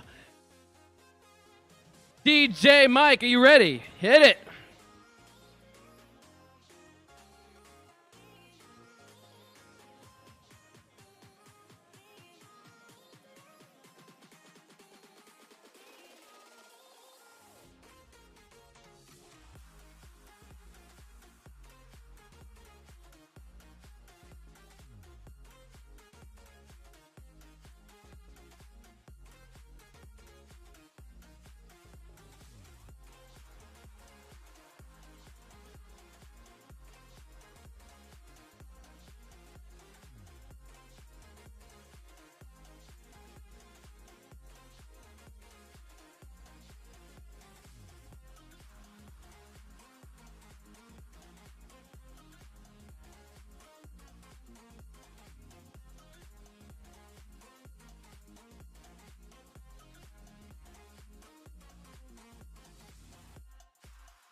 Thank you, Team 3888. We're going to get started with the Alliance selection in just 5 minutes. Everyone have a seat. Find your way to the seats. 5 minutes. We're starting Alliance selection. If you haven't done so already, one person to represent the team, get in the queuing area. I see teams are already doing a great job with it so far. One team representative in the queuing area.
All right, welcome to the Alliance selection. The good news is everyone's already gone through this process in order to get here, so just a quick reminder of all the rules. We are going to bring up the top 4 teams for both divisions, and each one will become an Alliance captain. The main rule you got to remember is that if you decline an invitation to join an alliance, you may not then join an invitation to join another alliance. Very simple rule, but remember, there might be a strategy why a team would want to do this. For instance, we're going to be sending teams from this event to the World Championship event. If you are the winner, alliance captain of the state championship, that is pretty much a really good probability that you're going, but not always the case for the first pick. So if you are already an alliance captain and you get picked by another alliance captain, strategically, you may want to stay as your own alliance captain. And also other strategic reasons, you may have already talked to other teams, and you may have already formed the perfect team that you want to go into the alliance tournament with, the playoffs with, and you may not want to be on another team. So it is perfectly okay to decline an invitation to join another alliance. Everyone good with that? All right, there's going to be a lot of other rules, but they'll be described to the students by the referees. At the end of Alliance selection, the Alliance captains need to have a driver's meeting with the referees, and they'll explain all the other pertinent rules. All right, so I'm going to take over Scott Division. Abhas is going to do the Lawrence Division. Why don't you start us off, Abhas?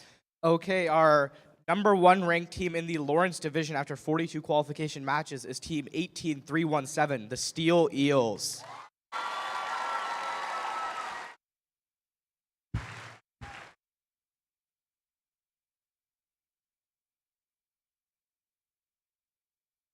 You start with number 1? All right, I'll also start with number 1. Team 14384, patent pending.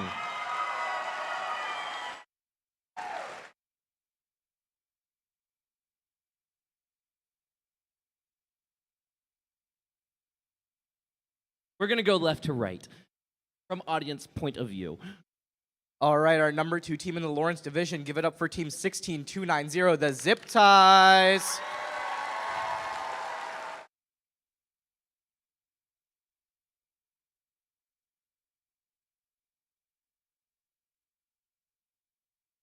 Second seed team, 7592, the Roarbots.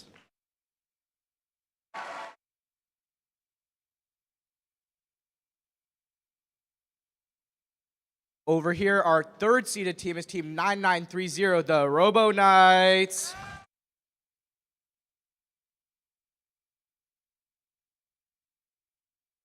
Third seed of Scott division, team 2845, team Duct Tape.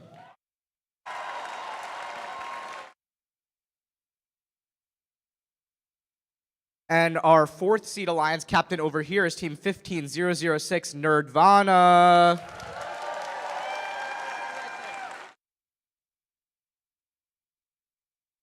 And fourth seed, team 10650, Hazmat Robotics Biohazards.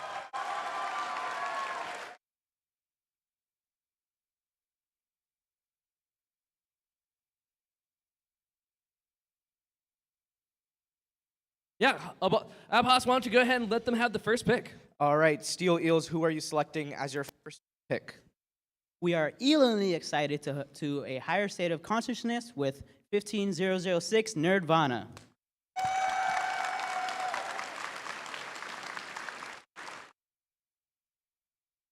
We graciously accept your offer.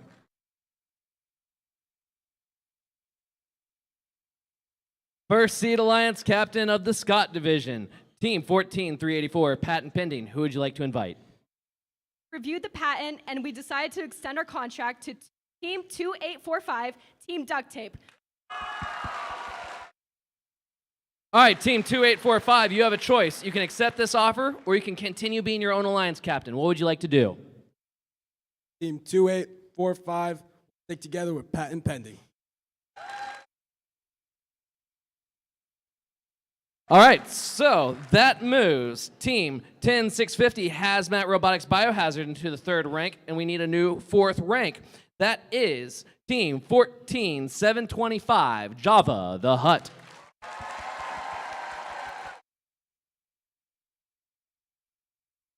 All right, and over here we're also going to invite one more team up to become our new fourth ranked team. That's team 6322 Wiredcat Origin.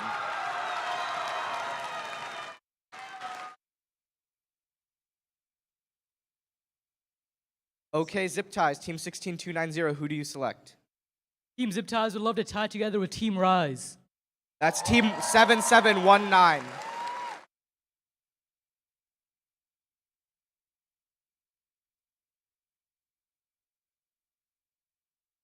Team Rise accepts your offer with grace.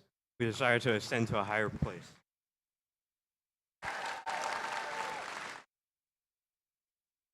That brings us to Scott Division Team 7592, the Roarbots. Who would you like to invite? I'm going to invite Team 18172, Uplift.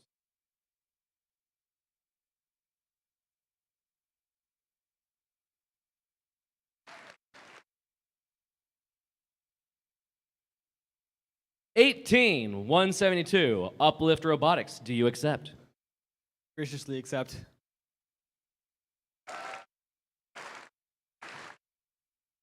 Okay, team 9930 Robo Knights, who do you invite? We'd like to graciously extend our metal hand to Team 6433 Neutrinos. Team 6433 Neutrinos.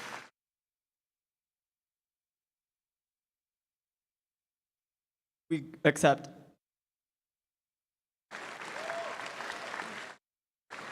Third ranked team, Scott Division, team 10650, Hazmat Robotics Biohazards. Who would you like to invite? I'd like to invite Java the Hutts.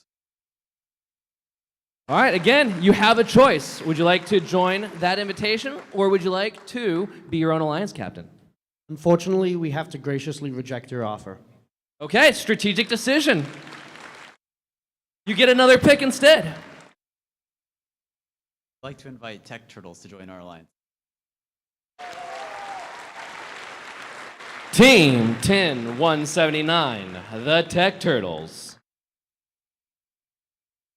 Do you accept? We totally accept.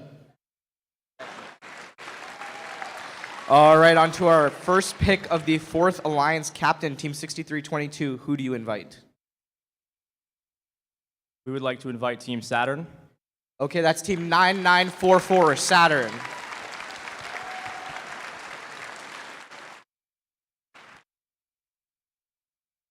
Team Saturn would love to join and orbit around you. We graciously accept.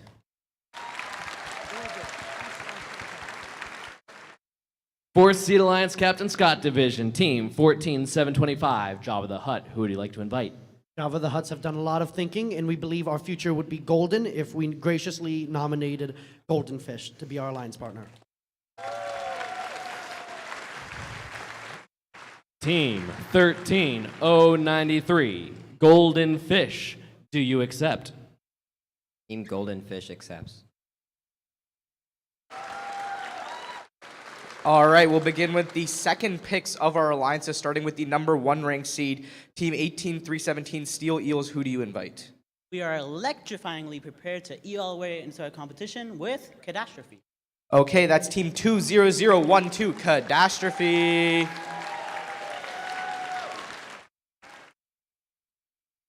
Let's bring some catastrophic competition!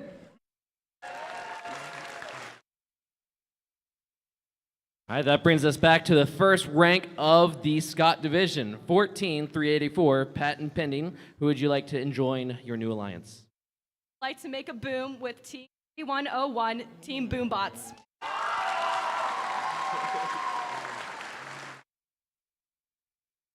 Team 3101, the Boombots. Do you accept?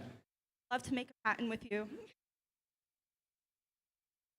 All right, on to our second ranked team. That's going to be Team 16290, Zip Ties, and 7719, Rise. We want to get wild with it with Team 8617, the Techno Tigers. Okay, Team 8617, Techno Tigers. We would love to tie the knot with the Zip Ties.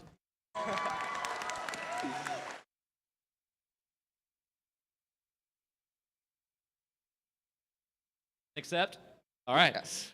That brings us to the second ranked team, 7592, the Roarbots. Who would you like to invite? I'd like to team up with Wildcats Gen 3.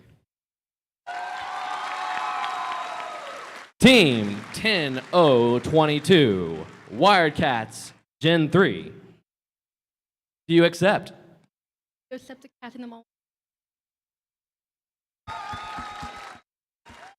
Okay, Team 9930, Robo Knights. Who do you invite? Invite some animals into our barnyard by inviting Team 2344 Cattlebots. Okay. Team 2344, Cattlebots. Do you accept? We graciously accept.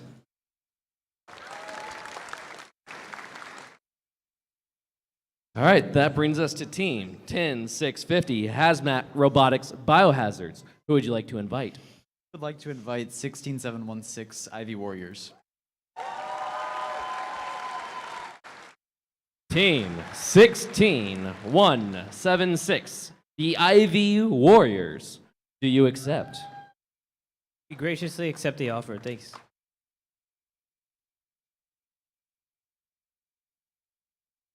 Okay, for our final pick possibly on the Lawrence Division, Team 6322, who do you invite?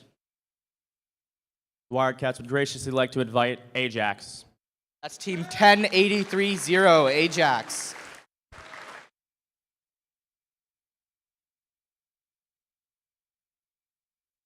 Team 10830 accepts. Okay, that's our Lawrence alliances done. Okay, before we do this last pick, this is the reminder. Alliance captains meet right here in the center of the field for a driver's meeting, and everyone else go to your pits, get your robots, get your tools, and those queuing tables will become your pits. So Alliance captain, your job, meeting. Everyone else, robots and tools. Okay, that brings us to Team 14725, Jabba the Hutt. Who would you like to invite? After a lot of consideration, we realized it does not need a quantum computer to process who to be our next alliance partner. We would like to nominate Quantum Bots to be our next alliance partner. Team 22690, the Quantum Bots, do you accept? Graciously accept this offer. All right, everybody, give a round of applause for all the teams that will be playing in the playoff.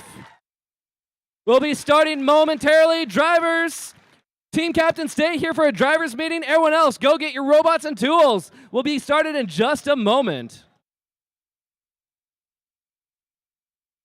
And everyone else that did not get selected, stick around because we have an awards ceremony and you're still eligible for awards.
First match should begin at 3 o'clock. That is 3 minutes from right now. All teams should be on the fields. All teams should be on the fields. Matches begin at 3 o'clock.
All right, let's go ahead and pull one of these.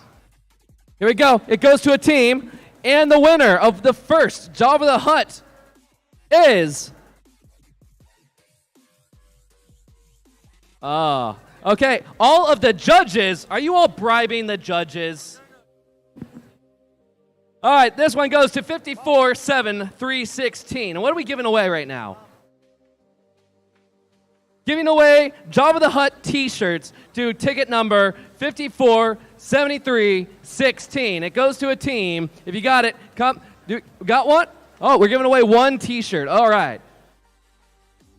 The second t-shirt goes to 54-73-21.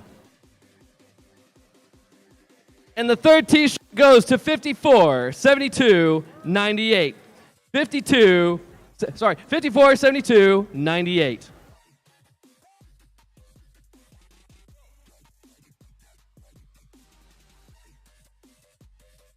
Oh.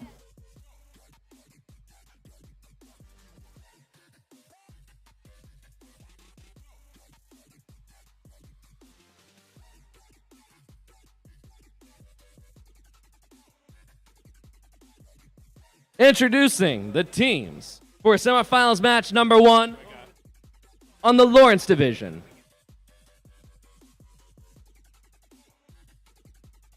All right, Red Alliance, first seed captain, team 18-317, the Steel Eels. And their partners, 15-006, Nerdvana. On the Blue Alliance, the captain of the 4th seed, 63-22, Wildcats, Origin. But they're not here. They sent both of their other teams to play. Amazing. Team 99-44, Saturn. And team 10-830, Ajax.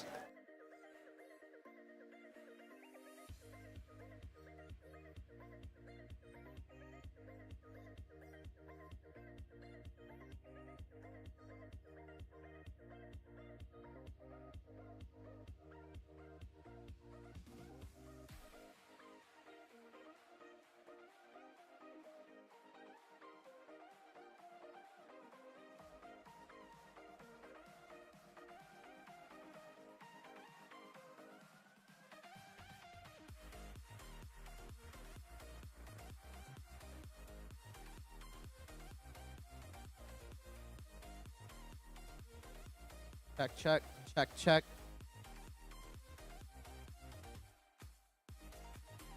Check, check.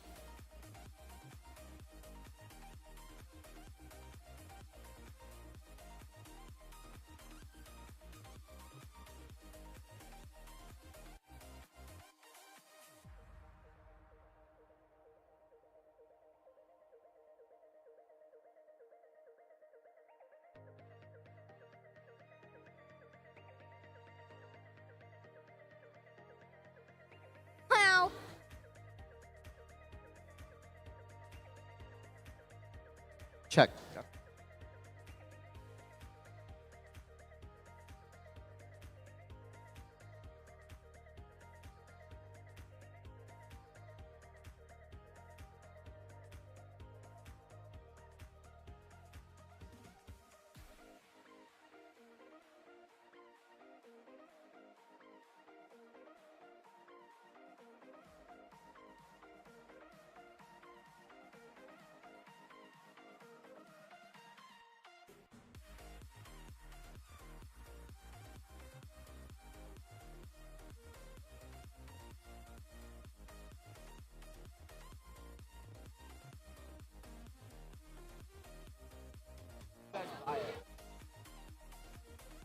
Part that's holding in the ring for the worm gear on your. Oh, that's a machine part.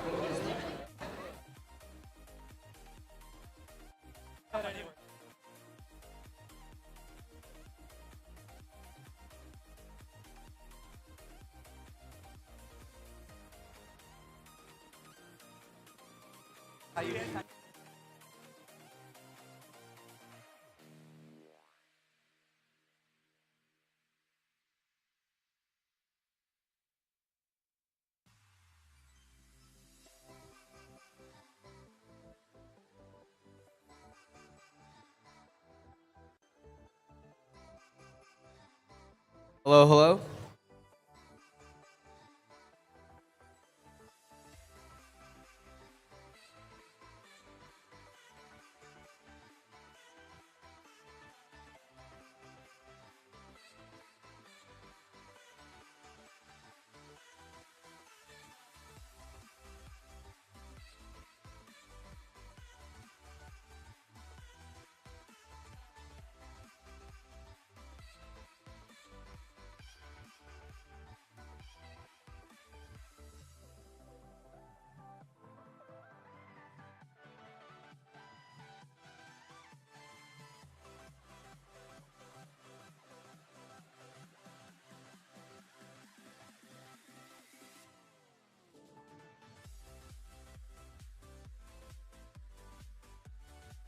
Thumbs up, are we ready? Thumbs up, are we ready? T-minus 3, 2, 1, go.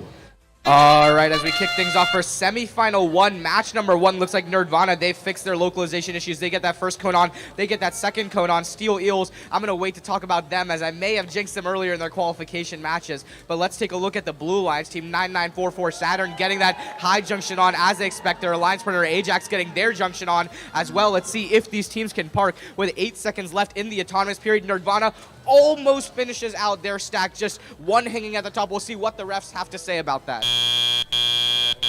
Drivers, pick up your controllers. 3, 2, 1.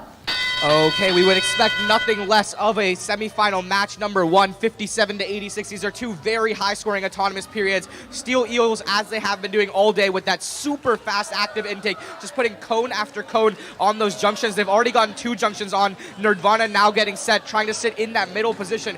From this one position, they can score on 4 different junctions. That is just so versatile and makes it so hard to defend against them. Speaking of defense, we didn't really see too much of it during qualification matches today. It'll be quite interesting to see if we see any of that pop up during Elims. Steel Eels and Nerdvana picking up from that same human player substation. They have to be really careful not to overlap into each other, run into each other, make sure the robots are working.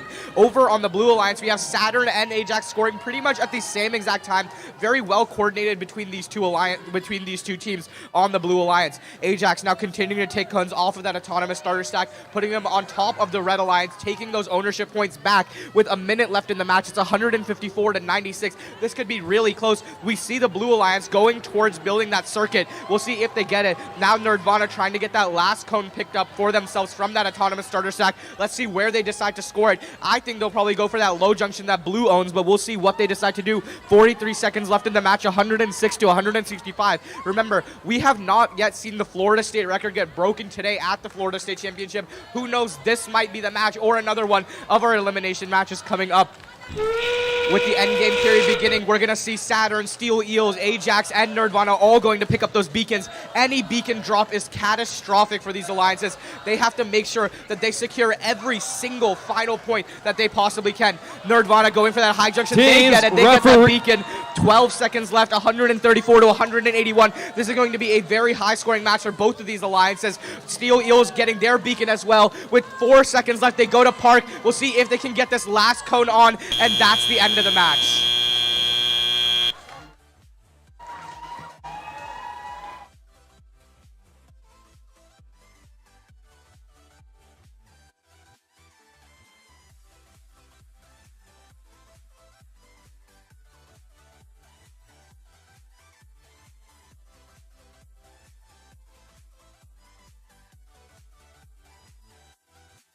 All right, while we wait for things to settle out on our semifinal 1, match number 1, we can introduce our teams for semifinal 2, match number 2. Over in the Red Alliance, we have our number 2 seed captain. That's team 16290, the Zip Ties. Their alliance partner for this match is their first pick, team 7719, Rise. Over on the Blue Alliance, make some noise for the number 3 seed captain, team 9930, Robo Knights. And their alliance partner this match, also their first pick, team 6433, Neutrinos.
All right, looks like we're ready to announce the scores for semifinal 1, match number 1. Let's get those up on the board right now, see which alliance won it. It's going to be the Red Alliance. Let's see what that score is, 205 to 165. Very, very close for these two teams. All right, we've already randomized. Thumbs up, are we ready? Teams, referee, scorekeeper, and audience, are we ready?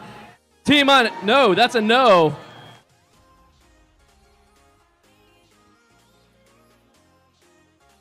All right. I'll wait for Sid's thumbs up. I know there's a scorekeeper back there. She is. 3, 2, 1, go. All right, as we get semifinal 2, match number 1, looks like Zip Ties is a little bit stuck on one of those junctions. Maybe it was intentional. They do get that score going, have a little trouble picking up a cone, but their alliance partner Rise, that's why they selected them, already putting 3 cones on that high junction. Let's see if they can get one more. Zip Ties, although able to pick up that cone, really interested in seeing how this robot is able to respond to any issues with localization or anything else that they have going on. Rise going to get that last cone on, and they do. That's going to be 5 cones on that high junction for the Red Alliance. Drivers, pick up your controllers.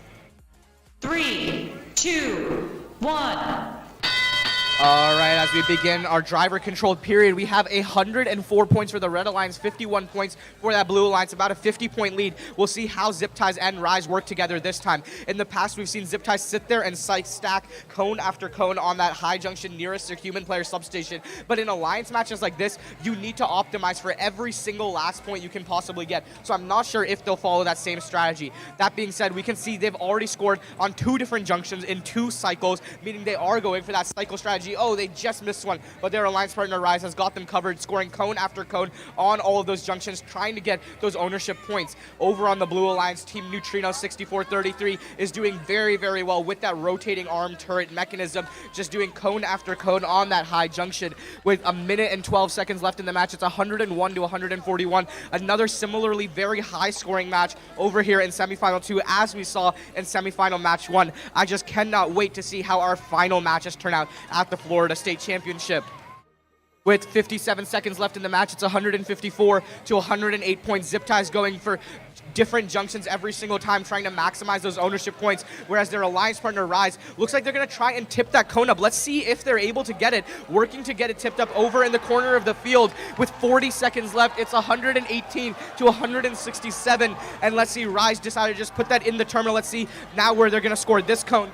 With 31 seconds left, our endgame period is now beginning. Teams are going to go for that circuit. They're going to go for those beacons. It's going to be a very, very high-scoring endgame period. Right now, we've seen no cones in all 4 terminals, only cones in 1 terminal for that Red Alliance. If either alliance wants that circuit, they're going to need cones in both terminals. Rise figuring out where's the best place to put their beacon. They put it on a low junction. They already have cones on. That's okay. They're going to get that 10 points. With 5 seconds left in the match, it's 146. Oh, Ziptie's almost tipping over that high junction. That could have been really bad.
All right, let's take a look at our scores for semifinal 2, match number 1.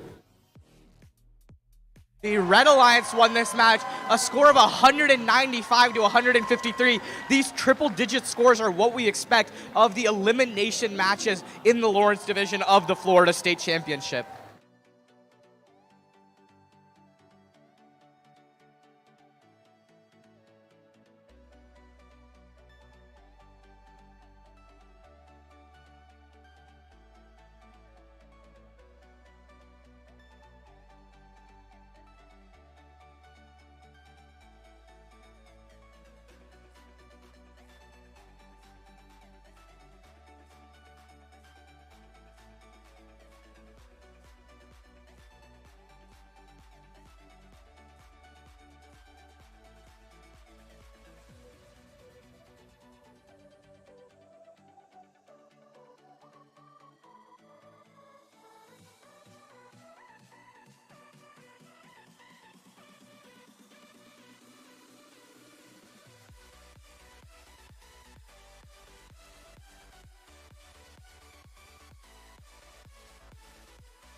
All right.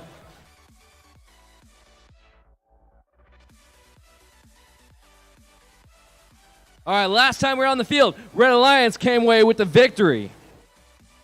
That's a first seeded team. Their captains, Team 18-317, the Steel Eels. And joining them for match number 2 is Team 20012, Catastrophe. On the Blue Alliance. Rejoining us again, Team 9944, Team Saturn. And stepping up for the first time, 63-22, the Wildcats. Wildcats are the captains of this alliance. Is that correct? Yes, and last time you made the strategic decision to send the 2 teams up first. So now you're joining the fray. Good luck.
Tolerance.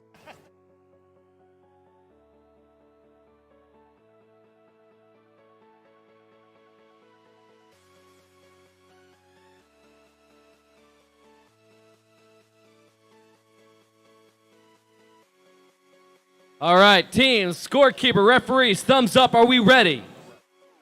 Audience, are you ready? 3, 2, 1, go.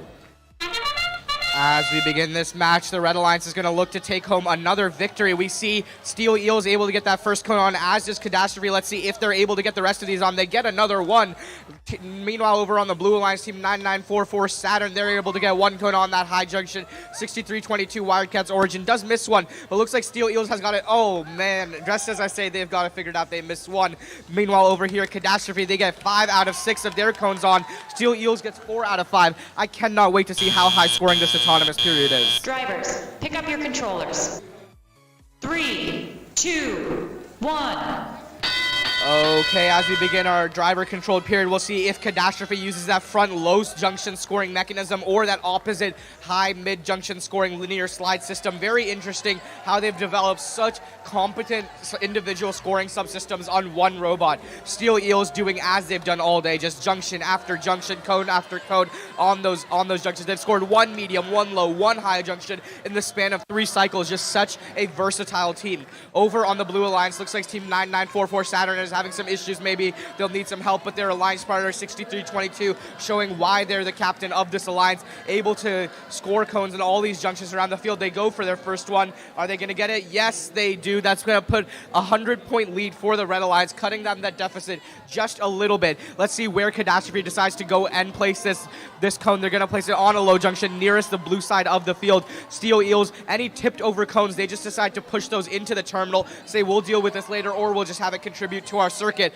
Let's see where they go and place this cone. They just take it over to the other terminal. Looks like they are about to secure the circuit. As soon as these points go in, we'll see how much that improves their score. 194 points for the Red Alliance, 80 points for the Blue Alliance, just over a 100-point deficit. Steel Eels going for that low junction with 42 seconds of the match. They cross the 200-point barrier, 203 now, and it's going to be so interesting to see how many points this alliance can score. Looks like Team 9944 Saturn got their robot figured out. They're able to score cones now, as they've done so well all day. Steel Eels looking to get some more cones with just 30 seconds left in the match. They're almost out of cones. There's only one cone left for that human player to place for them. Steel Eels being very careful, making sure not to get any penalties on that human player. They get that beacon. They go to place it somewhere. They're trying to figure out where to place it with 13 seconds left. They can't place it there. There's already a beacon. They have to be very careful not to place it on top, but they still do. We'll have to see what the refs say about that. With 5 seconds left in the match, 216 to 87. Let's see how this match turns out.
Who won last match? Red won last match? All right, introducing the teams for semifinals match 2-2. So far, over on the Scott division, we've already seen the blue division move on to the finals of that division. Here, Red Alliance is up 1, but don't have a beef with it, guys, because there is plenty of opportunity to win 2 more matches. First up, we got team 16-290, the Zip Ties.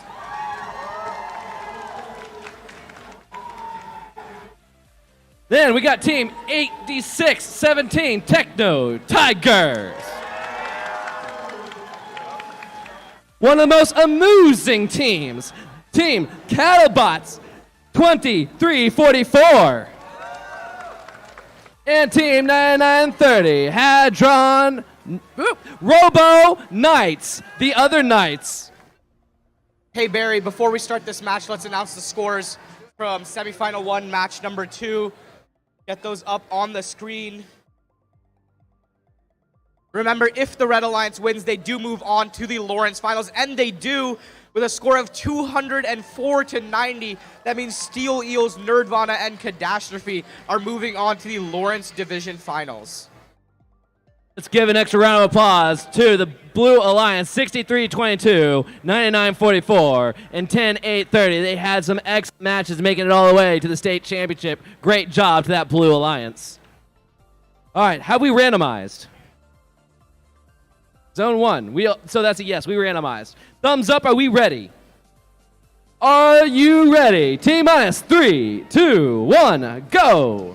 Okay, everyone, remember, if the Red Alliance wins this match, they do move on to the Lawrence State Division Finals. Over here, we see Zip Ties actually running the other autonomous than they typically run. Normally, they run on the backside of the field, but this time they're running on the audience side. You know, it doesn't really matter. Looks like it's working quite well for them. Their alliance partner Techno Tigers able to get that one cone on the high junction, and they're just hanging around in the parking spot with their lift up. We'll see how the rest of this match turns out with only 4 seconds left in Autonomous. This is going to be a very high-scoring Autonomous by the Red Alliance. Drivers, pick up your controllers.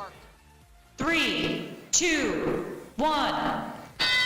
All right, as we begin our driver control period, 101 points for the Red Alliance to 53 points for that Blue Alliance. The Blue Alliance has a 50-point deficit to come back from. Looks like Team 16290 Zip Ties trying that sitting and stacking strategy, but the other alliance, Team 203044 Cattlebots, is very, very wise. They don't want them to get any easy points. They put a cone on that ground junction already, limiting Zip Ties' access to that high junction by just sitting there and stacking. But Zip Ties, as versatile as they are as a second captain, they move around the field, going to different junctions, scoring all over the place and getting ownership points. Right now it's 85 to 140. The Blue Alliance cutting that deficit little by little. Team 9930 Robo Knights and their alliance partner 2344 Cattlebots trying to score as many points as they can. Right now we see Techno Tigers working towards that circuit. Let's see if they're able to build it completely, and if they do get it, remember, that'll be a 20-point bonus for them over here. They've almost secured the circuit. I think they just need a couple more strategically placed cones on those junctions and then one in the terminal. Let's see now if Zip Ties is going to go get that one in the terminal, or no. They're going to go for a high junction right now. 51 seconds left, 129 to 161. This Blue Alliance keeps cutting the deficit more and more. Who knows, they might even come back and be able to win this match, forcing a third match. 40 seconds left, 142 to 163. These beacon and circuit placements are going to decide this match. Everybody, I'm telling you now, no one can know how this match is going to end until the very end itself. As we begin our endgame period, we see Team 9930 Robo Knights trying to finalize that high junction, making sure they own it forever. But Team 16290 Zip Ties, they try to get the last word on it. 9930 tipped over their beacon, but they're trying to go place it. They picked it up while it's tilted over, seeing if they can place it on a mid junction. They try. Meanwhile, Zip Ties trying to place their beacon on a high junction. Oh, they just miss it. Let's see. Team 2344 able to get their beacon. Team 8617 able to get their beacon. That's the end of the match.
All right, looks like we're ready for our scores for semifinal 2, match number 2. Remember, if the Red Alliance wins this one, they will take it home and go compete for that Lawrence winner. The Red Alliance does win with a score of 192 to 176. This seals the deal as Zip Ties, Rise, and Techno Tigers are our second alliance on the Lawrence Division final matches.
All right, we are waiting for the reset period, the cooldown timer for Scott Division.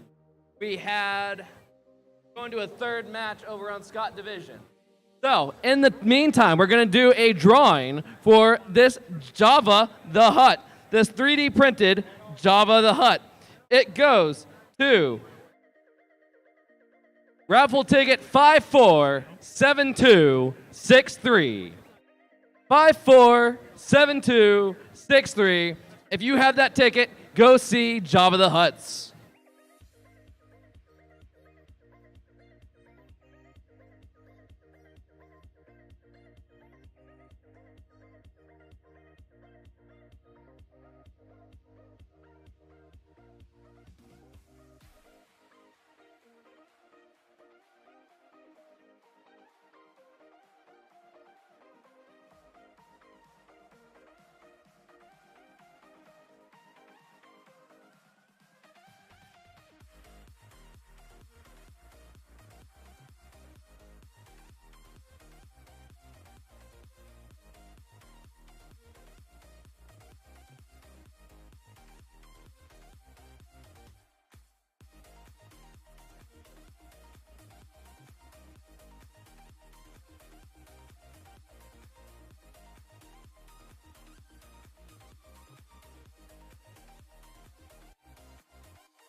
All right, finals match number 1. We have the first seed alliance versus the second seed alliance. Introducing the teams on the Red Alliance. If you're from the Northeast Florida League, make some noise. Because you're familiar with Team 18317, the Steel Eels.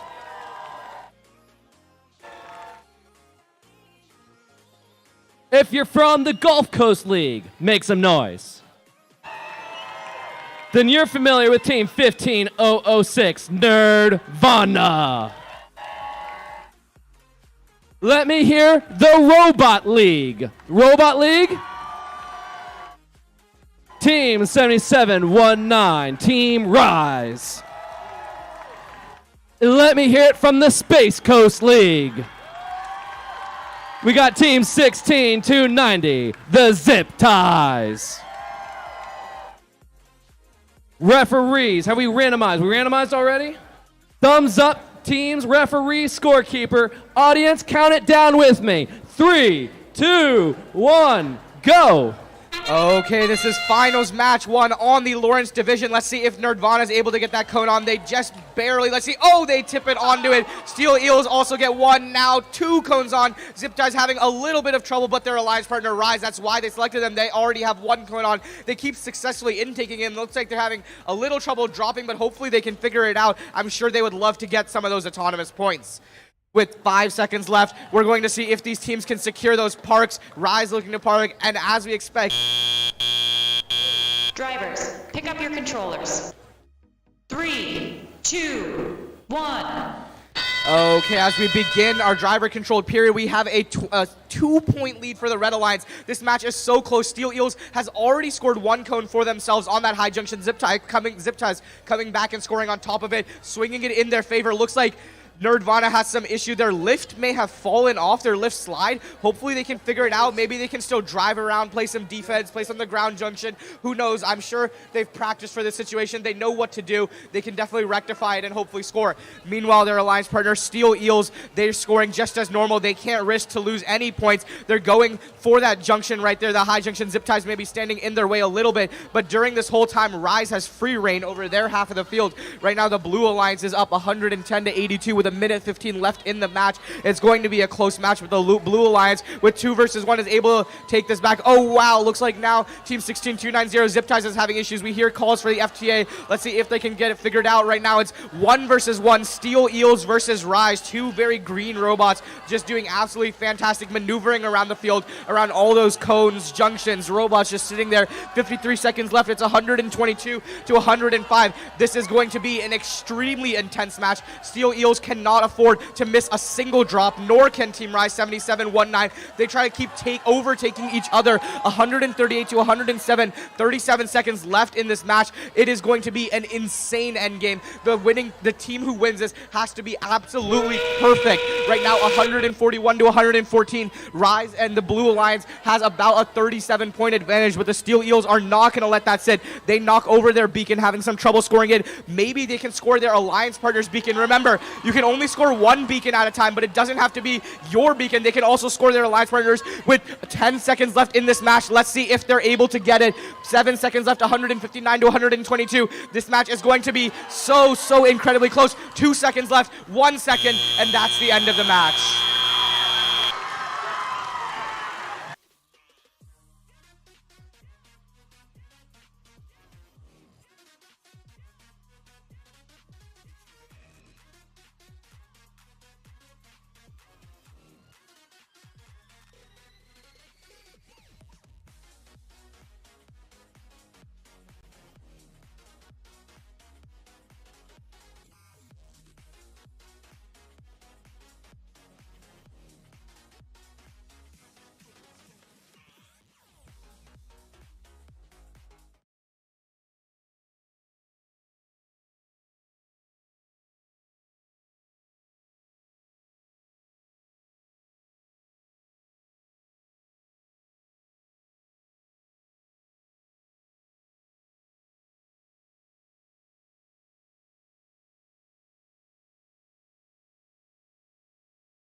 check, check, check, check.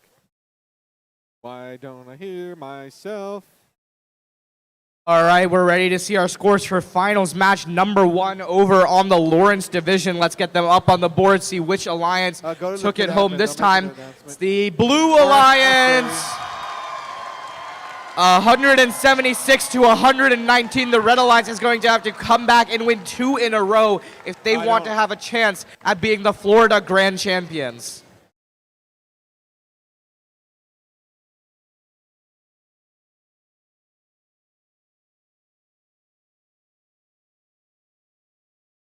It'll be over here.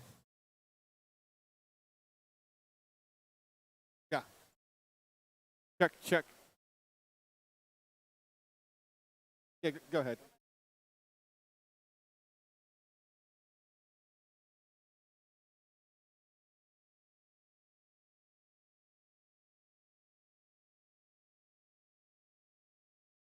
Check, check. Check 1, 2. Check.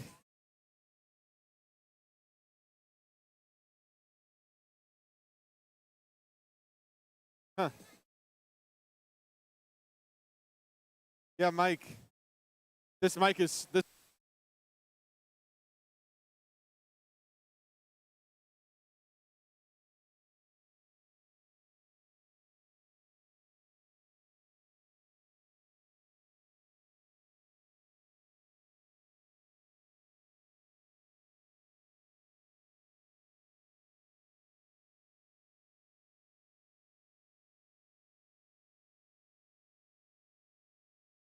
Check, check, check, check.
Check.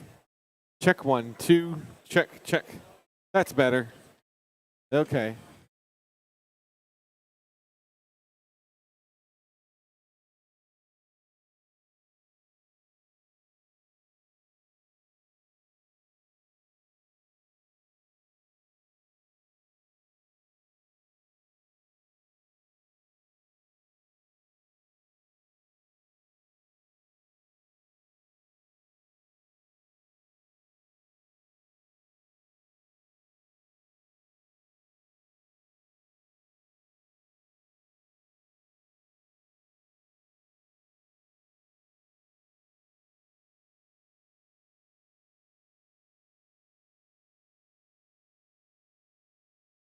All right, teams, we're at 1 minute. You need to start getting your robots on the field. We're starting in 1 minute, with or without you.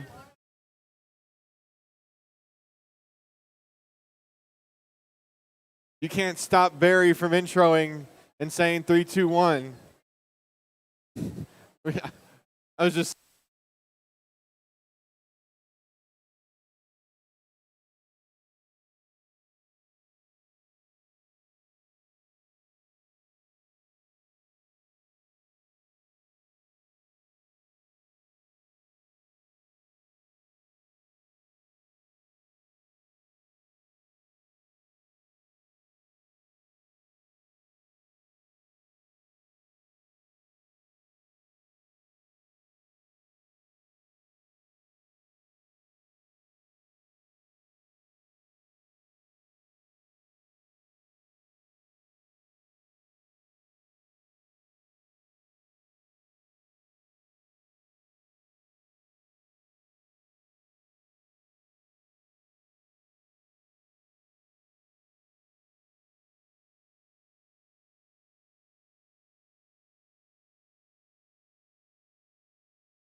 Blue Alliance, the third seed.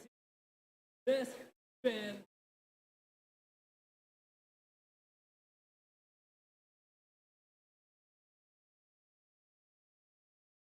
captain for seed 14, 5, Java, the Huts.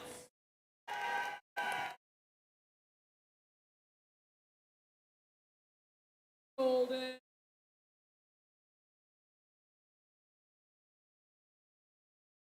Third.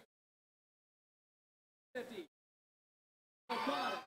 Biohazard. One. Back. Third. Oh.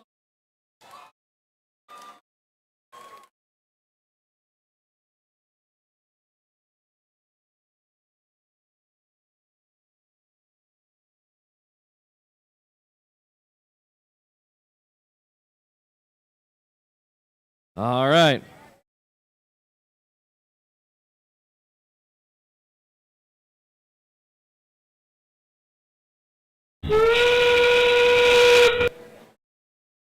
That's the timer from the other field.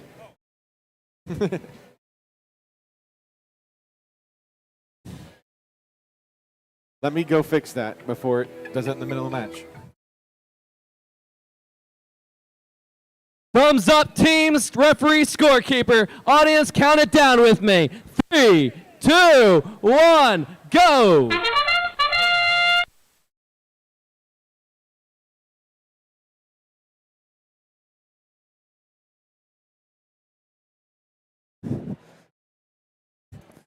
All right, here we finals match number 1. Whoa. The whole arena makes the same sound. Oh, teetering on the edge. Blue Alliance, though.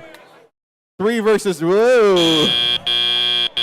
Drivers, pick up your controllers. 3, 2, 1. A lot of robot-robot interaction. Looks like the side of Java the Huts is falling off. We'll see if that affects them throughout the rest of the match. As you see them barging around and hitting all those towers. They bounce, though, so it should be fine. Meanwhile, Hazmat. First to score right behind him, Golden Fish. Ooh, the Turtles a little long. Java the Huts, though, in position and able to score. Hazmat up and scoring in that middle position. Golden Fish coming across, looking to score in the corner, and they do. It just stays in. Hazmat regaining control of that goal. Java the Huts, oh, shooting a miss. The cone comes tumbling down. 1 minute left to play in this finals match. Oh, robot hits on both sides. Everyone's going for the goals. You got to make sure you're clear, otherwise you're going to incur penalties. 40 seconds on the clock. Both teams hustling and tussling. It's a very close match. Red Alliance in real time showing the lead as Java the Huts puts one more up. That sound means 30 seconds are left. Both beacons for the Red Alliance already inside the grabbers. They were ready to go. Human player dropped them on the whistle. 1-4-7-2-5 Java the Huts. Oh, a little long and misses. Blue Alliance has their beacons in place. Oh, drop and miss by the Turtles, but Hazmat makes it happen. 5 seconds to go. It's keeping it a score in 4, 3, 2, 1.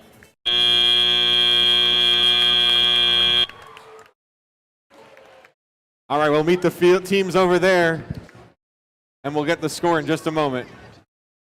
Introducing the Red Alliance.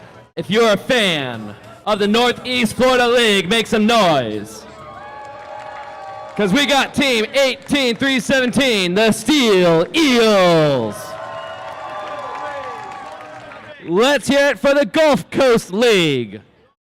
Because we got team 20012, Catastrophe. And let's hear it for the Space Coast League. Because we have team 8617, the Techno Tigers, and team 16290, the Zip Ties. We've already randomized. Teams, thumbs up, are you ready? Audience, count it down with me. 3, 2, 1, go! As we begin finals match number 2 of the Lawrence division, remember the Red Alliance has to win this match in order to stay alive and have a chance of becoming the Lawrence division winners, whereas the Blue Alliance, they just have to win this one, and they've already got it. We're doing a best of 3. The Blue Alliance has already won 1, so winning this one means they will be the Lawrence division winners. That being said, Steel Eagles and Catastrophe are not going down without a fight. Catastrophe having gotten 5 out of their 6, now 6 out of their 6 low junction placements, giving them 27 points in the autonomous period. Steel Eagles, no slouches either, getting 4 out of their attempted 5 on that mid-junction. Okay, as we begin our driver-controlled period, we have a 110-point lead for that Red Alliance. It's going to be quite tough for the Blue Alliance to overcome, but as we've shown, anything is possible in these finals matches. With Catastrophe, they're using that linear slide mechanism on their robot instead of the claw they used in Autonomous, scoring on that high junction. Steel Eels just doing as they've done all day, absolutely fantastic driving with that active intake system into that deposit claw. Meanwhile, over on the Blue Alliance, Techno Tigers zipping around the field as they've done all day, and their partner Zip Ties working on getting those cones onto the junctions right now. Looks like Steel Eels is playing over on that blue half of the field while Catastrophe is taking care of the red half. This is going to be such an intense match with a minute and 18 seconds left. 218 points to 75 points in favor of the Red Alliance. If the Red Alliance keeps this up, we could see a potential new Florida high score, but remember, the Blue Alliance is going to be taking away as many points from the Red Alliance as they possibly can with that junction ownership. With a minute left in the match, 215 to 103, 123 point lead for that Red Alliance. The Blue Alliance cannot be happy about this, but remember, that circuit is worth 20 points. Each junction ownership that you take away from the Red Alliance is worth 6 points. These points can just really, really add up, and before you know it, a 100-point deficit may not look so large anymore. With 10 seconds before the end game period, it's going to be so critical that these teams do not miss a single placement in the end game. Beacon, circuit, junction, anything, they cannot miss any points. Zip Ties getting ready. Looks like they're going to put a cone on that ground junction, maybe help secure that circuit for them. Let's see if they do get it. That's 5 points right there. Now they're going for their beacon. We've seen them miss the beacon before, but I'm sure they do not want to miss it right now. This beacon is so critical to them winning the match. Looks like Catastrophe is going to score their beacon somewhere else. Looks like they're saying Catastrophe, they're in the way. 8 seconds left, 248 to 132. This match is going to be so high scoring, and 2 seconds left. 1, that's the end of the match.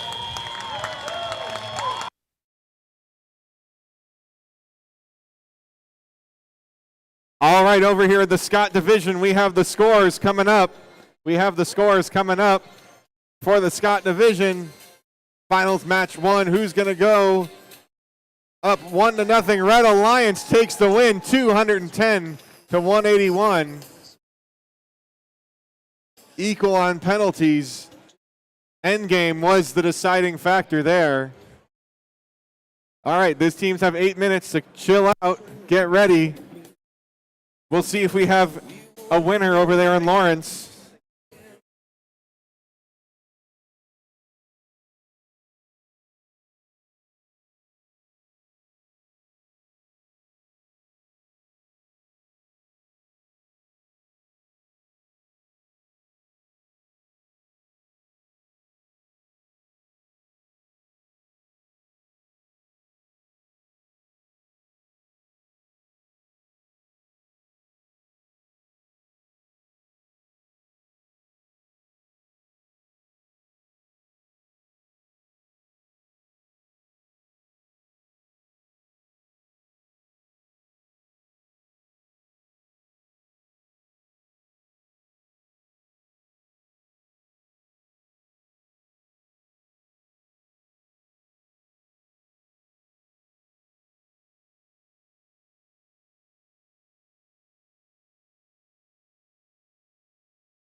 Okay, let's see our scores for finals match number 2 on that Lawrence division. Remember, if the Blue Alliance wins it, then they go to the grand finals for Florida. We're going to see, looks like the Red Alliance wins this one, forcing a third match, 278 to 150. This does look like a high score, but it is not a Florida State number 1 record yet. I believe the Florida record is around 244 points. So at 238 non-penalty, it's getting there, almost. Maybe they'll get it next match.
Introducing the teams. Finals match number 2.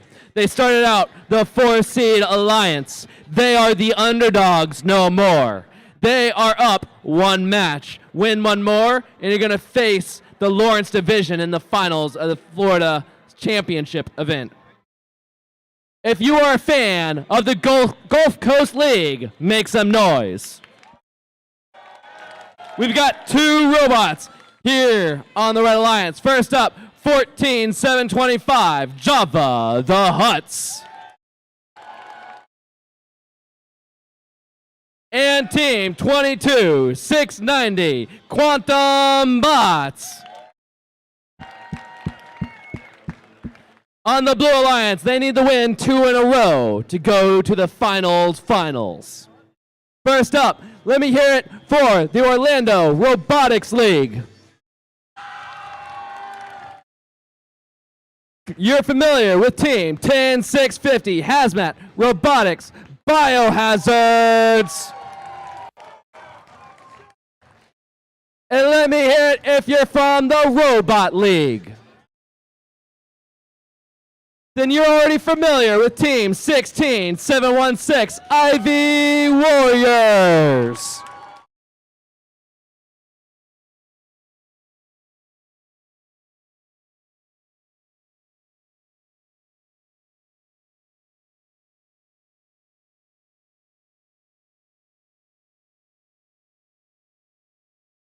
Three. Randomized to 3.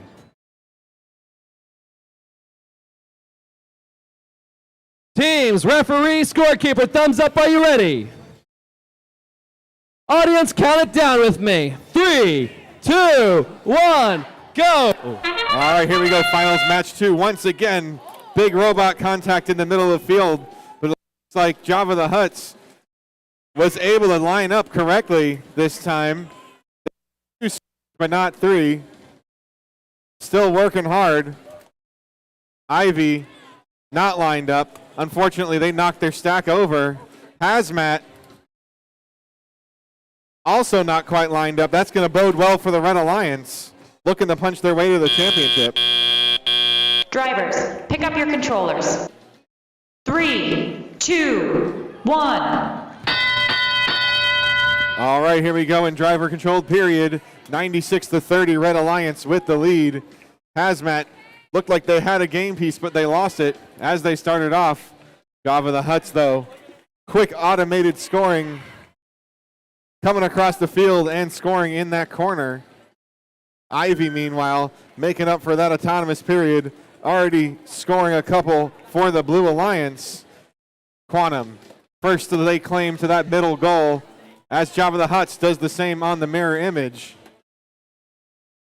Hazmat getting hold of that game piece and coming across, scoring in their favorite place right there on the high goal. Not quite connecting like we've seen normally. There they go. They make it happen. But in that time, Java the Huts has been able to score a couple as they've lined up into their sweet spot. They pull back, move over, scoring on that low goal. 1 minute left to play here in this finals match.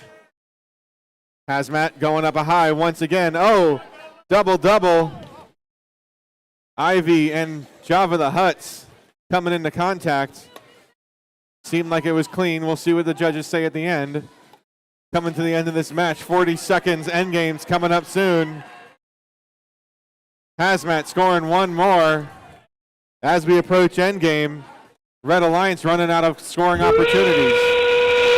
That sounds means we are in the last 30 seconds. Both red machines already have their beacons coming across and capping, making sure they get control of those corners to either have or eliminate the opportunities. Hazmat getting that high goal, and Ivy able to do the same. 5 seconds coming up on the clock. Java the Huts looking to score one last goal. 3, 2, 1. We're going to count it out and see if we have a winner. And we'll have those scores for you in just a moment.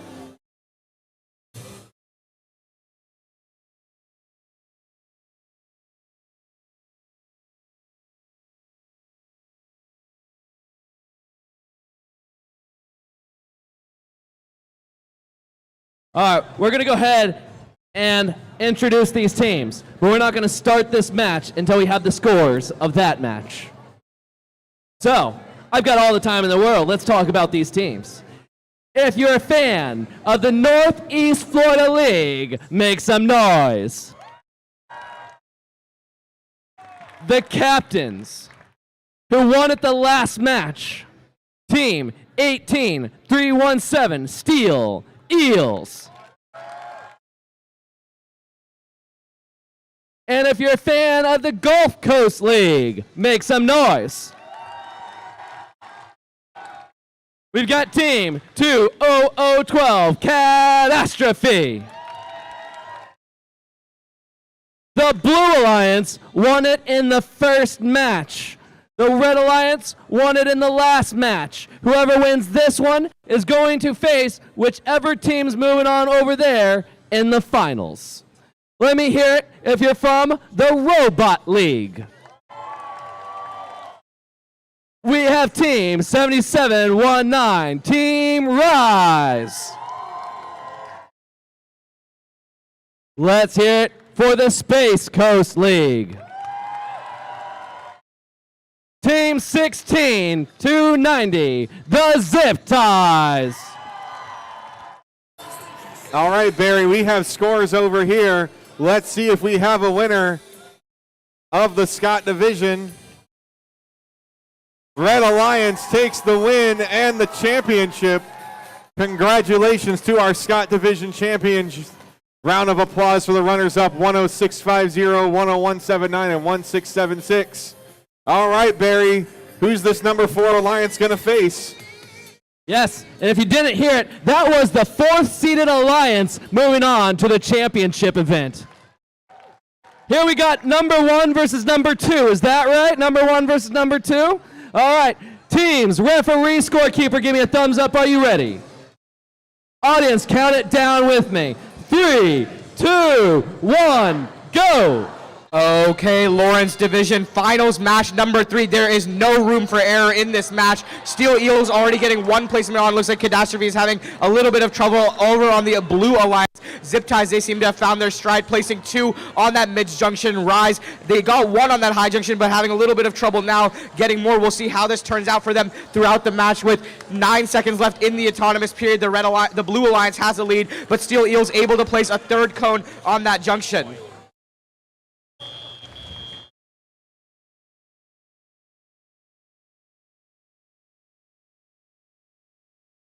All right, as we begin our driver-controlled period, 2 minutes of just action-packed fun, 60-67, only a 7-point lead for that Red Alliance. The Zip Ties and Rise are going to do everything in their power to make sure that lead does not stay. Over on the Red Alliance, Steel Eels going to place a cone on that ground junction over there, having a little bit of trouble getting it seated properly. Hopefully they can fix it later in the match if they want to use it to its full effect. Meanwhile, their alliance partner, Catastrophe, doing an excellent job of using the other scoring mechanism on their robot, that linear slide system with the claw to score on those high junctions. They've already placed cones on a couple of high junctions. Now going over to the blue half of the field, trying to place a cone there. After this, let's see if they decide to write that red cone on the ground junction near the blue side. Oh my, looks like a part of Zip Tie's claw has fallen off. Steel Eels going to score. Zip Ties maybe trying to mess with Steel Eels while they score, but that active intake just makes it so tough to make any difficulty in scoring for the Steel Eels. With a minute left in the match, it's only a 5-point lead for the Red Alliance.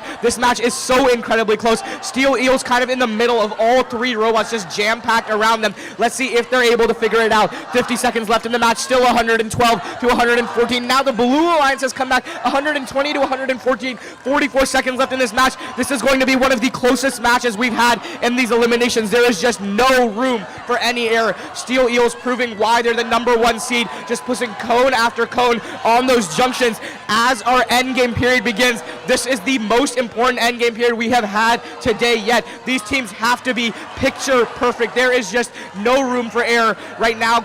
Steel Eels not able to get their beacon. Maybe they can push it onto a ground junction. That could score some points for them. Let's see if they can. Meanwhile, Catastrophe trying to place their beacon. They get a place. Let's see if Rise gets their beacon placed. Team 16290, Zip Ties having some trouble. 138 to 141 with 1 second left in the match. There is no telling who won.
All right, it's the moment you've been waiting for. We're ready to show our scores for finals match number 3 over on the Lawrence division. Remember, whichever alliance wins this match will go on to represent the Lawrence division in our grand finals. And the scores coming up on the board right now looks like the Red Alliance is going to win 181 to 132. The Steel Eels, Nerdvana, and Catastrophe are representing the Lawrence division in Florida Grand Finals.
All right, we're moving into the finals. We got some traditions in the state of Florida. DJ Mike, hit it.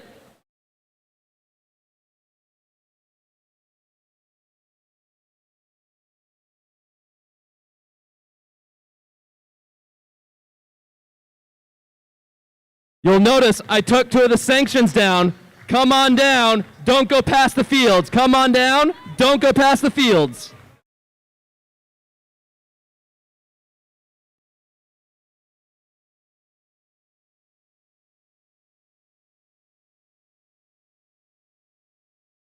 Mr. Dan's love for robotics.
All right, here's what I need everybody to do. I need everybody to make a line. I need 2 lines. I need 2 lines. Everybody make a line in front and make a line on the side of the sanctions.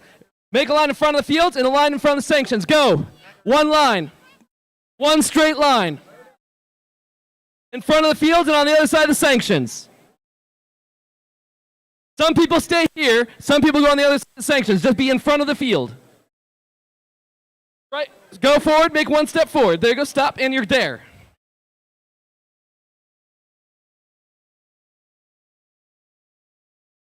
All right. Everyone that's inside the sanctions, get up against the field. Everyone that's on the sanctions, be right where you are against the sanctions. 1 straight line as far as we can, 1 person. All right, congratulations. You are now the high 5 line for the first award. You're making the high 5 line for the first award. And it is a double. Let me squeeze through if you guys don't mind. What? All right, so a high 5 line. You guys all know what a high 5 line is?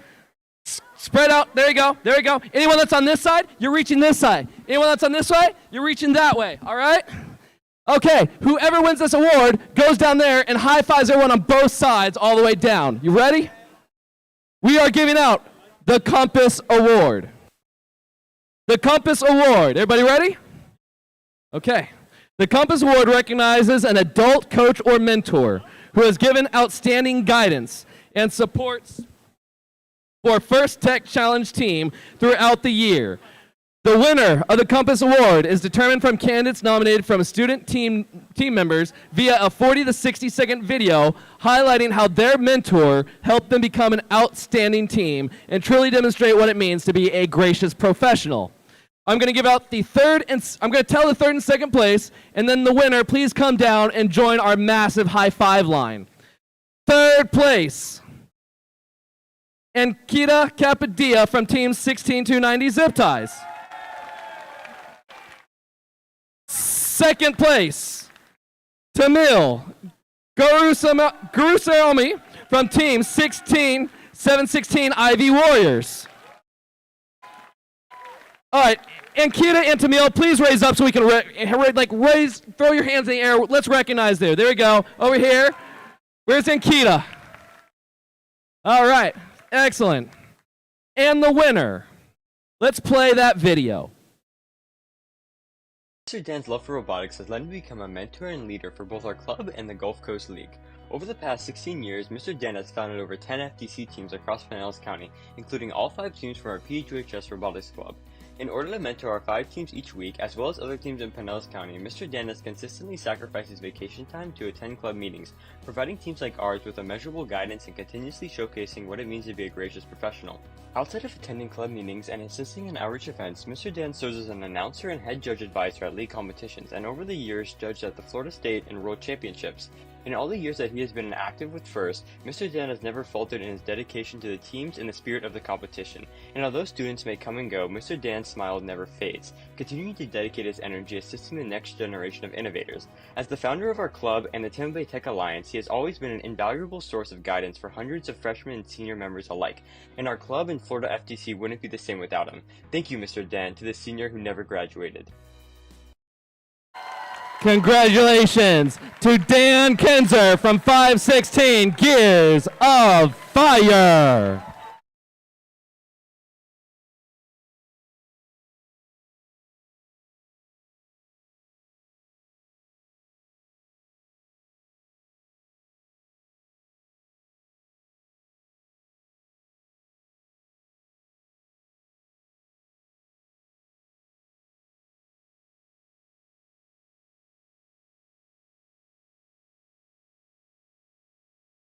Everybody, take your seats. Let's get started with finals match number 1.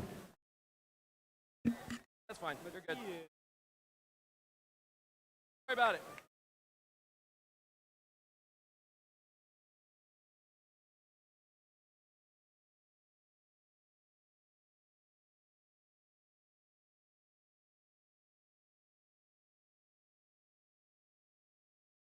All right, teams in finals match number 1, make your way to the field. Finals match number 1. Get started in just a moment.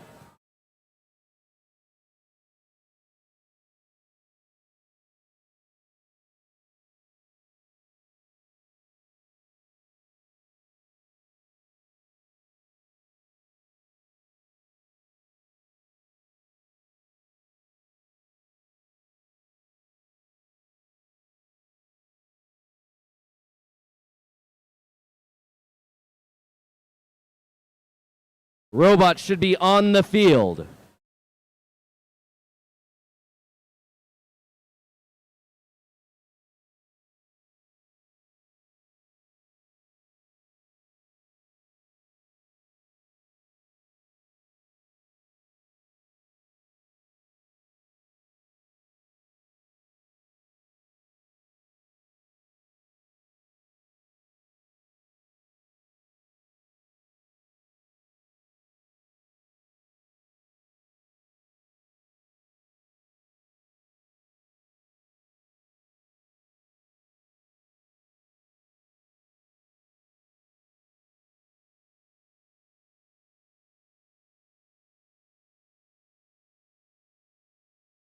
All right, we're going into the finals. We got a couple of traditions we got to keep up.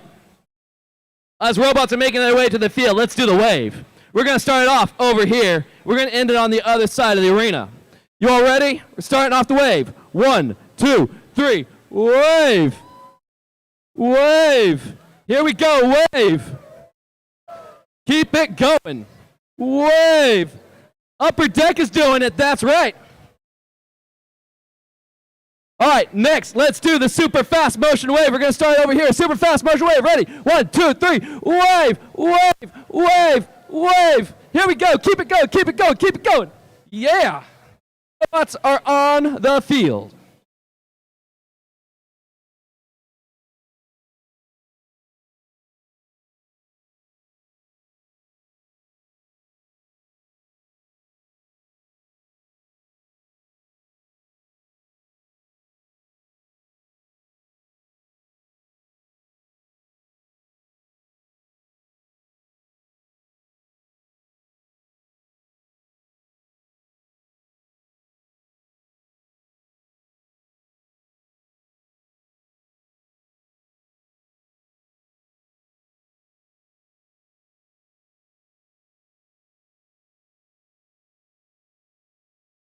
Introducing the teams in finals match number 1, representing the Scott division. They started out as the 4th seed alliance, and here they are in the championship match. Introducing their captain, team 14-725, Java the Hutt.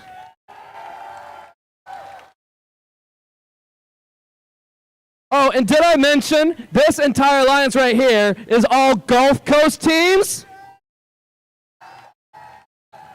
Their partners. Team 13-093, the Golden Fish. They're going up against the 1st seed alliance captain of the Lawrence division. From the Northeast Florida League. Let me hear it, Northeast teams. Team 18-317, Steel Eels. And in case the Gulf Coast League wasn't happy enough, we have another team from the Gulf Coast League. Team 20012, Catastrophe.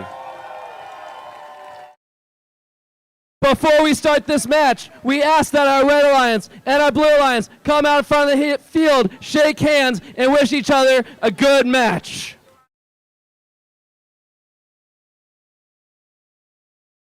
Everyone, one more round of applause for everybody competing right now. This is all for all the marbles in the next 2 to 3 matches.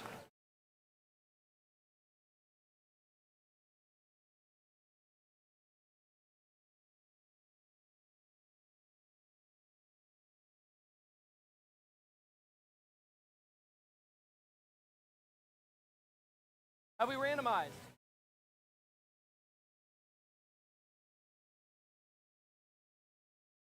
Let's just play a game. How many times has your team been to the state championship before? We're looking like 4 at the state championship?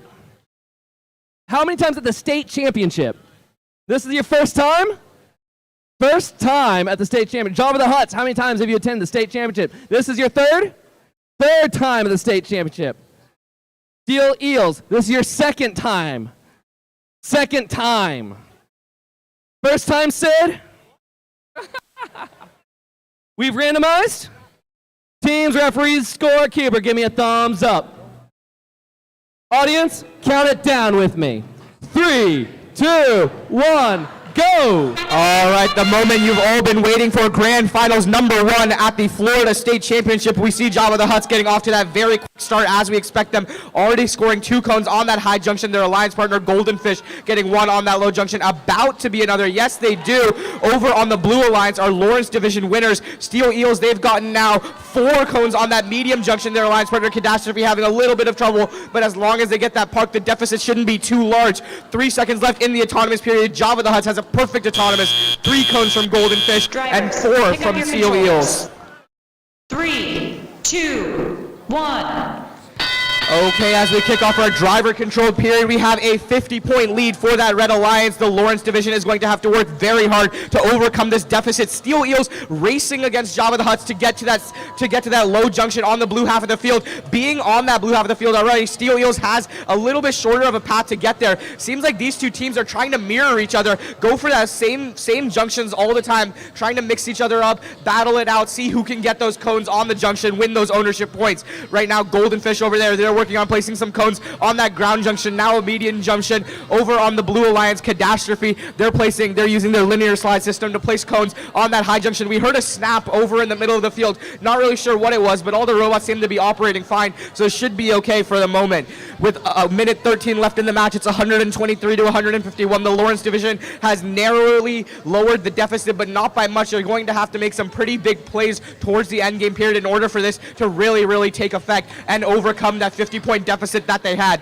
Catastrophe going to score on that mid-junction over on the red side of the field, as does Steel Eagles on a high this time. Jabba the Hutts, they just lose a cone, but I'm sure they'll pick up another one. We can see how competitive this match is. There are only 2 cones left on the Blue Alliance, only 2 cones left on the Red Alliance for the human players. And one thing that's really important to consider is because these teams have beacons that have to go on top of a cone, they have to save those cones for the rest of the match, meaning for the next 30 seconds, they're going to try tipping cones back, writing anything, moving cones around, doing anything they can do to score more and more points. Steel Eels going to score a point on that high junction.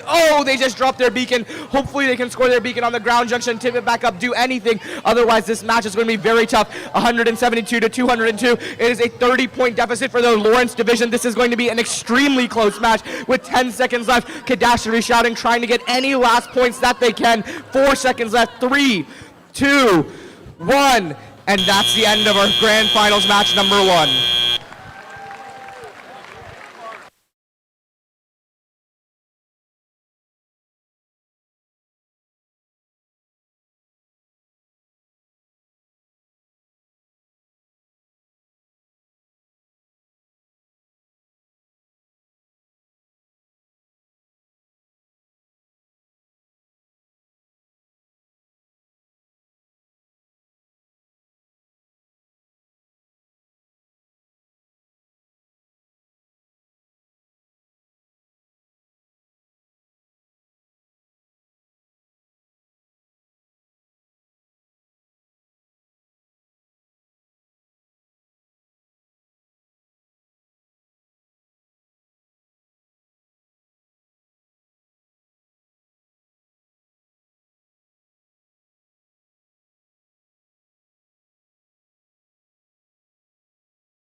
All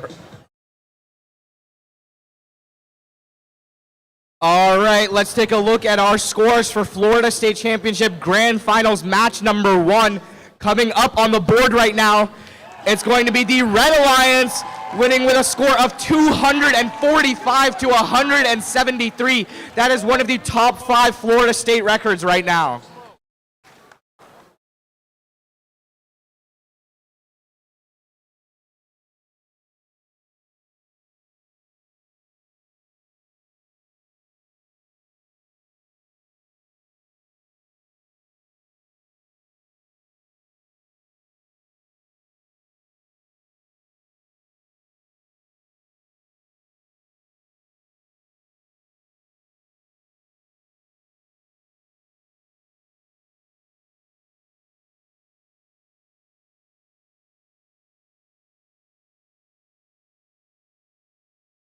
How did I learn?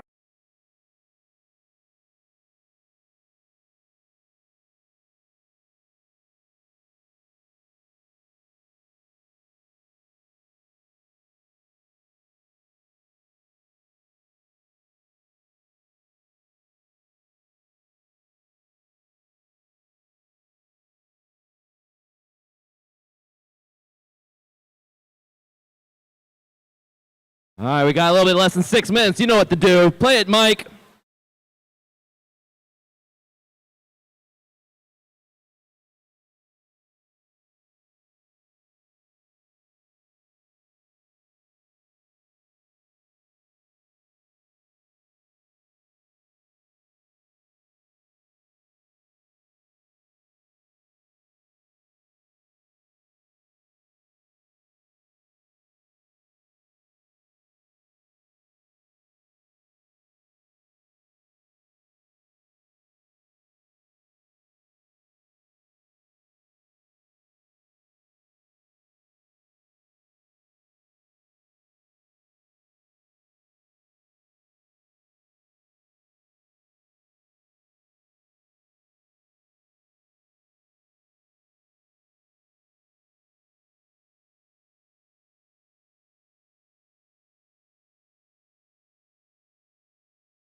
All right. We got 2 minutes. Form the high five line. Everybody, high five line. Go, high five line. We got 2 minutes. High five line, straight line. Let's go. Same way, both sides of the sanction. Not right now.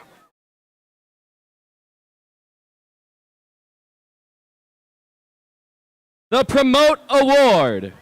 Get in a straight line, everybody. Straight line, both sides of the sanction. The Promote Award is given to the team that most successful in creating a compelling message for the public and working to change culture and celebrate science, technology, engineering, and math. The video submission was evaluated by the judges to determine the winner of this award. Teams must present a thoughtful and high-quality video which best exhibits this year's topic, How I Learned About First. All right, third and second place stay there, and then we'll show the video. All right, please rise, team 4717 Necromancers.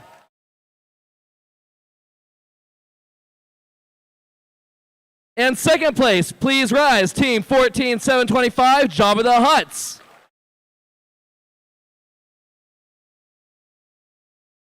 And let's roll the winner of the Promote Award. How did I learn about first? How did I learn about first? How did I learn about first? I walked into a library and saw an FTC team working on their robot from watching my brother's FLL team from the sidelines. My mom's Facebook group. I learned from our homeschool group. Our homeschool group. From our homeschool group. What happened after I joined first? After first? After first? I learned how to 3D design a model. I learned how to use CAD software. I learned how to give a presentation. I learned how to program robots. How to build a robot. We learned how to work as a team. Congratulations, team 21477 Kraken from Newport Richey, Florida. Come on down.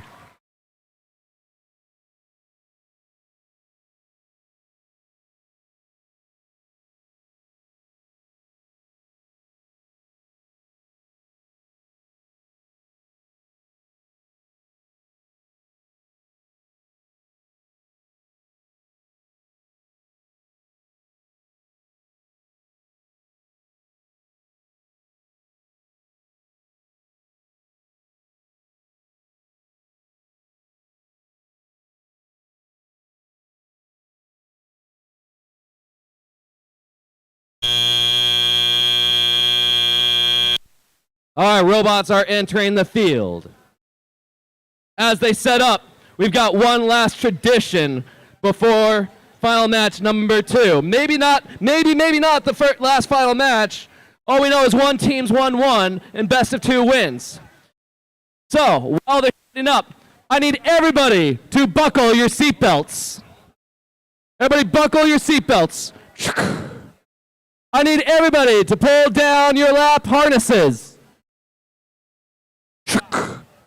I need everybody to be ready because you're about to ride the first Tech Challenge Florida Championship roller coaster. So the way you do this, put your hands in the air and lean back and make the sound of the chains by stomping your feet. You're going up a hill and lean back, and you're going down the hill. You're making a right turn. You're making a left turn. You're going up a hill. You're going down a hill. Right turn, left turn, right turn, up a hill, down a hill, and stop. Thank you for keeping your hands and arms inside the first Tech Challenge roller coaster at all times. Let's introduce the teams.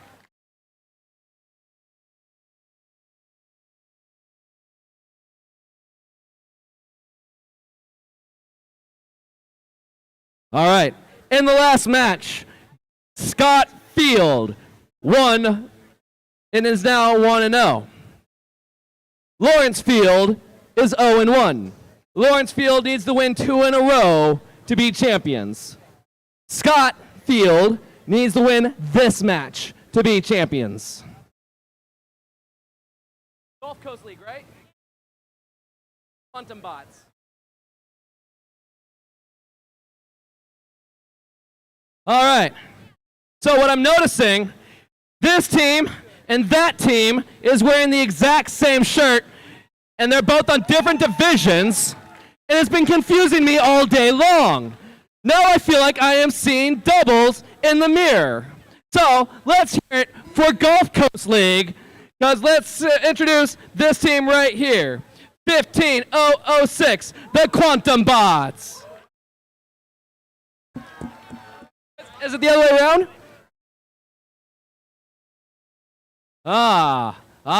See, they're wearing the same shirts, I told you. There's no name on them. All right, let's try it the other way around. Team 15006, Nerd, Von. 22690, the Quantum Bots. I had the name right. I had the number wrong. Okay. Gulf Coast League as well? Again, another Gulf Coast League team. This team, the captain of the Red Alliance. Team 14725, Java, the Huts.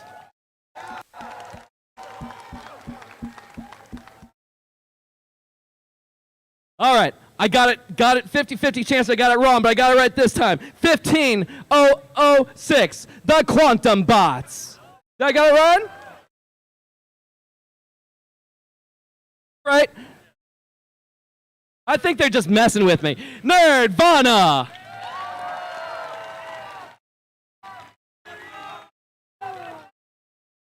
And let's hear it for the Northeast Florida League.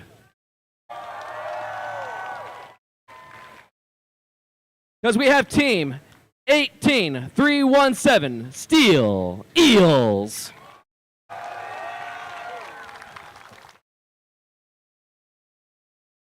All right. Teams, thumbs up, referee, scorekeeper, are you ready? Audience, count it down with me. 3, 2, 1, go. All right, as we begin what could be our last match of the day, Java the Huts already placing that code on that high junction, as is their alliance partner, Team 22690, Quantum Bots. Over on the blue line, Steel Eels, they've gotten their auto down to a T. They placed 3 cones on that mid junction. Nerdvana, their alliance partner, placing about to be their 5th cone on that medium junction. Wow, this is just a top of the top match, autonomous from all teams over here. Wow! This is fantastic. 32-30, 36-35. This is going to be the closest match we've had today. Pick up your controllers. 3, 2, 1. Okay, as we begin our match, Steel Eels speeding over to that blue human player substation. They're getting a cone. We saw them and Java trying to mirror each other, placing one cone on top of another. Right now it looks like Java headed straight for that red terminal. Maybe they'll try and score that circuit this match. If Steel Eels can say anything about it, they will not let them. Over on the front side, audience side of the field, we see 2 sister teams, Nerdvana and their sister team 22690, playing against each other right over in the back of the field. Again, Steel Eels and Java the Huts just doing what they've done all of these elimination matches, just playing against each other, trying to mirror each other, not letting either of them get that junction ownership points, that 3-point bonus. With 1 minute and 20 seconds left in the match, the Blue Alliance does have a lead right now, 174-132. As we've seen, anything can happen in these matches, especially in that endgame period. Getting this circuit for the Red Alliance is going to be even more critical. Java the Hutt's going to place that cone on that high junction. That's going to be 8 points for them, 5 for getting it on the junction, 3 points for that ownership. Steel Eels taking away that 3-point junction ownership, but over on the Red Alliance, team 22690 placing another code over on that high junction for red. Wow, these robots are just going to empty the field. 49 seconds left. There's only 2 more cones left for the Blue Alliance. They can't place any more, and this is kind of problematic because the Red Alliance, they have some cones strewn around the field that they can tip up in order to score more points. But the Blue Alliance, they're almost all out. This is really going to turn the tides of the match with 32 seconds left. As we begin our endgame period, we're going to see teams put in these cones and the junctions and the beacons, trying to score them on top of junctions, getting that 10-point bonus. Java the Huts tries to lock in their junction. They get it on that low junction. Steel Eels locks in their junction. 18 seconds left, 220-167. This is going to be the closest match that we've had today. 22690 going to place just 1 cone in the terminal, trying to get any single last point that they can. With 6 seconds left, the Blue Alliance placing another cone. They've overtaken this junction ownership. 1 second left in the match, and that's the end.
All right, let's take a look at our scores for Florida State Championship Grand Finals number 2 coming up on the screen right now. Remember, if the Blue Alliance wins, they'll force a third match, and they do.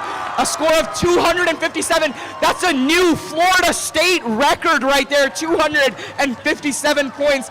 A non-penalty score to 188. What a fantastic way to force a third match in the Florida Grand Finals.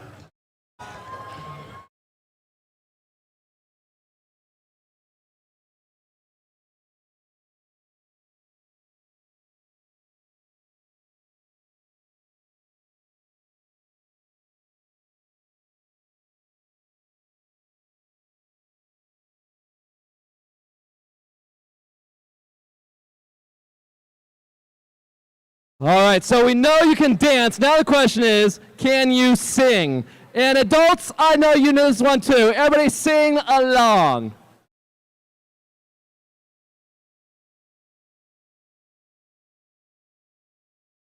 Crank it, Mike.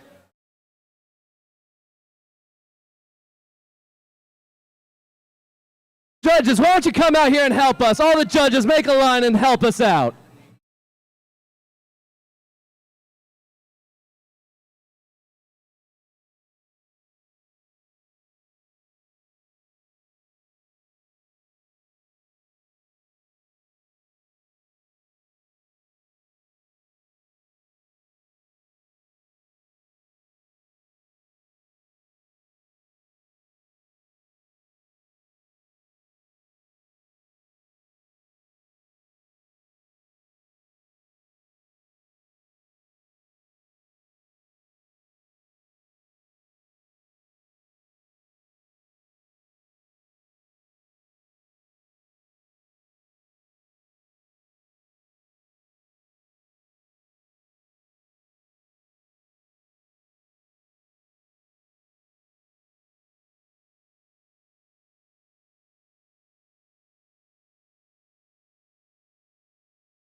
All right, judges, make the high five line. Judges, go make the high five line.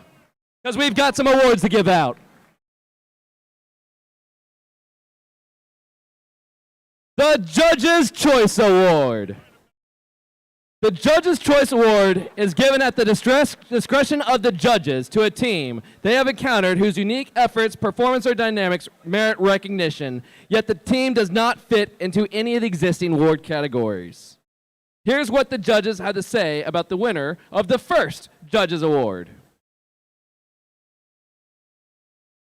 He who fights too long against dragons becomes a dragon himself, and if you gaze too long into the abyss will gaze into you. The Robo Solo Judges Award goes to 19895 Dragomite. Come on down.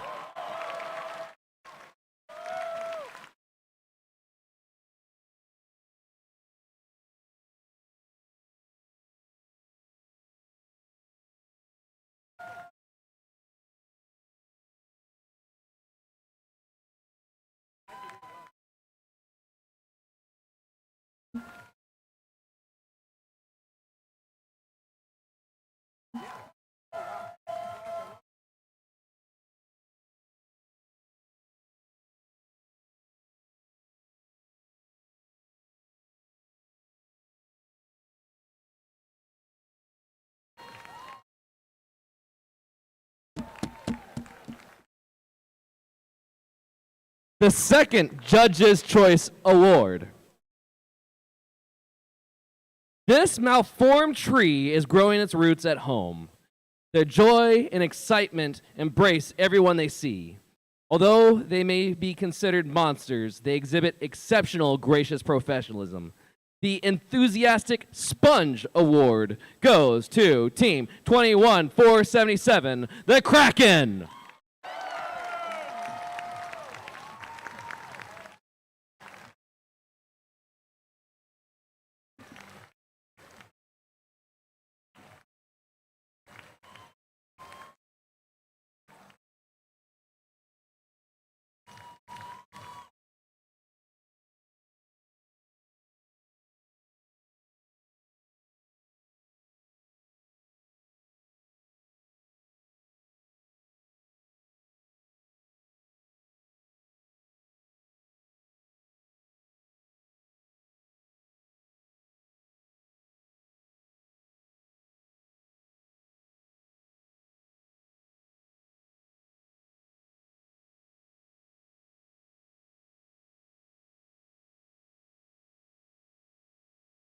All right, we're passing out some glow sticks to the audience. Thank you, judges. Thank you.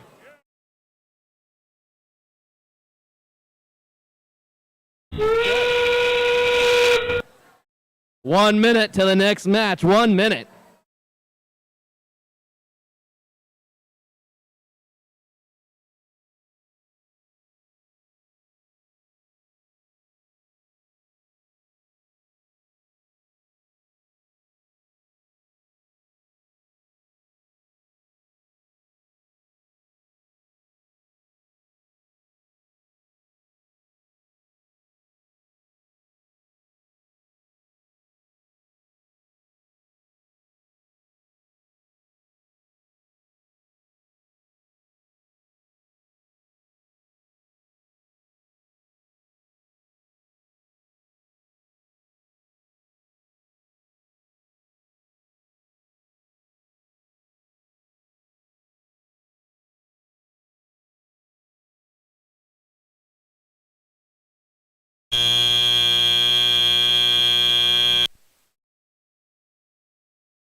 All right, let's introduce the teams in finals match number 3.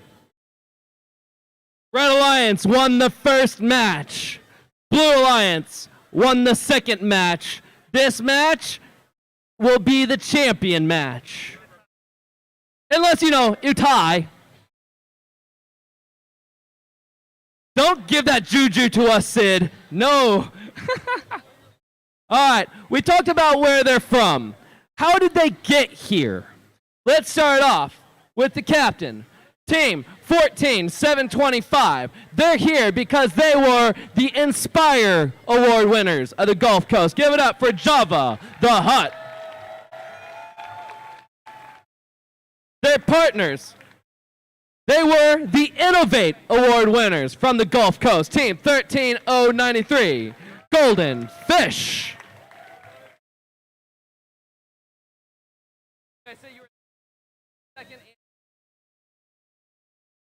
Just confirmed it. Steel Eagles from the Northeast Coast League. They were the second place Inspire Award and the Think Award winners. It's Team 18317, Steel Eels.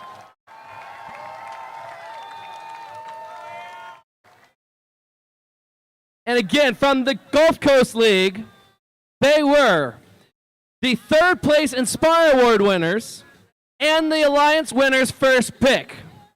It's Team 22690. That's with me. 15006 Nerdvana.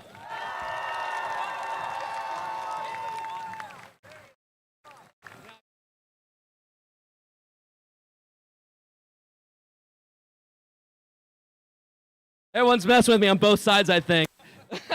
Because they both said opposite things. Thumbs up, are you ready? All right. Checking for Barrett. All right. Everybody count it down with me. 3, 2, 1, go. This is Grand Finals match number 3 at the Florida State Grand Championship. Jabba the Hutt's getting their cone all ready for the preload onto that high junction. Steel Eels getting their preload on. Nerdvana getting their preload on. Golden Fish, as we expect, every single team getting their preload on and more now. 15 seconds left in the autonomous period. The Red Alliance has a narrow lead. We'll see if Golden Fish can extend it, placing their cones on that low junction. Jabba the Hutt's, if they can get this one, that'll clear the entire autonomous starter stack for them. Steel Eels over there having done 3 or 4, and Nerdvana getting all 6. This is going to be a very, very close match. 3, 2, 1. Speaking of close match, only 3-point difference. You guys might be wondering why the difference when it was tied at the end of autonomous. Well, the thing is the Red Alliance has 3 junctions owned right now, whereas the Blue Alliance only has 2. That gives them that 3-point advantage for junction ownership. Jabba the Hutt's coming over, placing a cone already in that terminal, indicating they're probably going to go for that circuit, or maybe they're just playing tricks against the Blue Alliance, thinking they're going to go against the circuit, but really they're just going to try and own as many junctions as they can. Golden Fish and Jabba the Hutt's working as well as they have all day today, scoring cone after cone on those junctions. Steel Eel and Nerdvana, they are no slouches either. 143 to 158. This match is going to come down right to the very last second. Steel Eels bumping into Jabba the Hutt a little bit, roughing around. They want that junction access. They don't want to give it up or wait at all. Steel Eels with that very fast active intake. Golden Fish moving around the field. Jabba the Hutt's and Golden Fish going for similar parts of the field. Golden Fish placing that ground junction. They already did 1. They already actually did 2 ground junctions. This is going to be that 3rd ground junction. If they can get these 3 ground junctions, and they can just use their beacons to guarantee that circuit for that 20-point bonus. Meanwhile, Team 15006 Nerdvana placing cone after cone on that high junction. 47 seconds left. 170 to 189. A narrow lead for that Red Alliance. But remember, a 20-point circuit would just tip the match the other way. With 40 seconds left, the Blue Alliance is again already out of cones. The Red Alliance already out of cones as well. Only 1 cone left. Let's see if they can make use of these cones that are littered around the field. Tipped over, not right up perfectly. As our endgame period begins, Jabba the Hutt's, they're going to go over, try and guarantee that circuit. My prediction is they're placing it on that mid-junction. No, instead they go for that low junction. Very interesting strategy, but their alliance partner, Golden Fish, does place it on that mid-junction that I thought they would. 15 seconds left. This match is going to be so extremely close. Jabba the Hutt is going to try and take the cone off the ground junction. They have a little trouble with Steel Eels. 7 seconds left, 209 to 229. This match is going to be so close. Jabba the Hutt's going to park. 2, 1, 0, and that's the end of the match.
All right, the moment everyone has been waiting for, the result of Grand Finals Match 3 at the Florida State Championship coming up on the board in 3, 2, 1. The Blue Alliance has won the match with a score of 239 to 223. Wow, look at those points.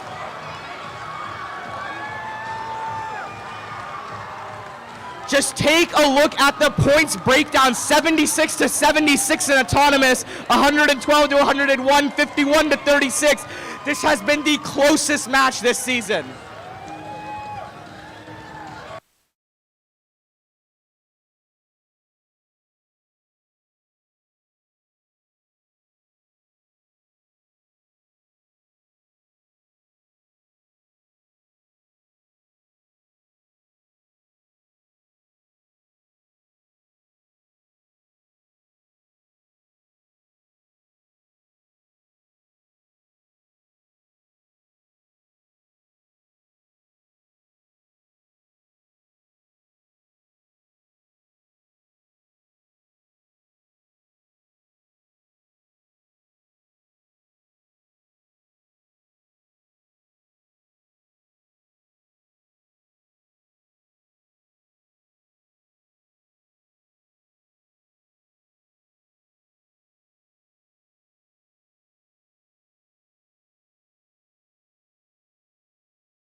All right, everybody, make your way to the stands. We're going to start the awards ceremony. Make your way to the stands. Let's start the awards ceremony.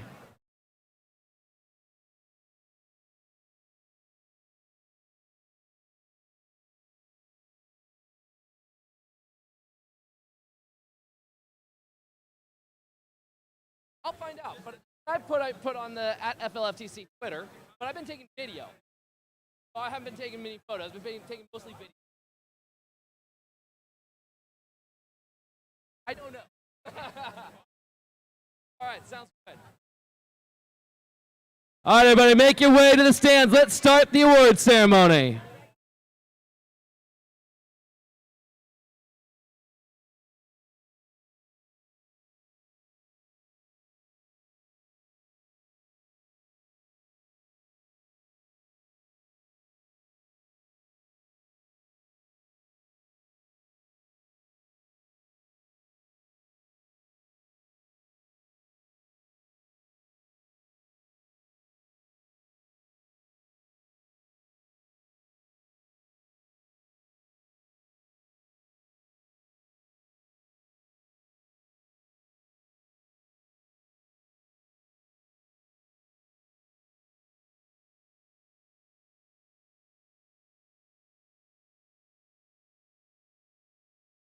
All right, everybody, welcome to the First Tech Challenge Florida Championship Award Ceremony. How was your day today? Did you have any fun?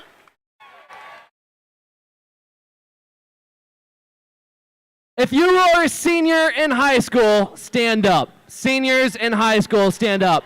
I want everybody to congratulate your seniors for the future graduation.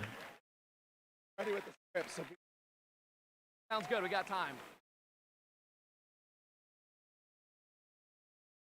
All right, again, seniors, send me an email, floridafirstalumni@gmail.com. You are all now first alumni. Congratulations.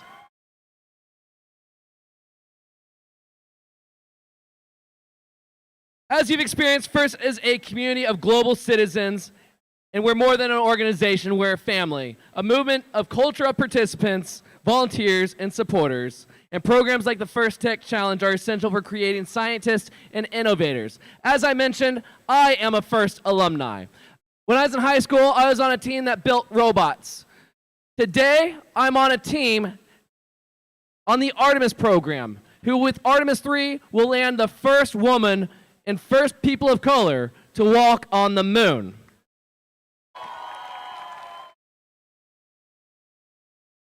We're already on contract through Artemis 8. So what that means is when you all go on to college, you'll get internships. And when you go on to full-time, if you choose to go the same route I did, you will be my coworker, still sending Orion spacecrafts to the moon. So I look forward to seeing you all out at the Kennedy Space Center in the next 4 to 8 years.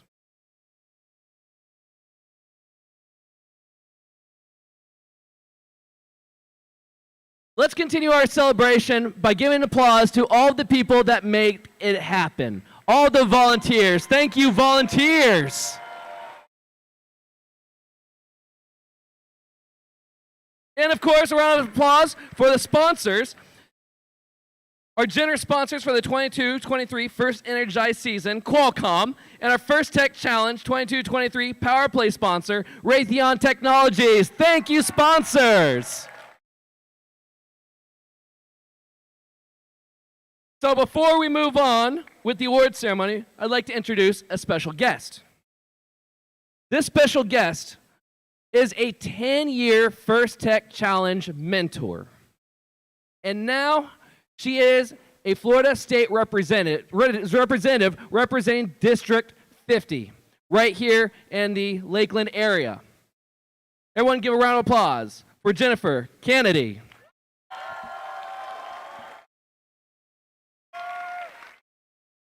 Well, thank you so much. I want to be the first to tell you, if no one has shared this with you previously, how badly we need you, how desperately your state and your country need the extraordinary minds that you have, each one of you. I have a request of each of you, and that is this. Please be about the business of solving the most pressing, the most challenging, the hairiest and most difficult problems that we have in our society, because not only do you have the skills to be able to do that, but you have the attitude. The things that you have learned in First and that I have learned in my last decade as a First coach and mentor is this.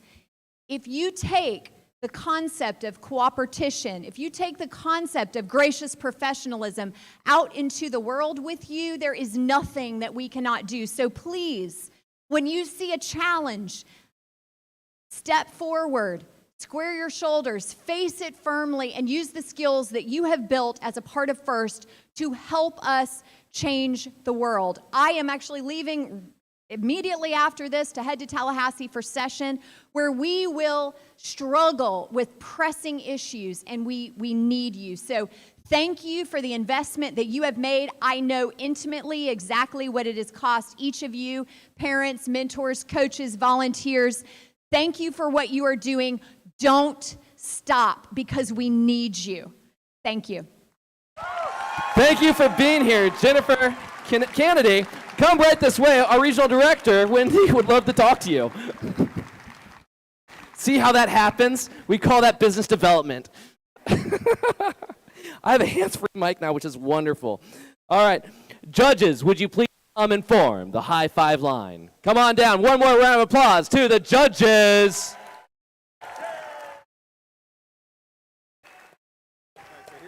Last two. And like I said, we're doing Division 5s, but Right. Yep. you can put this.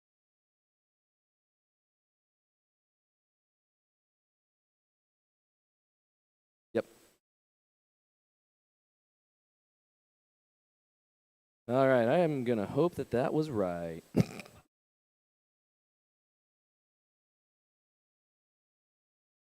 Will you go put this on the table over there, please? All right. We did that one. We did that one. We did that one. We are all the way down to the Design Award. The Design Award expands on this year's challenge, inspiring teams to incorporate industrial design into their robot. These elements can be shown in the simplicity of the design as it applies to the tasks, the look and feel of the robot, and how the design allows us to think about robots in new ways. The design aspect must serve a function, but should also differentiate the robot in a unique fashion. All right, third place and second place, stand in place, and the winner, come on down and accept your trophy. Third place, please stand. Team 516, Gears of Fire from Palm Harbor.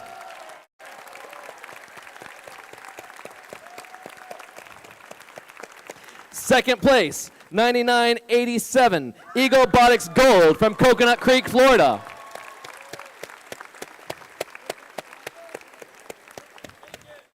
And here's what the judges had to say about the winner of this award. Their custom frame led them to fame. After many design iterations, this team actively redesigned their intake.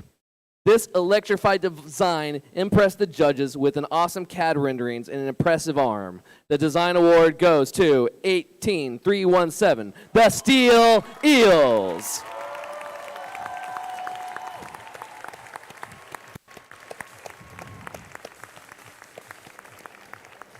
$18,317, Steel Eels from Gainesville, Florida.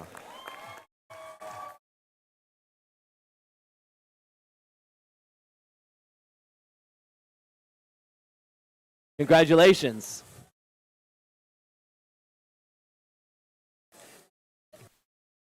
Congratulations.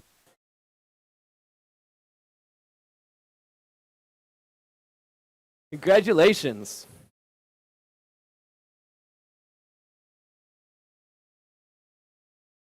Congratulations, everyone.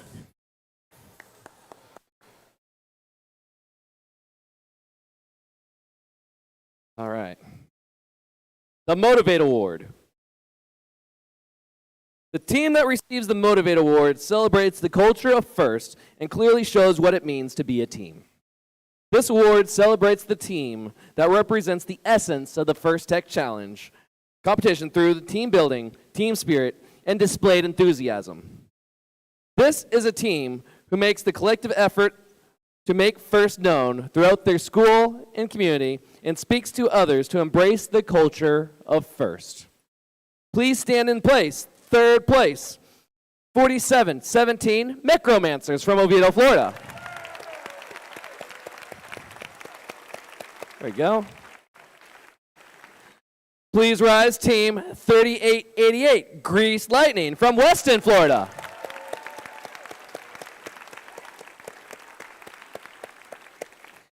And here's what the judges had to say about the winners of this award. With a grounding principle of outreach, this female-led team is devoted to spreading STEM. Their summer is consumed with robots, Lego, and Girl Scouts. The Motivate Award goes to Team 14431, the Pyrites.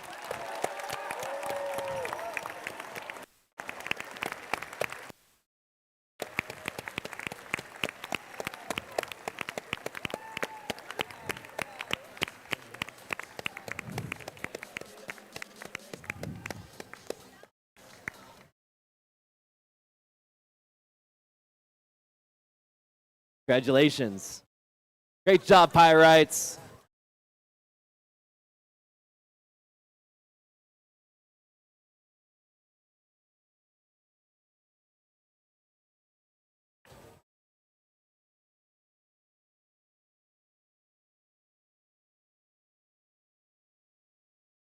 The Control Award, sponsored by ARM Inc. The Control Award, sponsored by ARM Inc., celebrates the team that demonstrates innovative thinking and control systems to solve the game challenges such as autonomous operation, enhanced mechanical system with intelligent control, or using sensors to achieve better results on the field. Third place, please rise, team 7592 Roarbots from Oviedo.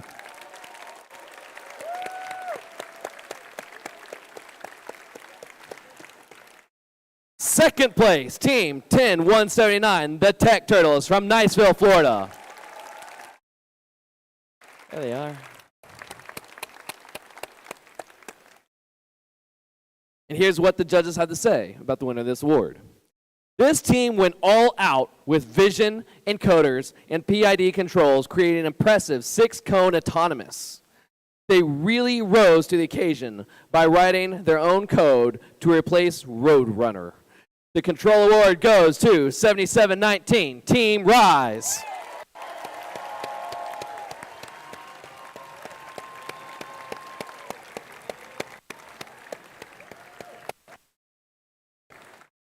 Congratulations. Congratulations. Well done, everyone. Congratulations. Great job. Congratulations.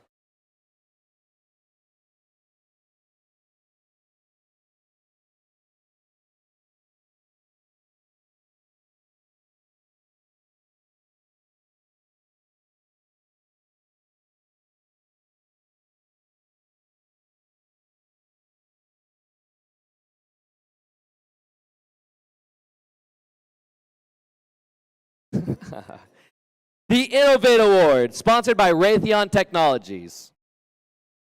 The Innovate Award, sponsored by Raytheon Technologies, celebrates a team that has the ingenuity and inventiveness to make their designs come to life. This award is given to the team the judges feel have the most innovative and creative robot design solution to the First Tech Challenge game. Elements of the award include elegant robot design, robustness, and out-of-the-box thinking. This award may address the design as a whole or some assembly component of the robot. The creative component does need to work consistently, but the robot does not have to work all the time during matches to be considered for this award. The team's engineering portfolio showed the design of the components in the team's robot and clearly explains how the team arrived at their solution. Please rise. Third place, 18619, the Buccaneers from Fort Lauderdale. There you go.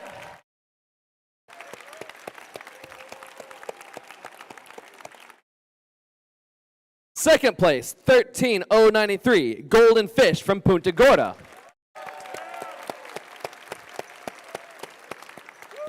There we go. Here's what the judges had to say about the winners of this award. This award is about coming up with solutions to problems without bringing down the house. The spinning up fields to capture magnetic force spool success. The Innovate Award goes to 3123, Spontaneous Combustion.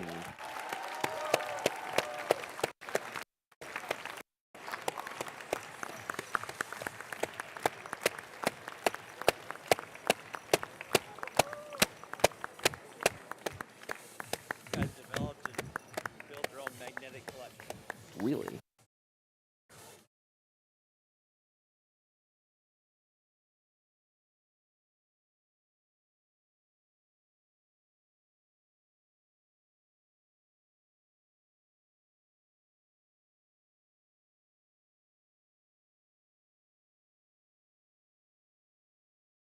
Congratulations. Well done. The Connect Award.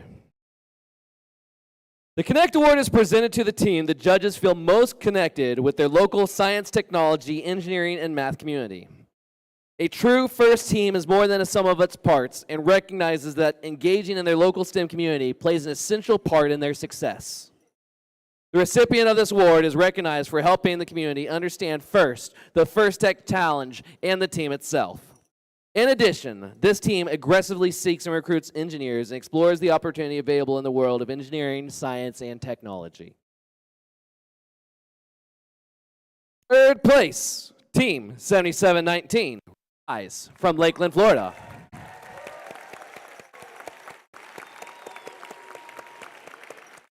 Second place, 7477, Super 7 from Oviedo, Florida. There we go. And here's what the judges had to say about the winner of this award. It was a true life love story from the very beginning. Slippery hand jiving, connecting both sides of their iconic moves. The Connect Award goes to 3888 Greased Lightning.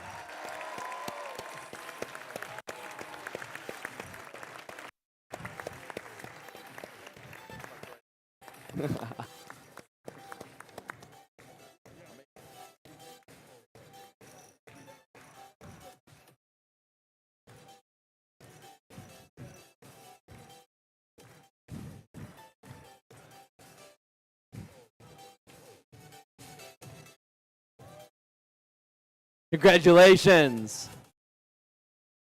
Great job. Congratulations. Well done, everybody. Great job. Congratulations. Congratulations. Great job. Congratulations. Well done, everyone.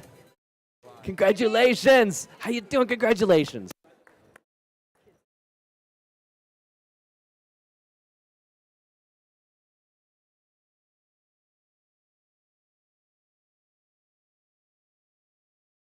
The Think Award. The Think Award is given to a team the judges feel best reflects the journey of the engineering design process. The engineering portfolio is the key reference for judges to help them identify the most deserving team. The team's engineering portfolio focused on design and build stages of the team's robot and exemplified their journey as a team of engineers. Third place, 19388, the Metal Mavericks from Hilliard, Florida. There we go.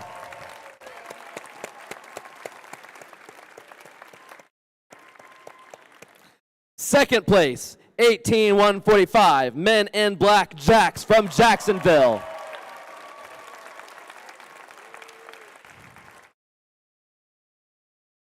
And here's what the judges had to say about the winner of this award. We think they thought this through, having given it their very best shot. Everything we found was true, including their fine island brew. The Think Award goes to Team 14725, Java the Huts.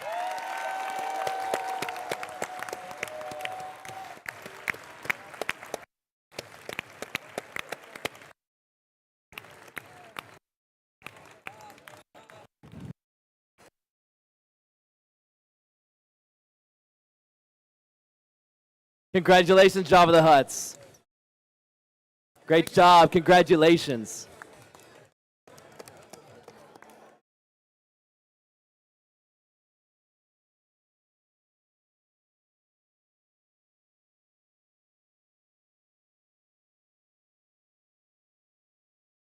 Right. Ready? Okay. Here are the awards. You all already know the winners too. First up, the division finalists from the Scott Division. Come on down, the captain. Team 10650 has Robotics Biohazards from Orlando.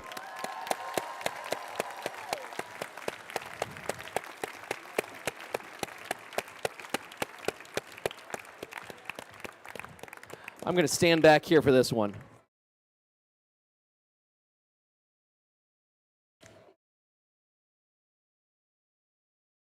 Their first pick, Team 10179, the Tech Turtles from Niceville, Florida.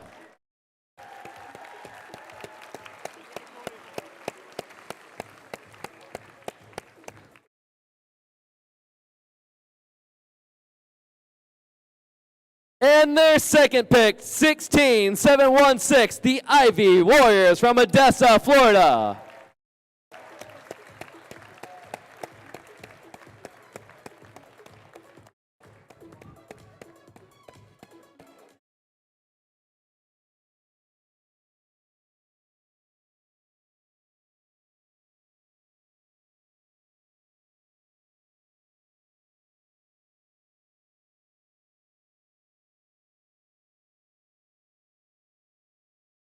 Now let's give it up for the division finalists of the Lawrence Division. The captains, Team 16290, the Zip Ties from Sanford, Florida.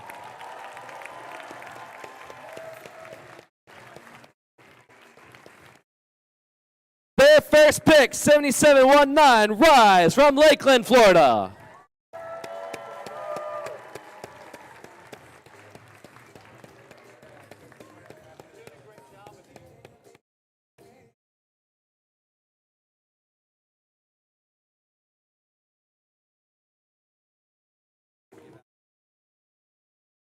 And Team 8617, Techno Tigers from Melbourne, Florida.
Cheese!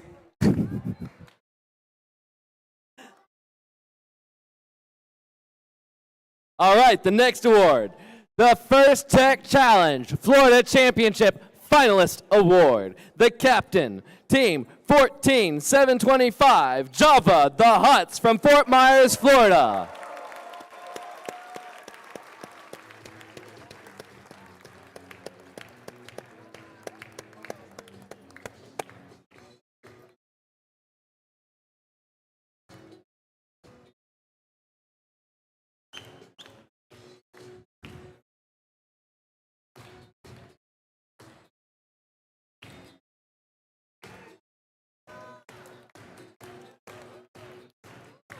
Their first pick, 13093, Golden Fish from Punta Gorda, Florida.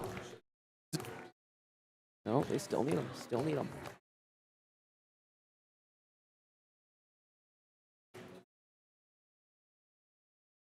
And their second pick, 22690, the Quantum Bots from St. Petersburg, Florida.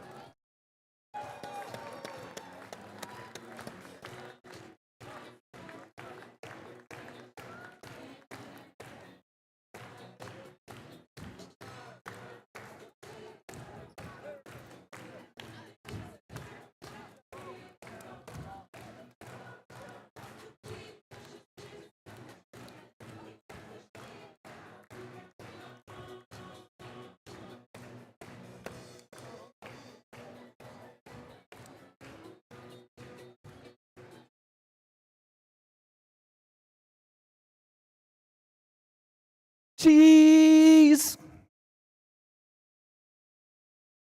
Give them just a second to get their picture.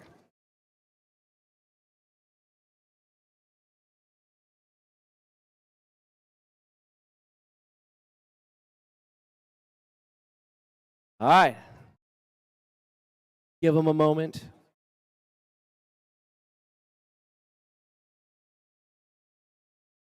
And the champions of the First Tech Challenge Florida Championship winning alliance. The captain, Team 18317, the Steel Eels from Gainesville, Florida.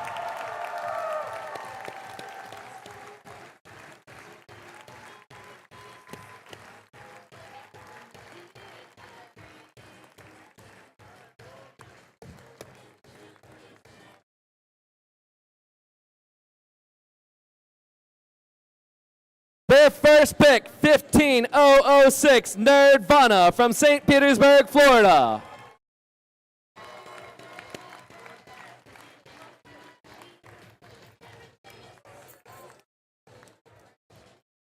And their second pick, 20012, Catastrophe from Naples, Florida.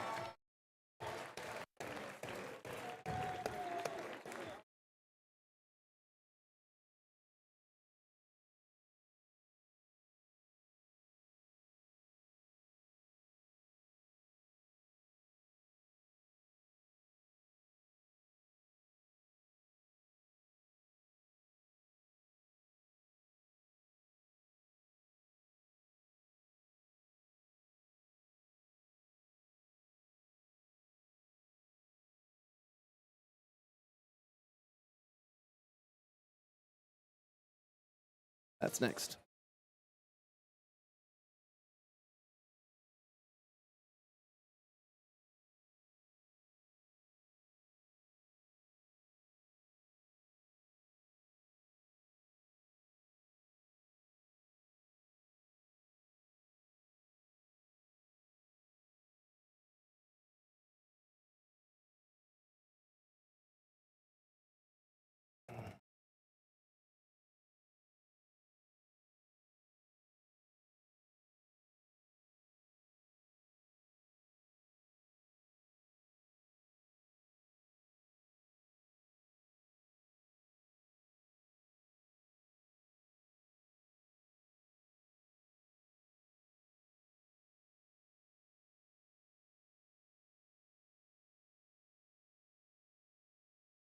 Mike, you got the next video ready?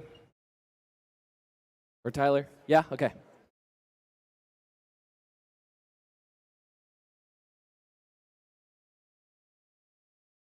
the Dean's List Finalist Award.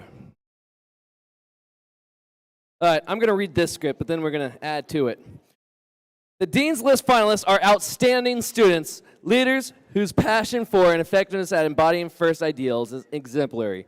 These students were nominated by their teams for their direct contribution and impact on others, exemplifying leadership and commitment on their FIRST Tech Challenge team in their school and in their community. The first Dean's List finalists recognized here today will represent Florida in the region, in the Houston Championship coming up soon. So we're going to send teams to the World Championship. These 4 Dean's List finalists will represent Florida even if their team goes or doesn't go. So they will go. They will compete there. Now, in Florida, we do things a little bit cooler than the rest of the world. We have 13 judges, and we needed them because we had 59 Dean's List semifinalists. 59 of you. In fact, if you are a Dean's List semifinalist, please stand up. Dean's List semifinalists. How cool. Thank you all for everything you contributed to your teams in the FIRST community for as long as you've been on your teams. FIRST League, I know some of you all have been in FIRST for quite a while. So let me tell you a little bit about our judging panel. Those 13 judges are all former FIRST Dean's List finalists and Dean's List winners, including, you all heard Abhas all day long. Abhas is a former Dean's List finalist. Billy Swan is a former Dean's List finalist. They're on our judging panel with the rest of them, and many of them from FIRST Robotics Competition, FIRST Tech Challenge, many of them from your teams, and many that have moved to Florida from out of state. So with that, I believe we have a quick video. We, the former Dean's List finalists representing the state of Florida in previous years, are honored to be the selection committee for the FIRST Tech Challenge Florida Championship. We are Florida FIRST alumni who have gained amazing experiences from FIRST, and we continue to volunteer so we may pay it forward.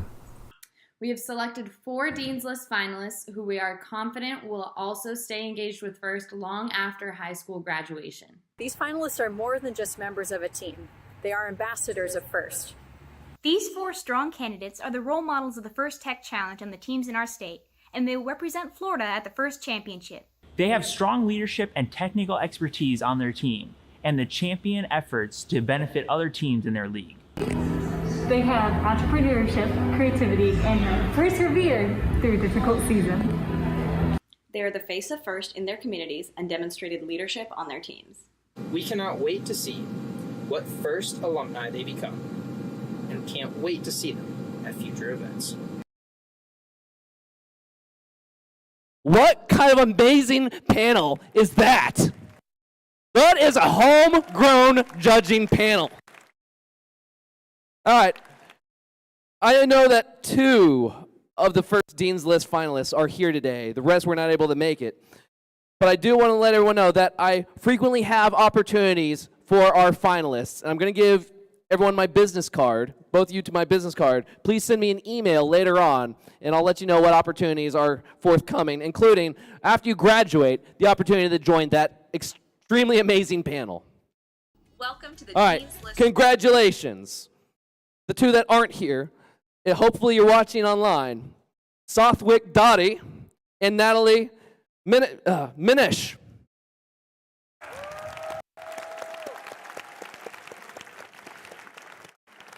And for the 2 that are here, Ali Cadenhead from Team 16626 Radical Raiders from Niceville, Florida.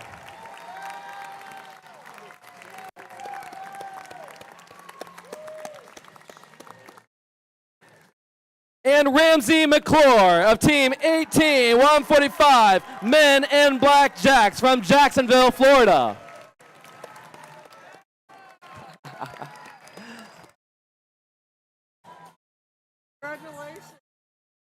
Congratulations, Allie. There's my card. Congratulations, Ramsey. Oh, you're Southwick? I didn't know you were here today. That's awesome. We got 3 here. I'm going to have to get another business card. Southwick Dottie is here, everybody. Congratulations, Ramsey. Yeah, pictures. Oh, let's get our judges. Billy Habhas, come here. Get in this picture.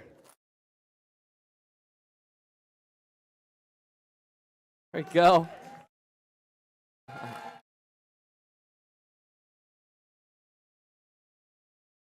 Welcome to the Dean's List Final. All right, I'm going to get another business card. You all keep going.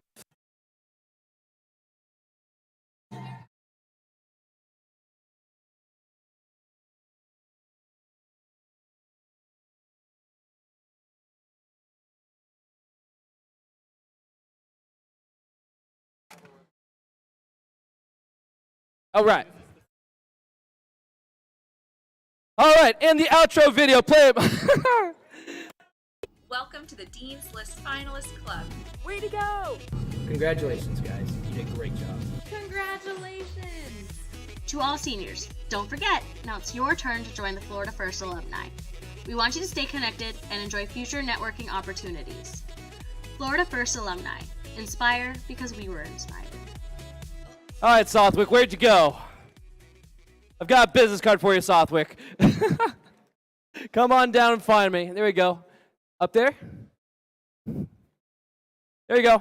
Pass that up, please. Teamwork all the way up.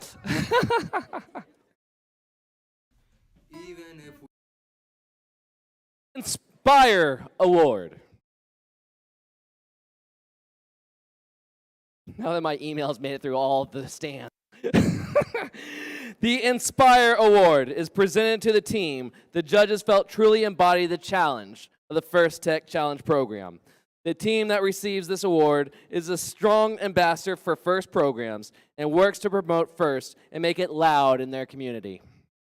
The team that receives this award has performed well in all judging categories. It was chosen by the judges as a model First Tech Challenge team both on and off the playing field.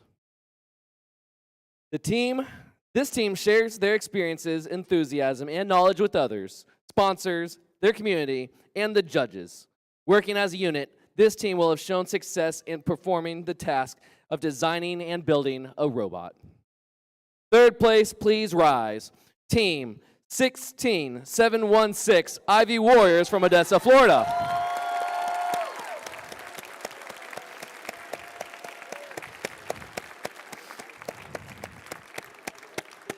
Second place, 18172 Uplift Robotics from Oviedo, Florida.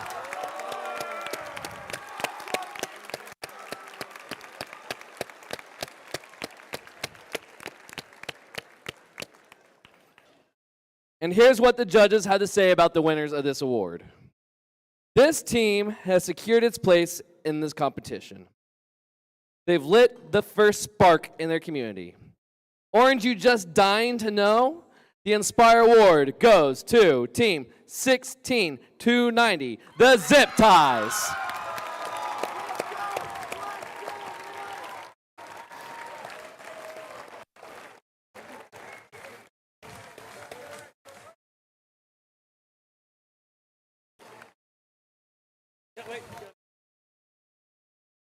No.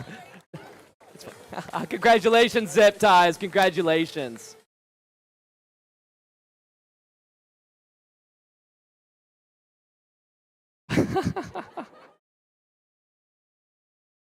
All right. I think there's only one thing left to do. Find out who's going to the World Championship. So, judges, you all are dismissed. Wait, you're still, wait a minute, we got a hand sign. Okay. I'm the first regional director has reminded me to remind you all that upcoming in 2 weeks is the Orlando Regional First Robotics Competition at the UCF Arena.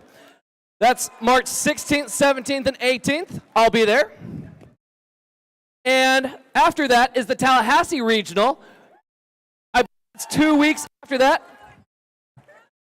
Dates of the Tallahassee Regional in March. The weekend after Orlando Regional? And we still need volunteers. There you go. Okay. I forgot to say this a little bit earlier, but everyone give a round of applause for our game announcers, Ab Haas and Andrew Rudolph. Their throats are dead. Our DJ, Mike Walker. And our webcaster, Tyler Coleman.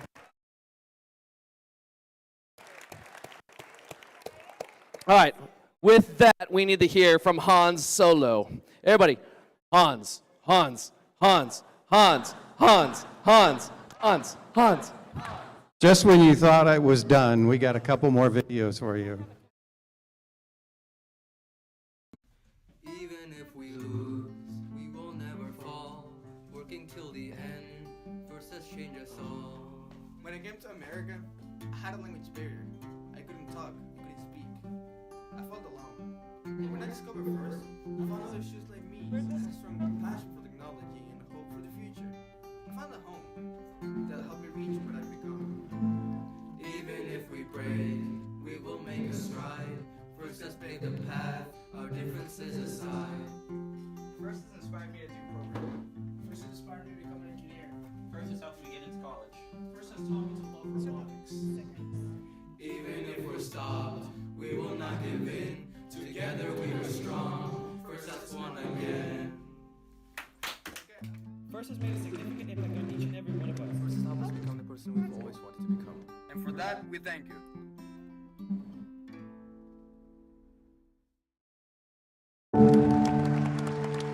I can't change the world. Nobody can ever convince me that. I am a confident, problem-solving creator. Because at the end of the day, I can't design, build, or program. I'm not gonna lie to myself by saying I have fun on a team working towards a common goal.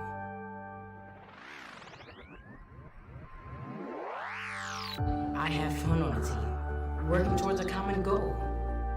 I'm not gonna lie to myself by saying I can't design, build, or program. Because at the end of the day, I am a confident, problem-solving creator. Nobody can ever convince me that I can change the world. If every student participated in First, the world would be changed.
Let's go hiking. Make sure your shoes are tied. Everything is awesome. Everything is cool. You're part of the team. Everything is awesome. Turn it around upside down. Let's see those smiles all around. Everything is awesome. Everything is cool. You're part of the team. Everything is awesome.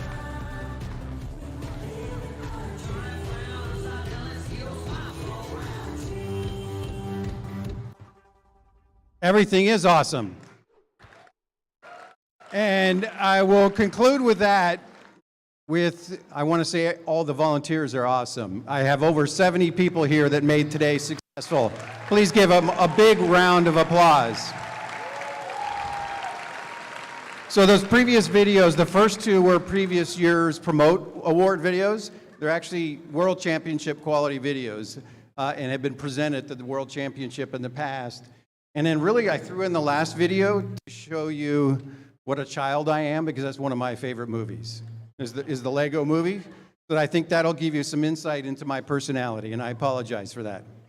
All right, so last thing of the day is to announce the 4 teams going on to the World Championships. At this point, it's out of my hands, right? First, we'll start contacting you directly. I will submit the results tomorrow, and you'll start getting emails from First about the process. Just to let you know, the 4 teams, there's a change this year where robot inspection starts Tuesday afternoon, so it's no longer optional. You have to show up Tuesday afternoon.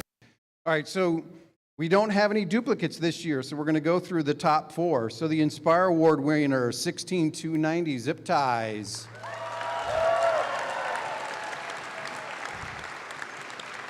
The winning Alliance captain, 18317. Where are you?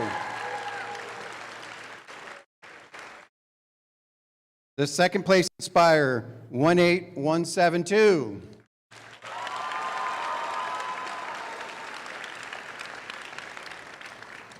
And our 4th and final team is 15006, the first pick of the winning Alliance. You are going on.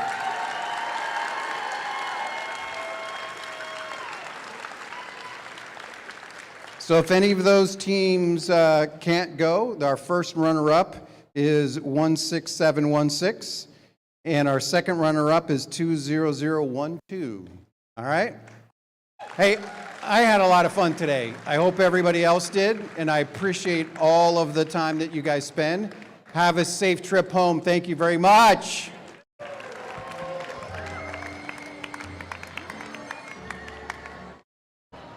Oh. One last thing. One of the Judge Award teams, I think it was the first one, you missed your trophy. We always have at least one mistake during award ceremony. So will one of the Judge Award teams that didn't get a trophy come down and grab your trophy? Play the national anthem. No, I appreciate it. I would prefer that. Thank you so much. I appreciate it. Thanks for all your hard work, Hans. We appreciate it.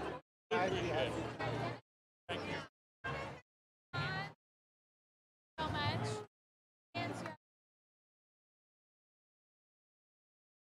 What kind of They won the Motivate Award. motivate?